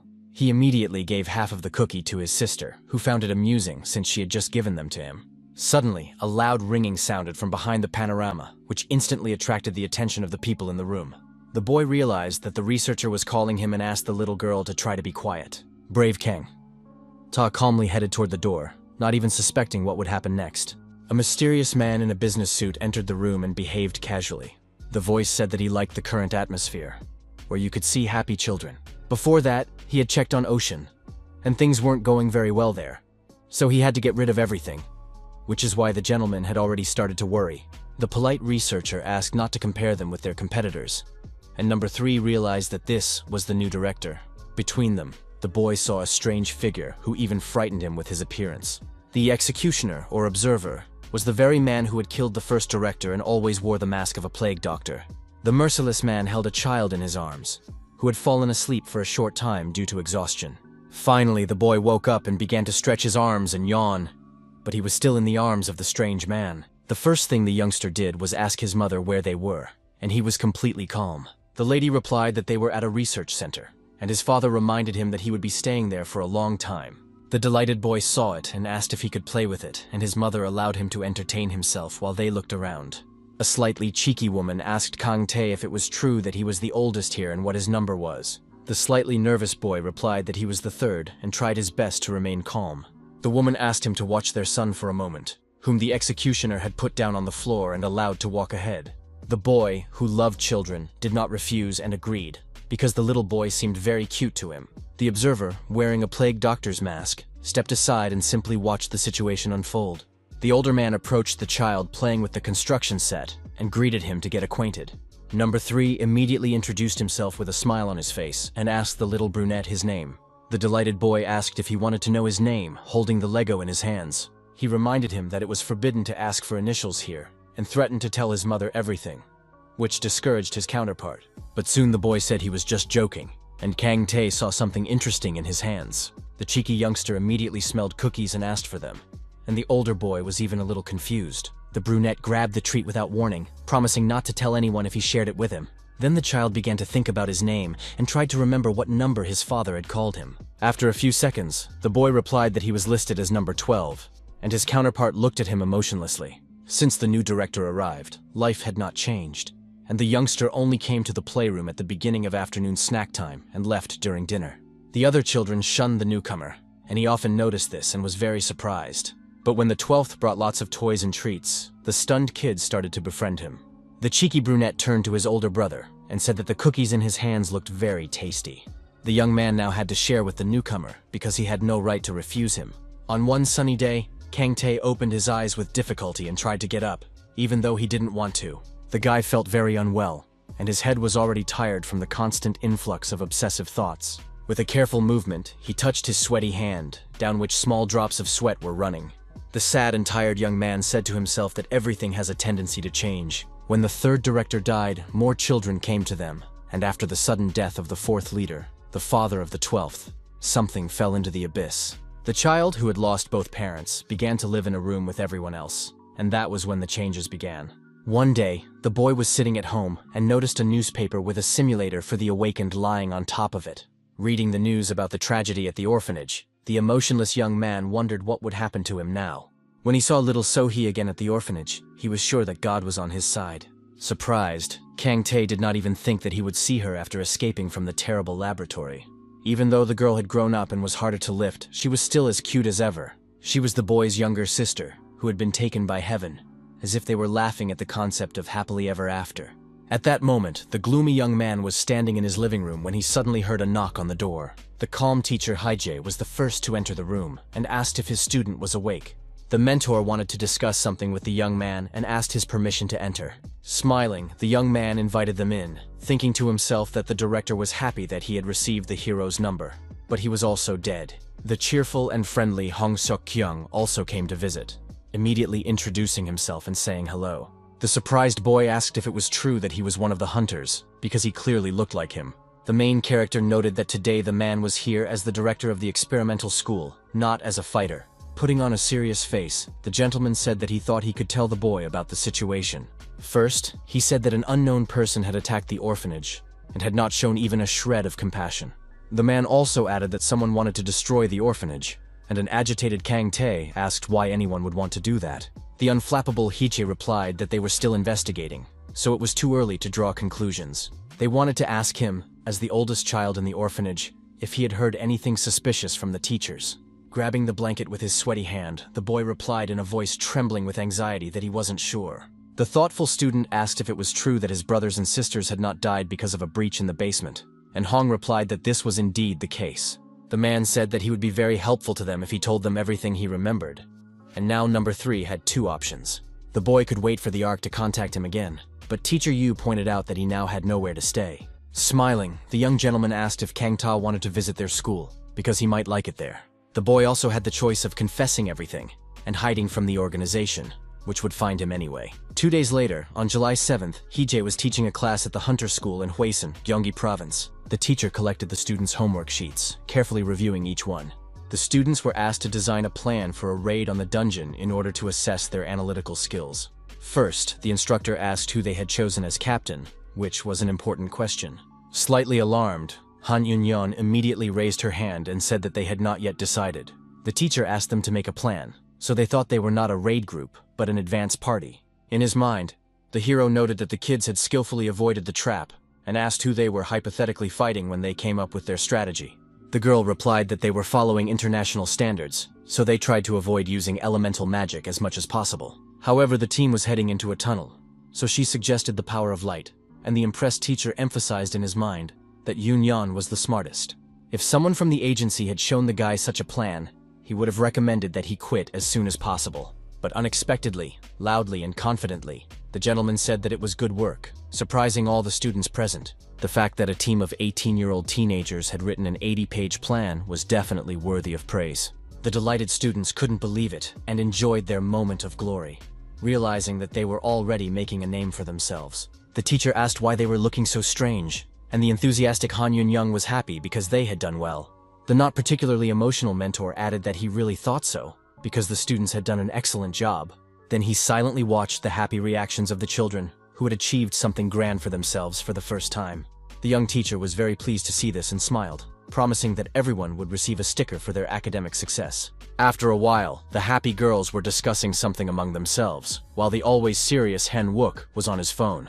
After finishing the last sheet, a slightly tense Haejae said it was time to get back to the lesson. He thought that all the students had heard the news that the principal had been discharged from the hospital, and they confirmed this in unison. The young man emphasized that this was not entirely related, but that a new student had transferred to their school. The unexpected news surprised those present a little, as such situations had never happened before. Stunned, Han Eun-yeon asked who would want to come to this school, and the hero wondered if that was the only thing that surprised her.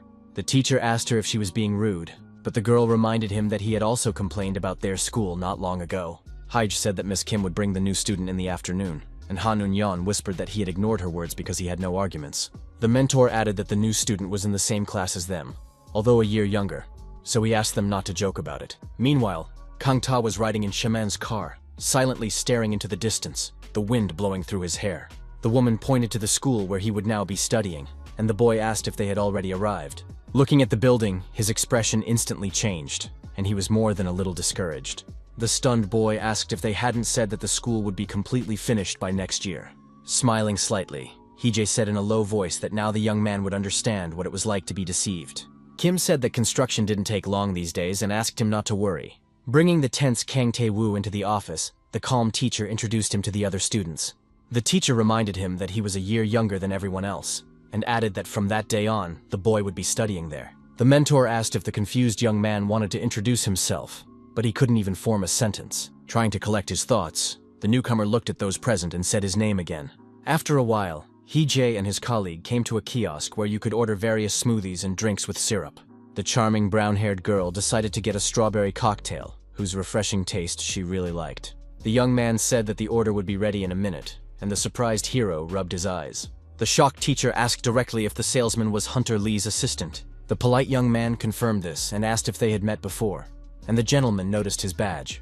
Ji-Yugon explained that Song Jin had made something for him, saying that without it, he would not be able to be a barista. The young man asked what Mr. Wu wanted and offered him the menu to choose something. Until now, the hero had only been given instant coffee at this job, so he decided to take a chance and ordered an iced Americano. He asked what drinks children prefer now, and the guy replied that it has been hot lately, so smoothies. A few minutes later, the teacher began to taste the cold drink, noticing that Hong Seo-kyung was gone again. Hyge wondered if the financial sponsor Lee Myson or he, who did all the work, should take the place of the director. Nearby, Kang Tae sat calmly on a deck chair, focused on his thoughts and not interacting with anyone.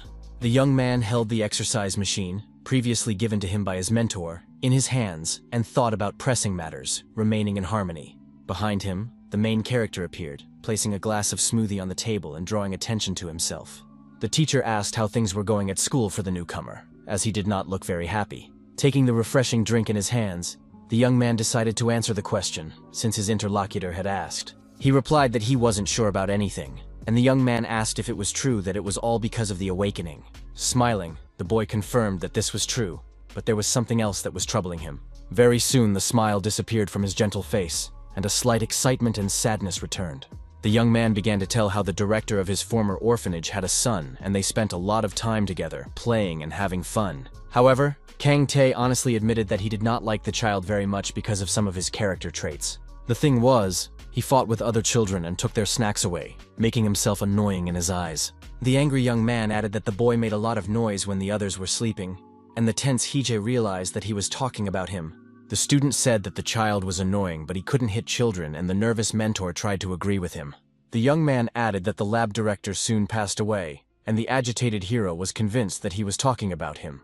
The student remembered that the boy looked normal on the outside, but those around him were in an uproar and began to panic. At that moment, he was very worried because he did not understand the chaos around him. Probably, the boy simply did not realize that he had become an orphan overnight, and at the same time always behaved confidently. Seeing this, Kang Tae realized that no one knows how life will turn out, so it was necessary to cherish every happy moment. The surprised teacher realized that the young man was saying that he had learned a lesson from his misfortune.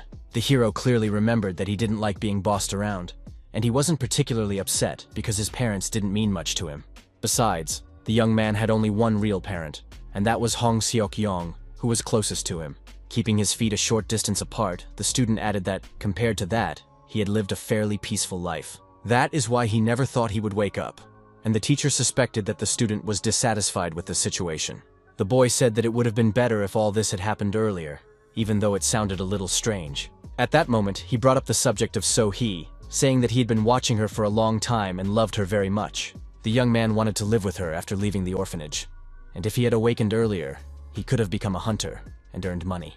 Now that the girl was no longer alive, the boy saw no point in becoming a fighter. Hyge understood that all he had to do was ask if he wanted to catch the man who killed his sister in order to turn his emotions into anger and control him. However, he considered that if he told a 17-year-old teenager to use it as motivation, he would feel ashamed. In the end, the unflappable teacher advised the young man to do what he wanted. Kang Tae-woo spent a long time in the lab, even though he was born outside its walls, and lived like a normal child until he entered elementary school. Even the main character, who was born in the research center, dreamed of leaving it when he heard the boy's story. Therefore, it was not difficult to imagine how much the boy suffered when he was deprived of his freedom in the blink of an eye. Remaining completely calm and without even thinking of pressuring the student, The teacher said that the most important thing was his desire. He added that he would help if the student wanted to become a hunter. But if he didn't want to be one, that was okay too. The confused boy didn't even know what he really wanted. But at that moment, no one demanded anything of him. The mentor said that he could make it his hobby and do whatever he wanted. Smiling, Hee-jae asked if the student knew where the director's annoying son was now. But he didn't get any information.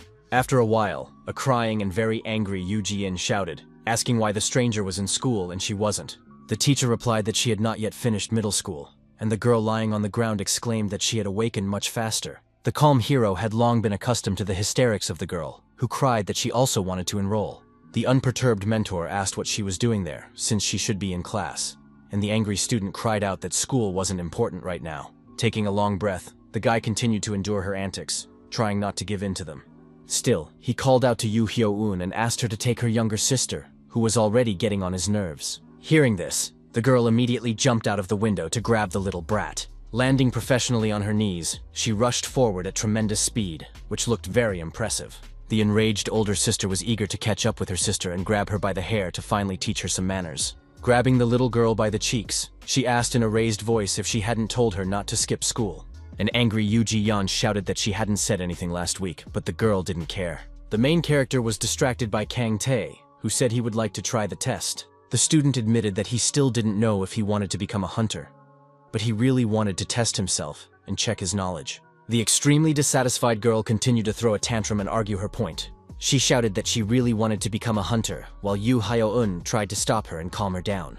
The cool-headed Hyeja once again turned to the young student to explain everything to her in simple terms. The young gentleman said that this academy is not yet officially an educational institution. He added that she would be considered uneducated if she dropped out of high school to enroll here.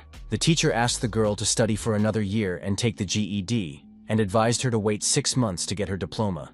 After explaining everything convincingly, the mentor asked if Yoo Ji-young, who was discouraged and silent, understood now. Excited, Yoo Hyo-eun apologized to the man, who asked her to treat the little girl to something tasty from the coffee truck. Smiling, the girl said that her sister would rather die than skip lunch, so she probably ate before coming. The brown-haired girl led her boisterous relative away, and now complete silence and harmony reigned around them. Looking at their backs, Teacher Yu said that now they could proceed with the test without interruption. Exhaling and grinning, he added that there was nothing to worry about here, so they could relax. In his past life, Hee-jae lay on the couch and looked at a wonderful object that glowed brightly. His father called him, so he became suddenly alarmed and clenched his fist, and a drop of sweat began to roll down his cheek. The wary youngster wondered what was going on and whether he had done something wrong, but he tried to remain calm. Hong Seok-kyung had told him not to touch the things he had brought from the dungeon, and the boy assumed that he had found out about his games with the coin. Pointing his finger at the small fist, the man asked what was inside it. The child silently opened his sweaty palm, thinking to himself that he had been caught. Barely holding back tears, the boy said he was very sorry, and the stunned Hong didn't even understand. The man said he wasn't going to scold him, and his son promised not to take his personal belongings without permission anymore. The bewildered father said he wouldn't have brought anything dangerous, but still advised him not to take items from the basement without thinking. The father asked if the boy understood what he was talking about, and the boy thought it was too simple. The serious hunter only asked if his son remembered when his hand and the coin glowed. He also wondered if the surprised Hee-jae could repeat the maneuver, as if it were important to him. Without asking any questions, the talented boy performed the trick with the object from the dungeon again, and he succeeded. In an instant, the interested child spread his palm and asked his father to evaluate it. Surprised, Hong Seok-kyung said that, as he had originally assumed, the shining essence was mana. With a slow, careful movement of his hand, he took the gold coin to check something. At that very moment, the magic ceased to work and instantly disappeared, from which conclusions could already be drawn. Slightly tense, Mr. Hong turned back to his son sitting on the sofa to clarify something. He asked if the child had shown his ability to anyone, but learned that he was the first to witness it. Extremely serious, Hong asked him never to show it to anyone but him, and the boy listened attentively. The curious boy asked why, and the man replied that if he told others, they would be jealous because not everyone could do it. The boy called it nonsense, because all you had to do was collect small pieces. The clever youngster added that they fall out of the coin when you shake it, so there was nothing unusual about it. The father asked the boy, who was sprawled on the sofa, if he wanted to go for a walk, but immediately heard a negative answer. Smiling, the gentleman asked if he could teach him a couple of exercises, and managed to change his mind. At that moment, Teacher Hee-jae was sitting in front of Kang Tae and showing him something on a piece of paper. The teacher asked what he could see in front of him, and, upon hearing that it was a drawing, repeated the question. Handing the white card to the student, the gentleman noted that it was normal if he could not see anything else. It was said that the drawing should not be erased, so the young man just had to put it on his palm and not move. The manual for testing mana conductivity stated that first, the auxiliary runes had to be activated to gather power around them. Next, the test subject and the tester would hold both ends of the paper, and then the instructor would pour a small amount of energy into it. The mana flowed from the tester's hand through the paper into the rune and finally into the student's limb. The instructions were followed precisely, and everything happened exactly as described in the manual. When Haije was 13, long after the coin incident, he finally understood something. The particles that the hero saw were life force, and the only one who could see them with the naked eye was him. The Pioneer Project, which aimed to artificially awaken people, continued unsuccessfully for more than 10 years and ended in failure. Most of those who were awakened felt only a slight tickling sensation in their palms during the tests. But for people artificially endowed with powerful abilities, such as Teacher Wu, the situation was completely different. Suddenly alarmed, Kang Ta exclaimed that his hand was glowing, something he had never experienced before. With a trembling voice, he asked if this was supposed to happen, while his smiling mentor silently observed the situation. Thus, the second successful example of the ARC project appeared, which pleased its creators. The curious boy began to examine the glowing hieroglyph, which was even mesmerizing. The boy learned that Haije had managed to determine his sensitivity to mana, and it turned out to be quite high. However, this characteristic had nothing to do with the abilities of hunters, so the test had not yet been passed. The master simply used the exam to determine the direction for the students' lessons. He also decided not to mention that the sensitivity was due to experiments and to behave as usual. The mentor asked if there was any weapon the boy wanted to master, and he asked which one was used most often. The teacher replied that most students use swords because they were considered universal. The main character added that the student could always change his equipment if it didn't suit him. The boy said he would start with a blade, and thought to himself that, as he had expected, his opponent was a good person. The youngster assumed that this was why the man had come all this way to help a child he barely knew when he asked for help. At one point, the emotionless mentor looked away when he heard loud noises. Other students were already training nearby, swinging wooden swords in all directions. The curious Hije turned again to the calm Kang Tae to ask him an important question. Watching the boy's actions, the hero asked the young man if he knew what skill was most essential for a hunter. The new student answered in the negative, while a battle was taking place behind him. Shocked, he turned around abruptly and saw a man falling, something he had rarely encountered before. Looking at the focused Sun Sunjin, the mentor said that the most important skill is the ability to fall. Unexpectedly, the teacher grabbed the confused boy by the scruff of his neck and pulled him along, which he did not expect. Hong Sok-young once said that if your heart is heavy, you need to make your body work, so the master pushed the youngster out of the room. In his inner voice, the boy said that he took back his words about Haije being a good person, and 3 stern fighters were already standing in front of him. A few hours later, the pale newcomer sat at his desk and seemed to have already given up the ghost due to extreme fatigue. The teacher said that in the morning, Kim Shamin would be teaching the mages, while the rest would be training with the hunters from Daesun. It was also said that in the evening, the students would learn how to clear dungeons with him. The confused Shung asked if the transferred student would follow the same schedule, and the teacher confirmed that this was the case.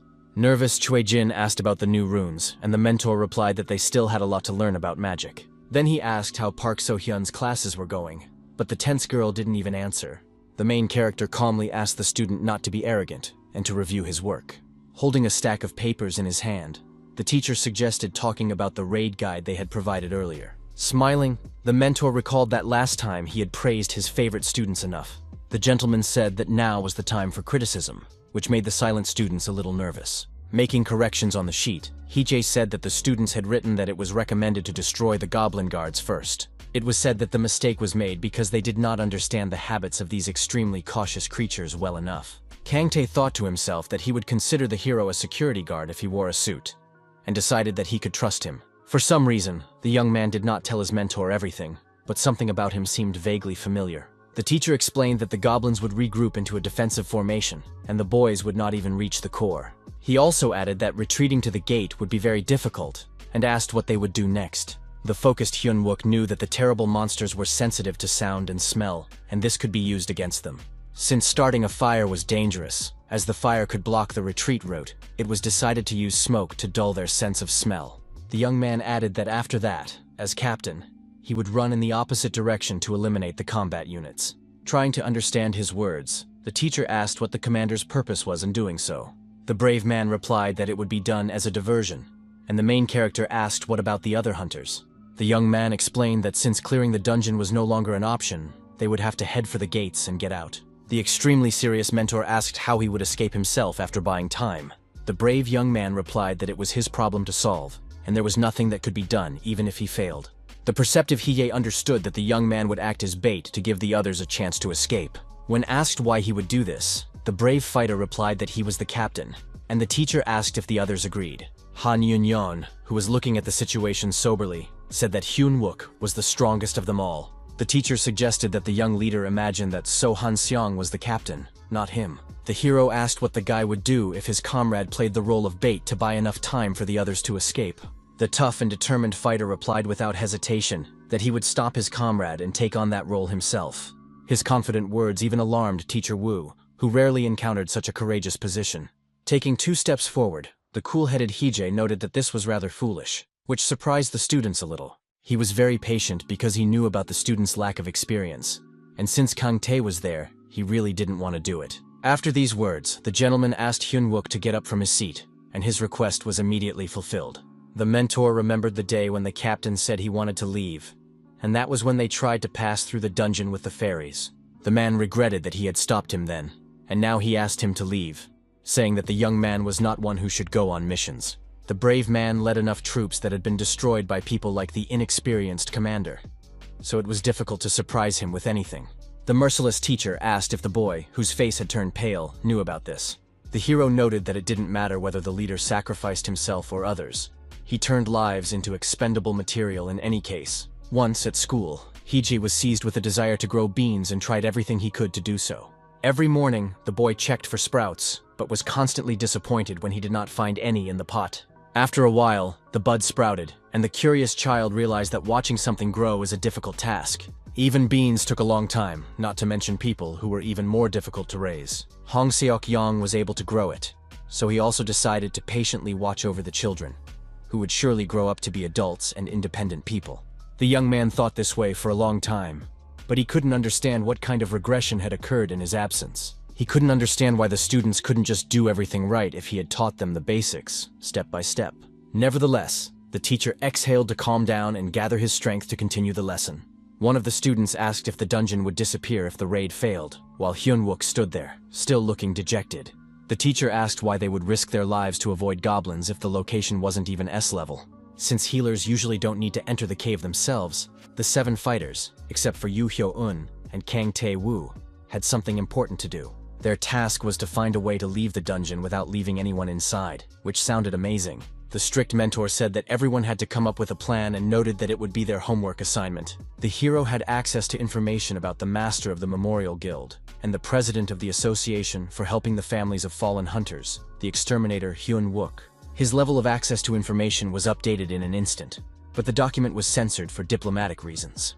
A few days later, a serious-minded son Sunjin approached the mentor and said that they would set off fireworks. The man did not quite understand her, but the girl said that the fireworks should be heard throughout the area to dull the goblin's senses. The teacher asked how she was going to make the fireworks, and the student replied that there were 2 magicians in the group, so it was possible. Brown Eyes asked if it was a good idea, and the young man really liked her confidence. It was much better than Hyun-wook's behavior, who seemed to have turned into a zombie and was catching puzzled glances. The young teacher asked who the girl got the idea from, and suggested that it was from the hunter Im from Dasong. In response, Sunjin smiled slightly, but did not give a direct answer to the question, as if it were a little secret. Deciding not to dwell on it, the hero wrote on the board that the beauty had passed the test. Lee Seong-yeon was stunned to learn that it was possible to ask for help, but Hije said that they were only learning, so it was perfectly normal. The boy immediately ran out of the classroom and headed for a professional who could help him with advice. But unexpectedly, the strict teacher stopped him and asked him to return to his seat immediately. The gentleman said that since asking the hunter for help was Sunjin's idea, he couldn't repeat it. At that moment, a tense Choi Jin raised his hand, and Hije immediately turned his attention to him. The enthusiastic young man confidently said that they could use fireworks for the task. Without hesitation, the hero replied that the task was complete, which finally threw Lee Seong-yeon, who was sitting in front, off balance. The satisfied boy asked how the bespectacled boy had passed if he had literally copied Sunjin's brilliant idea. The boy explained that Mr. Wu had mentioned that her idea was to ask a professional for help, which meant that the use of fireworks was not mentioned. The teacher said that class was over for the day, but he had a separate conversation with Hyun Wook and Sung Yeon. He asked them to take their time and think about it some more, and promised to give each of them a sticker if they passed the test. The next day, the news showed a video featuring the brave Hong Suk-kyung. It was reported that, together with 9 hunters, he had successfully cleared the dungeon in Gangwon, Gangwon province. Hearing Heejae's heavy sigh, he asked if that was how a colleague greeted the principal who had returned to school. The young man replied that the man had been away for too long, and when asked if he had missed him, he replied that he had hoped he would not return. Pressing the button to turn on the electric kettle, the man muttered something under his breath, but did not show any particular emotion. Then he began to silently pour something from a bag, while the young teacher sitting in the chair watched him. The young man said that Hunter G had made coffee for them on the street, and offered to bring a cup to the head. Calm Hong Sok-kyung turned his head away and said he preferred instant coffee, so he refused. Putting a glass of hot drink on the table, the gentleman handed it to Heejae, who immediately thanked him. When asked by the director how the lessons with the boys were going, his counterpart replied that they were all thinking incorrectly, but in battle, according to the hunter, they were succeeding. The young man noted that Hyun Wook's combat skills were already around rank B, but his head was a little messed up. The gentleman drinking coffee listened attentively and did not interrupt, so as not to distract him. Hong heard that Yu Ji-young was attending the same theoretical classes as Tae-woo, and was afraid that she would learn nonsense if he left her. He also heard from her that the teacher considered risking one's life to clear the dungeon pointless, because life should be cherished. The guy wondered if that sounded too negative, but Sok-young called his work excellent. The man said that sometimes some people mistakenly think that only they can clear the dungeon. The director added that he had to rescue such a guy in a recent raid, so he couldn't allow his students to become such idiots. The wary protagonist believed that he had not called him here just to say those words. His counterpart also said that he had heard that the teacher had entrusted his work to the hunters from Daesun. As for the lecture on monsters, it was said that one could always rely on Mr. Han's guide to dungeon exploration. What he heard seemed a little strange to the head of the school, who looked at the young man in bewilderment. Being serious, he asked how the guy knew about his guide, and Heejae didn't know how to get out of it now. Throwing a paper cup into the trash can, the young man replied that he had overheard hunters talking about it. The angry young man said that Honu should have used the funds to educate students first, but he had given them only to the fighters. The gentleman replied that he had considered doing so later, but in any case, he now considered it unimportant. Taking a slightly crumpled white sheet of paper, he asked his counterpart to look at it as if it were something important. The attentive hero looked closely, but at first did not understand what it was. Flashing his white teeth, Sok-yeon said confidently that it was time to publish the runes. His colleague said that it was a draft containing 30 characters that needed to be publicized. The young teacher asked why the explanations were so short, and his counterpart replied that it was to relax the stubborn magicians. The calm teacher believed that this would be enough, so he did not add anything of his own. The gentleman asked if he was sure he had checked everything carefully, and looked at the column where the author was indicated. The hero realized that the publishers were Dane, Daesun, and Kim Shamin, as he had been told, so there were no problems. His comrade asked if it was okay not to mention the name of the familiar magician Heejae, who was the creator of the runes. The teacher said that if the Ark found out anything, there would be trouble, so everything was fine. He understood that the Archmage would be inspired by this, and create something even more incredible, and that they could buy time, which would be very beneficial for humanity. The director realized that if the organization intervened, everything would become more complicated, and the young man asked if he had learned anything about the attacker on the orphanage. The man replied that he had searched the entire area and questioned everyone who might know something, but to no avail, and the criminal had always been nothing more than a rumor. It also became known that nothing useful was found in the documents left at the orphanage. Putting his hand on his shoulder, his colleague said that if he was lucky, the young man would soon be able to meet his younger brother. Smiling slightly, the thoughtful mentor emphasized that it sounded pretty good. Hong Seok-kyung's training sessions were simple and straightforward, but he put his heart into them and really enjoyed himself. His adoptive father sharpened Haija's survival instincts, forcing him to adapt to the mana.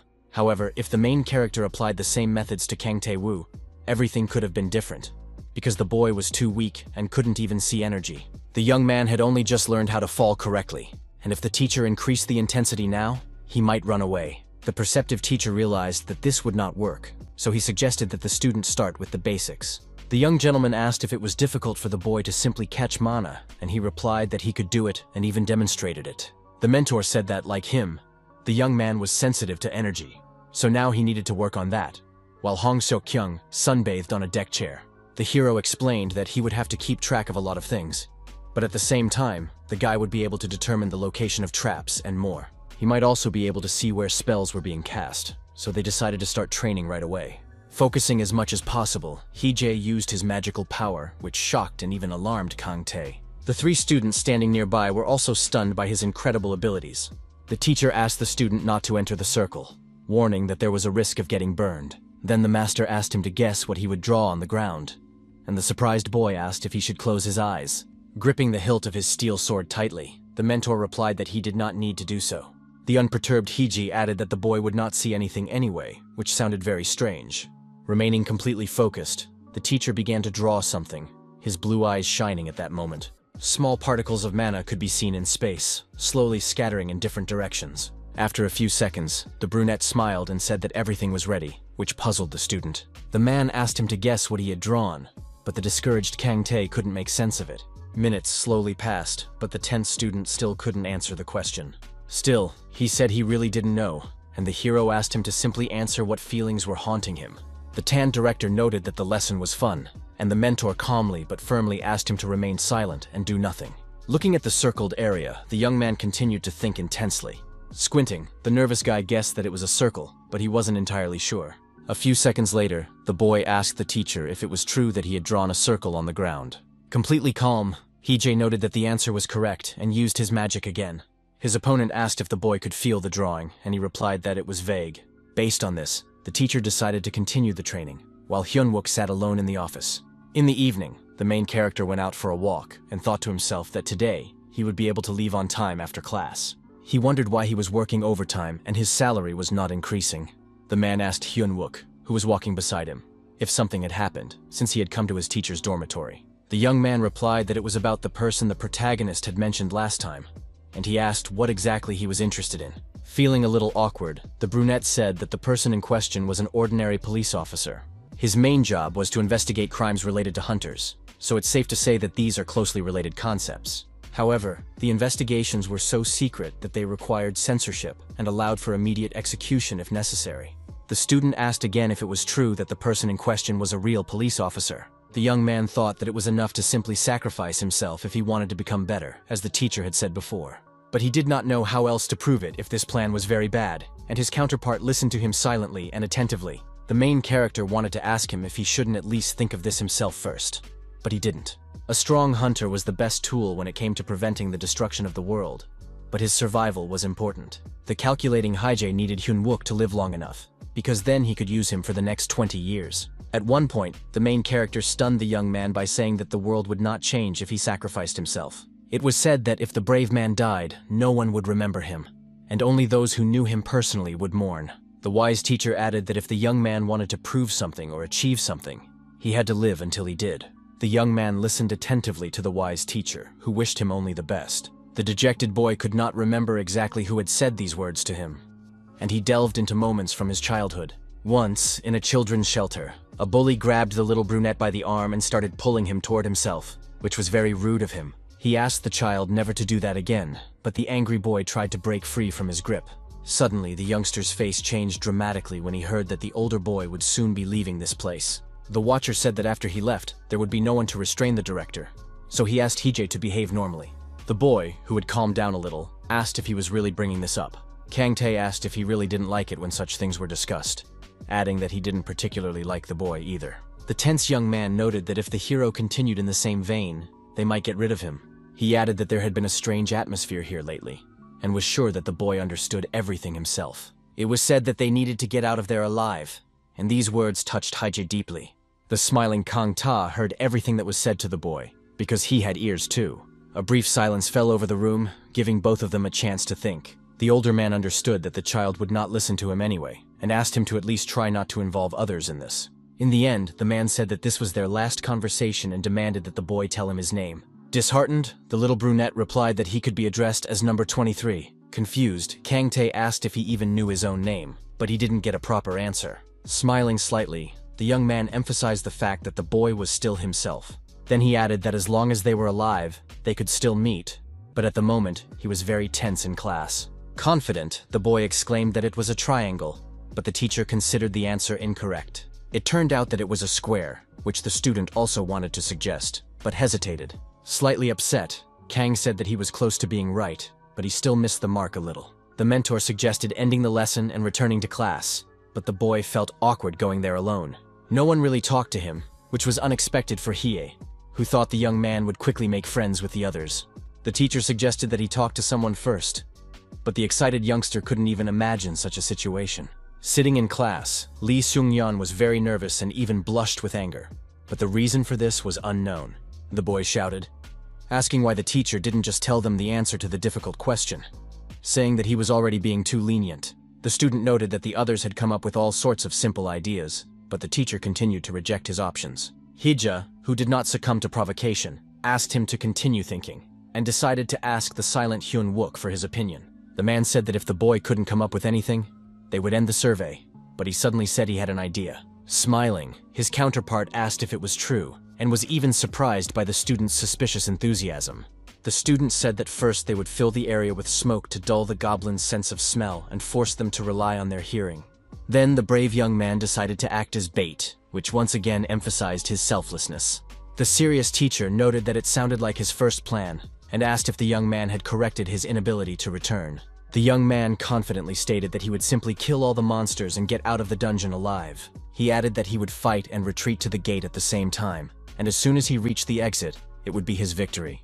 The thoughtful hero began to carefully analyze the commander's plan in his head in order to find flaws in it. The stunned students watched silently as the cool-headed young man waited for his opponent's assessment. The smiling Hije could help them develop the skills they lacked, but they would have to overcome their insecurity and weakness of spirit on their own. In his inner voice, the master noted that, in his own way, the cheerful young man had coped with the task. With a flash of a smile, the calm mentor gave the young man a passing grade, which came as a shock to everyone present. Lee Seung-yeon, who was on the verge of tears, exclaimed that this was literally the same thing the leader had suggested earlier. The teacher replied that if he didn't understand, then he had room to grow, while the others looked at him in bewilderment. According to the teacher, Han Yun-young and Jin Woo were still struggling to understand, but the others seemed to have understood everything well. The man asked if Kang Ta remembered the words he had said earlier, and the boy said that he had a lot to learn to become a hunter. The mentor had already warned the fighters from Daesun, so he asked the boy to take their books and write a summary of each one. Smiling, the main character noted that the kid was doing well, and added that he definitely had talent. At that moment, the angry Lee Seung-yeon looked at the newcomer in the class, who, unlike him, was being praised. Then the boy lowered his gaze to his desk and looked as if he wanted to cry from moral exhaustion. Confused, Hije looked at the seated students and asked if he hadn't said that the class was over. At that moment, he let the students go home, and when they went outside, they said goodbye to him and started to leave. The young teacher remained in the classroom alone with the dejected student who was unable to accomplish anything. The scene seemed quite familiar to the teacher, who decided to inquire about what was happening with the student. The sniffling boy didn't answer him, and the nervous man hoped it wasn't what he thought it was.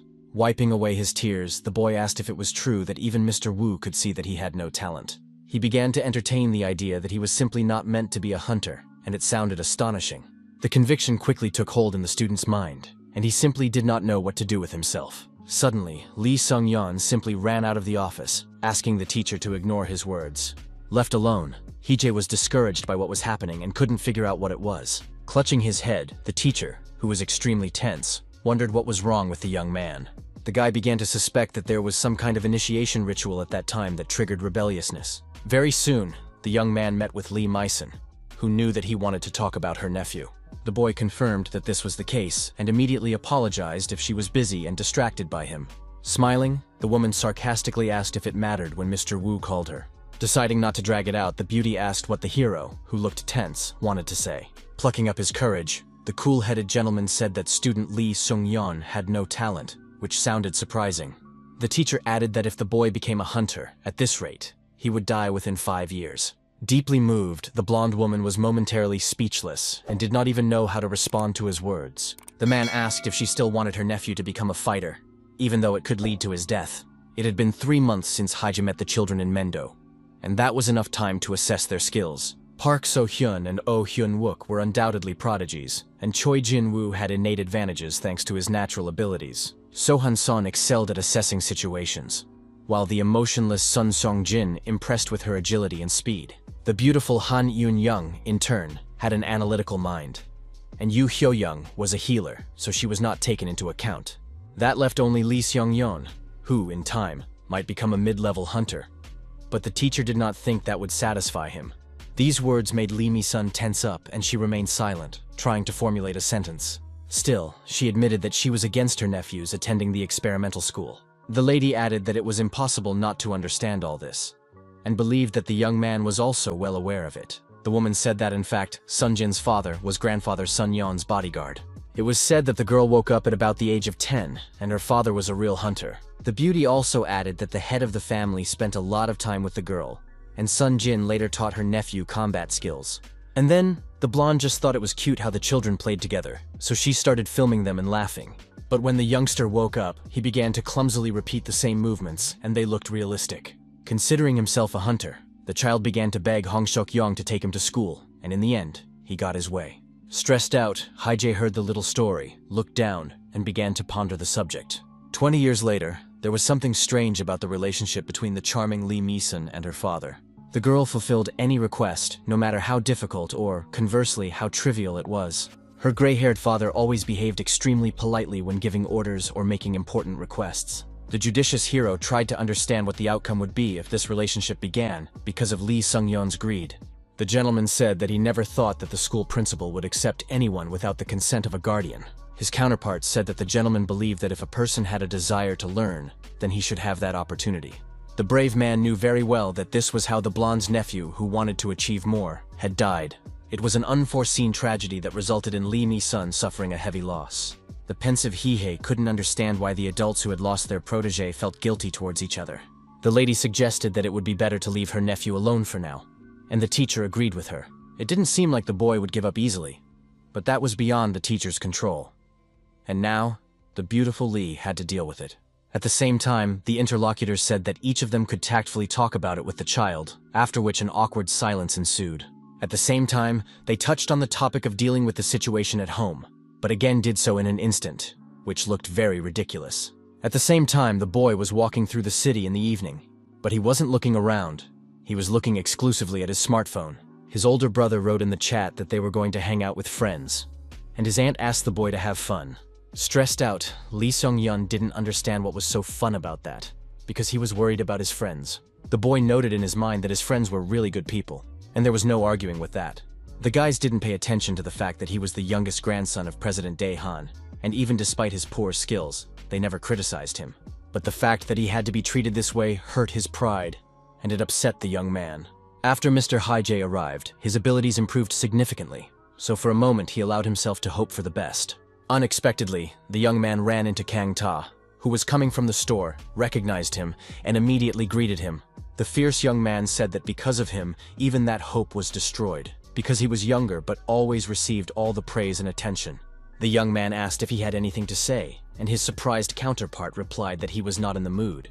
Morally exhausted, Lee Seung-yeon asked him not to talk to him and just go on his way. Looking closely at his companion's bag, the young man paused for a moment as if something seemed suspicious to him.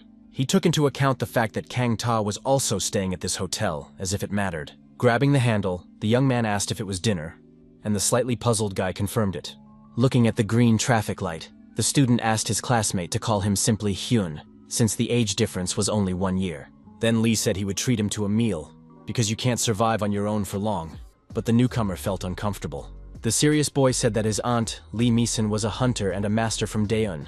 After saying this, the boy reached into his pocket for money, but his face quickly changed. He said he had a lot of pocket money, so he wanted to treat his classmate. But a stranger was eavesdropping on their conversation around the corner. The boy offered burgers, but promised that next time he would buy his friends something tastier. At that moment, an unknown voice behind them addressed the students, and they turned around immediately. A mysterious girl dressed entirely in black said she wanted to ask them something. Surprised, Lee Seung-yeon first wondered who she was and why she was talking to them. The stranger continued to move calmly toward them, slowly removing the hood from her head.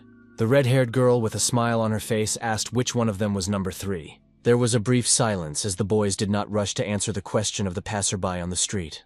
Kang Ta's face changed dramatically as he realized that the suspicious girl was asking about him. Unexpectedly, the young man grabbed his new friend by the wrist and rushed off into the distance, which greatly surprised him. The bewildered brunette didn't understand anything, but continued to run in step with his counterpart, even though he was almost tripping.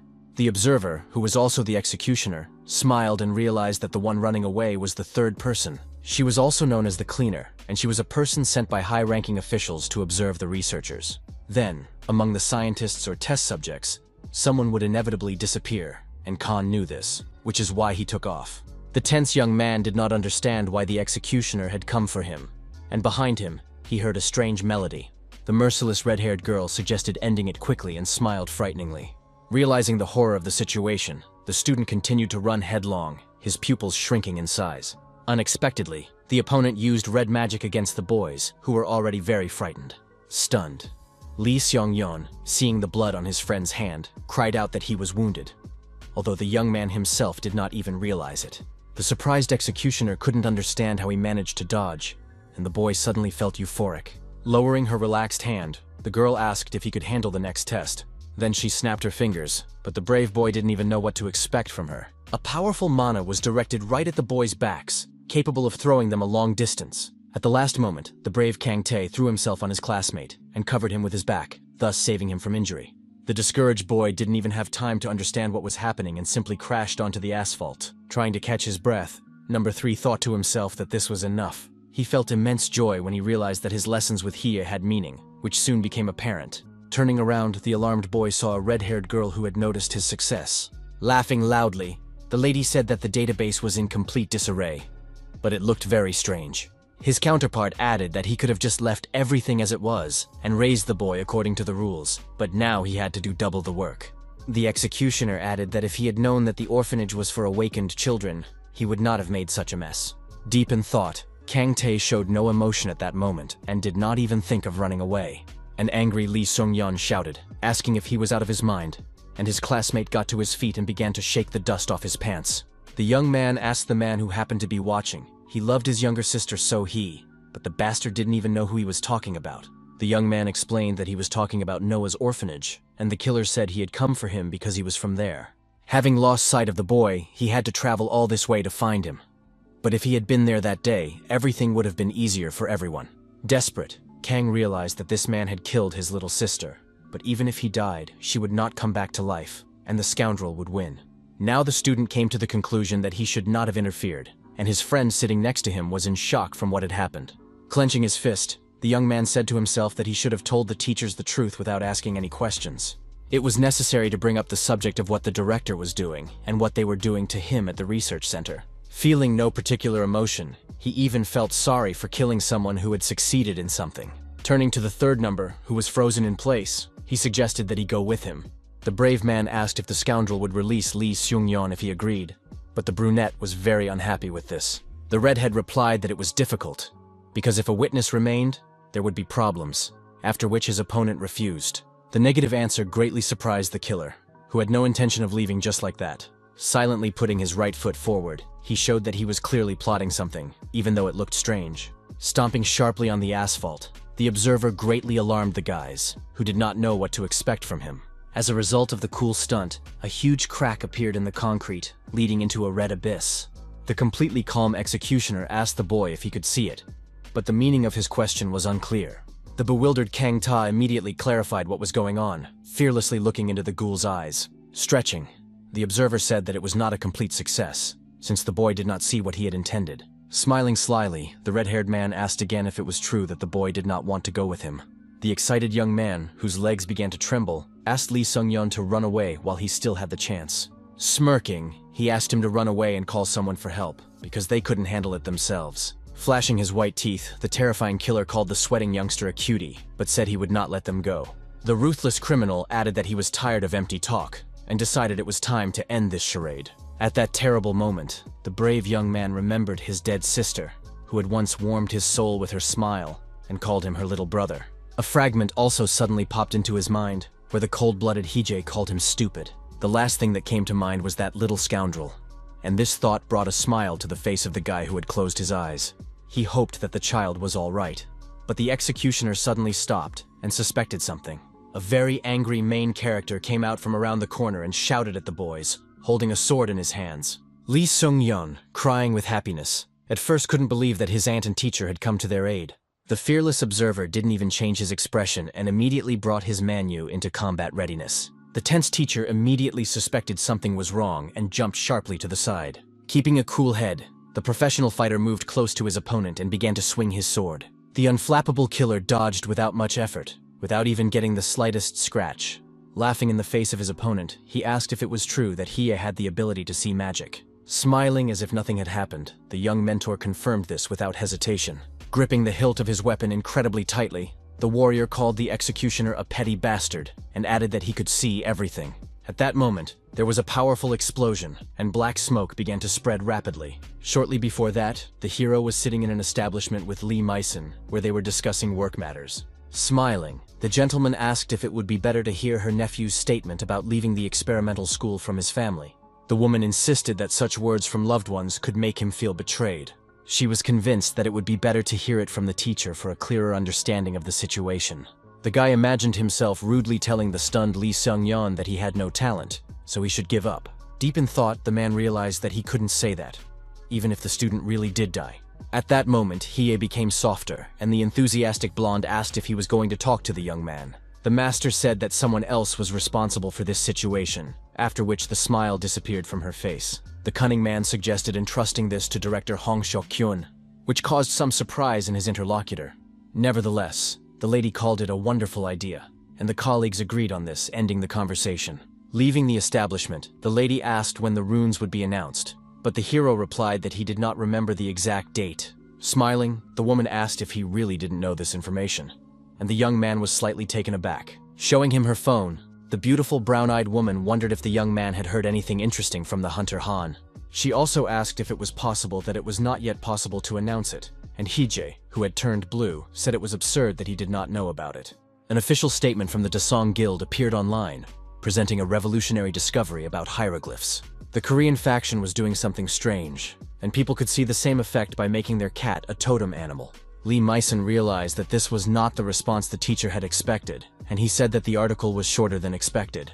The perceptive lady said that she had deliberately made such explanations and chosen only simple runes. The beauty asked her colleague not to worry and to wait until the other symbols were announced, and to let her know when that happened. The alarmed girl suddenly said that it had been a long time since Lee Seung-yeon had gone out with his friends. She started calling her nephew, and the puzzled Hije didn't understand where the boy had gone, since he had previously run out of the classroom in tears. It was suspiciously quiet around them, and on top of everything else, the blonde said that the child wasn't even answering the phone. With the help of his gift, the main character noticed the magic moving around him, which was already strange. At one point, he muttered something about a hunter, and Myson, who didn't understand the situation, looked at him silently. The guy asked for a weapon, but the lady reminded him that it was forbidden to walk the streets with dangerous objects. The brave man knew this, but he was in a hurry, so he asked her to just give him anything, since he had left his sword behind.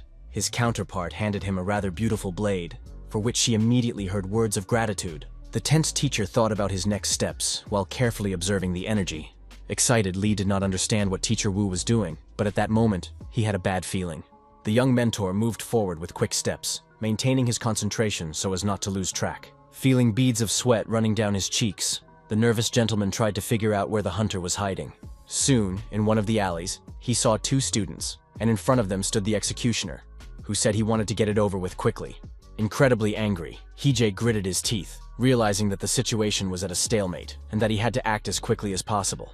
After that, he got into a fight and an explosion rocked the area, causing the alarmed Lee Myson to try to shield the students. The extremely focused hero did not take his eyes off his opponent and tried to predict his next moves. Behind him stood his worried comrade, who was covering the children with her back, not knowing what to expect next. The fighter understood that if he had brought Kang Tae as bait for the arc, he should at least protect him under some pretext, and not let him go alone. It was too late to regret anything. So the warrior gathered his strength and began to swing his sword. His fearless opponent immediately grabbed the tip of his blade and cut his hand. He did not stop and tried to snatch the weapon from his opponent's hands, but the brave man held his ground. Tense, Hije did not understand where such a monster had come from, because the young man was too young to be the boss of the arc. Snatching the sword sharply, the young man thought to himself that someone with such skill would have caused a stir in the audience. Showing his blood-stained hands, the mad executioner began to smile at his enemy. Closing his eyes and then smiling, the red-haired man noted that he was having a lot of fun and wanted to continue. The observer heard that there were no such adults there, and the distrustful and stern hero listened to him in silence. The young teacher did not quite understand what place was being referred to, and his counterpart explained that he was talking about the underground. The madman remembered that it was called the River of Promises, which the daredevil was indeed familiar with. The perceptive gentleman realized that his opponent considered him a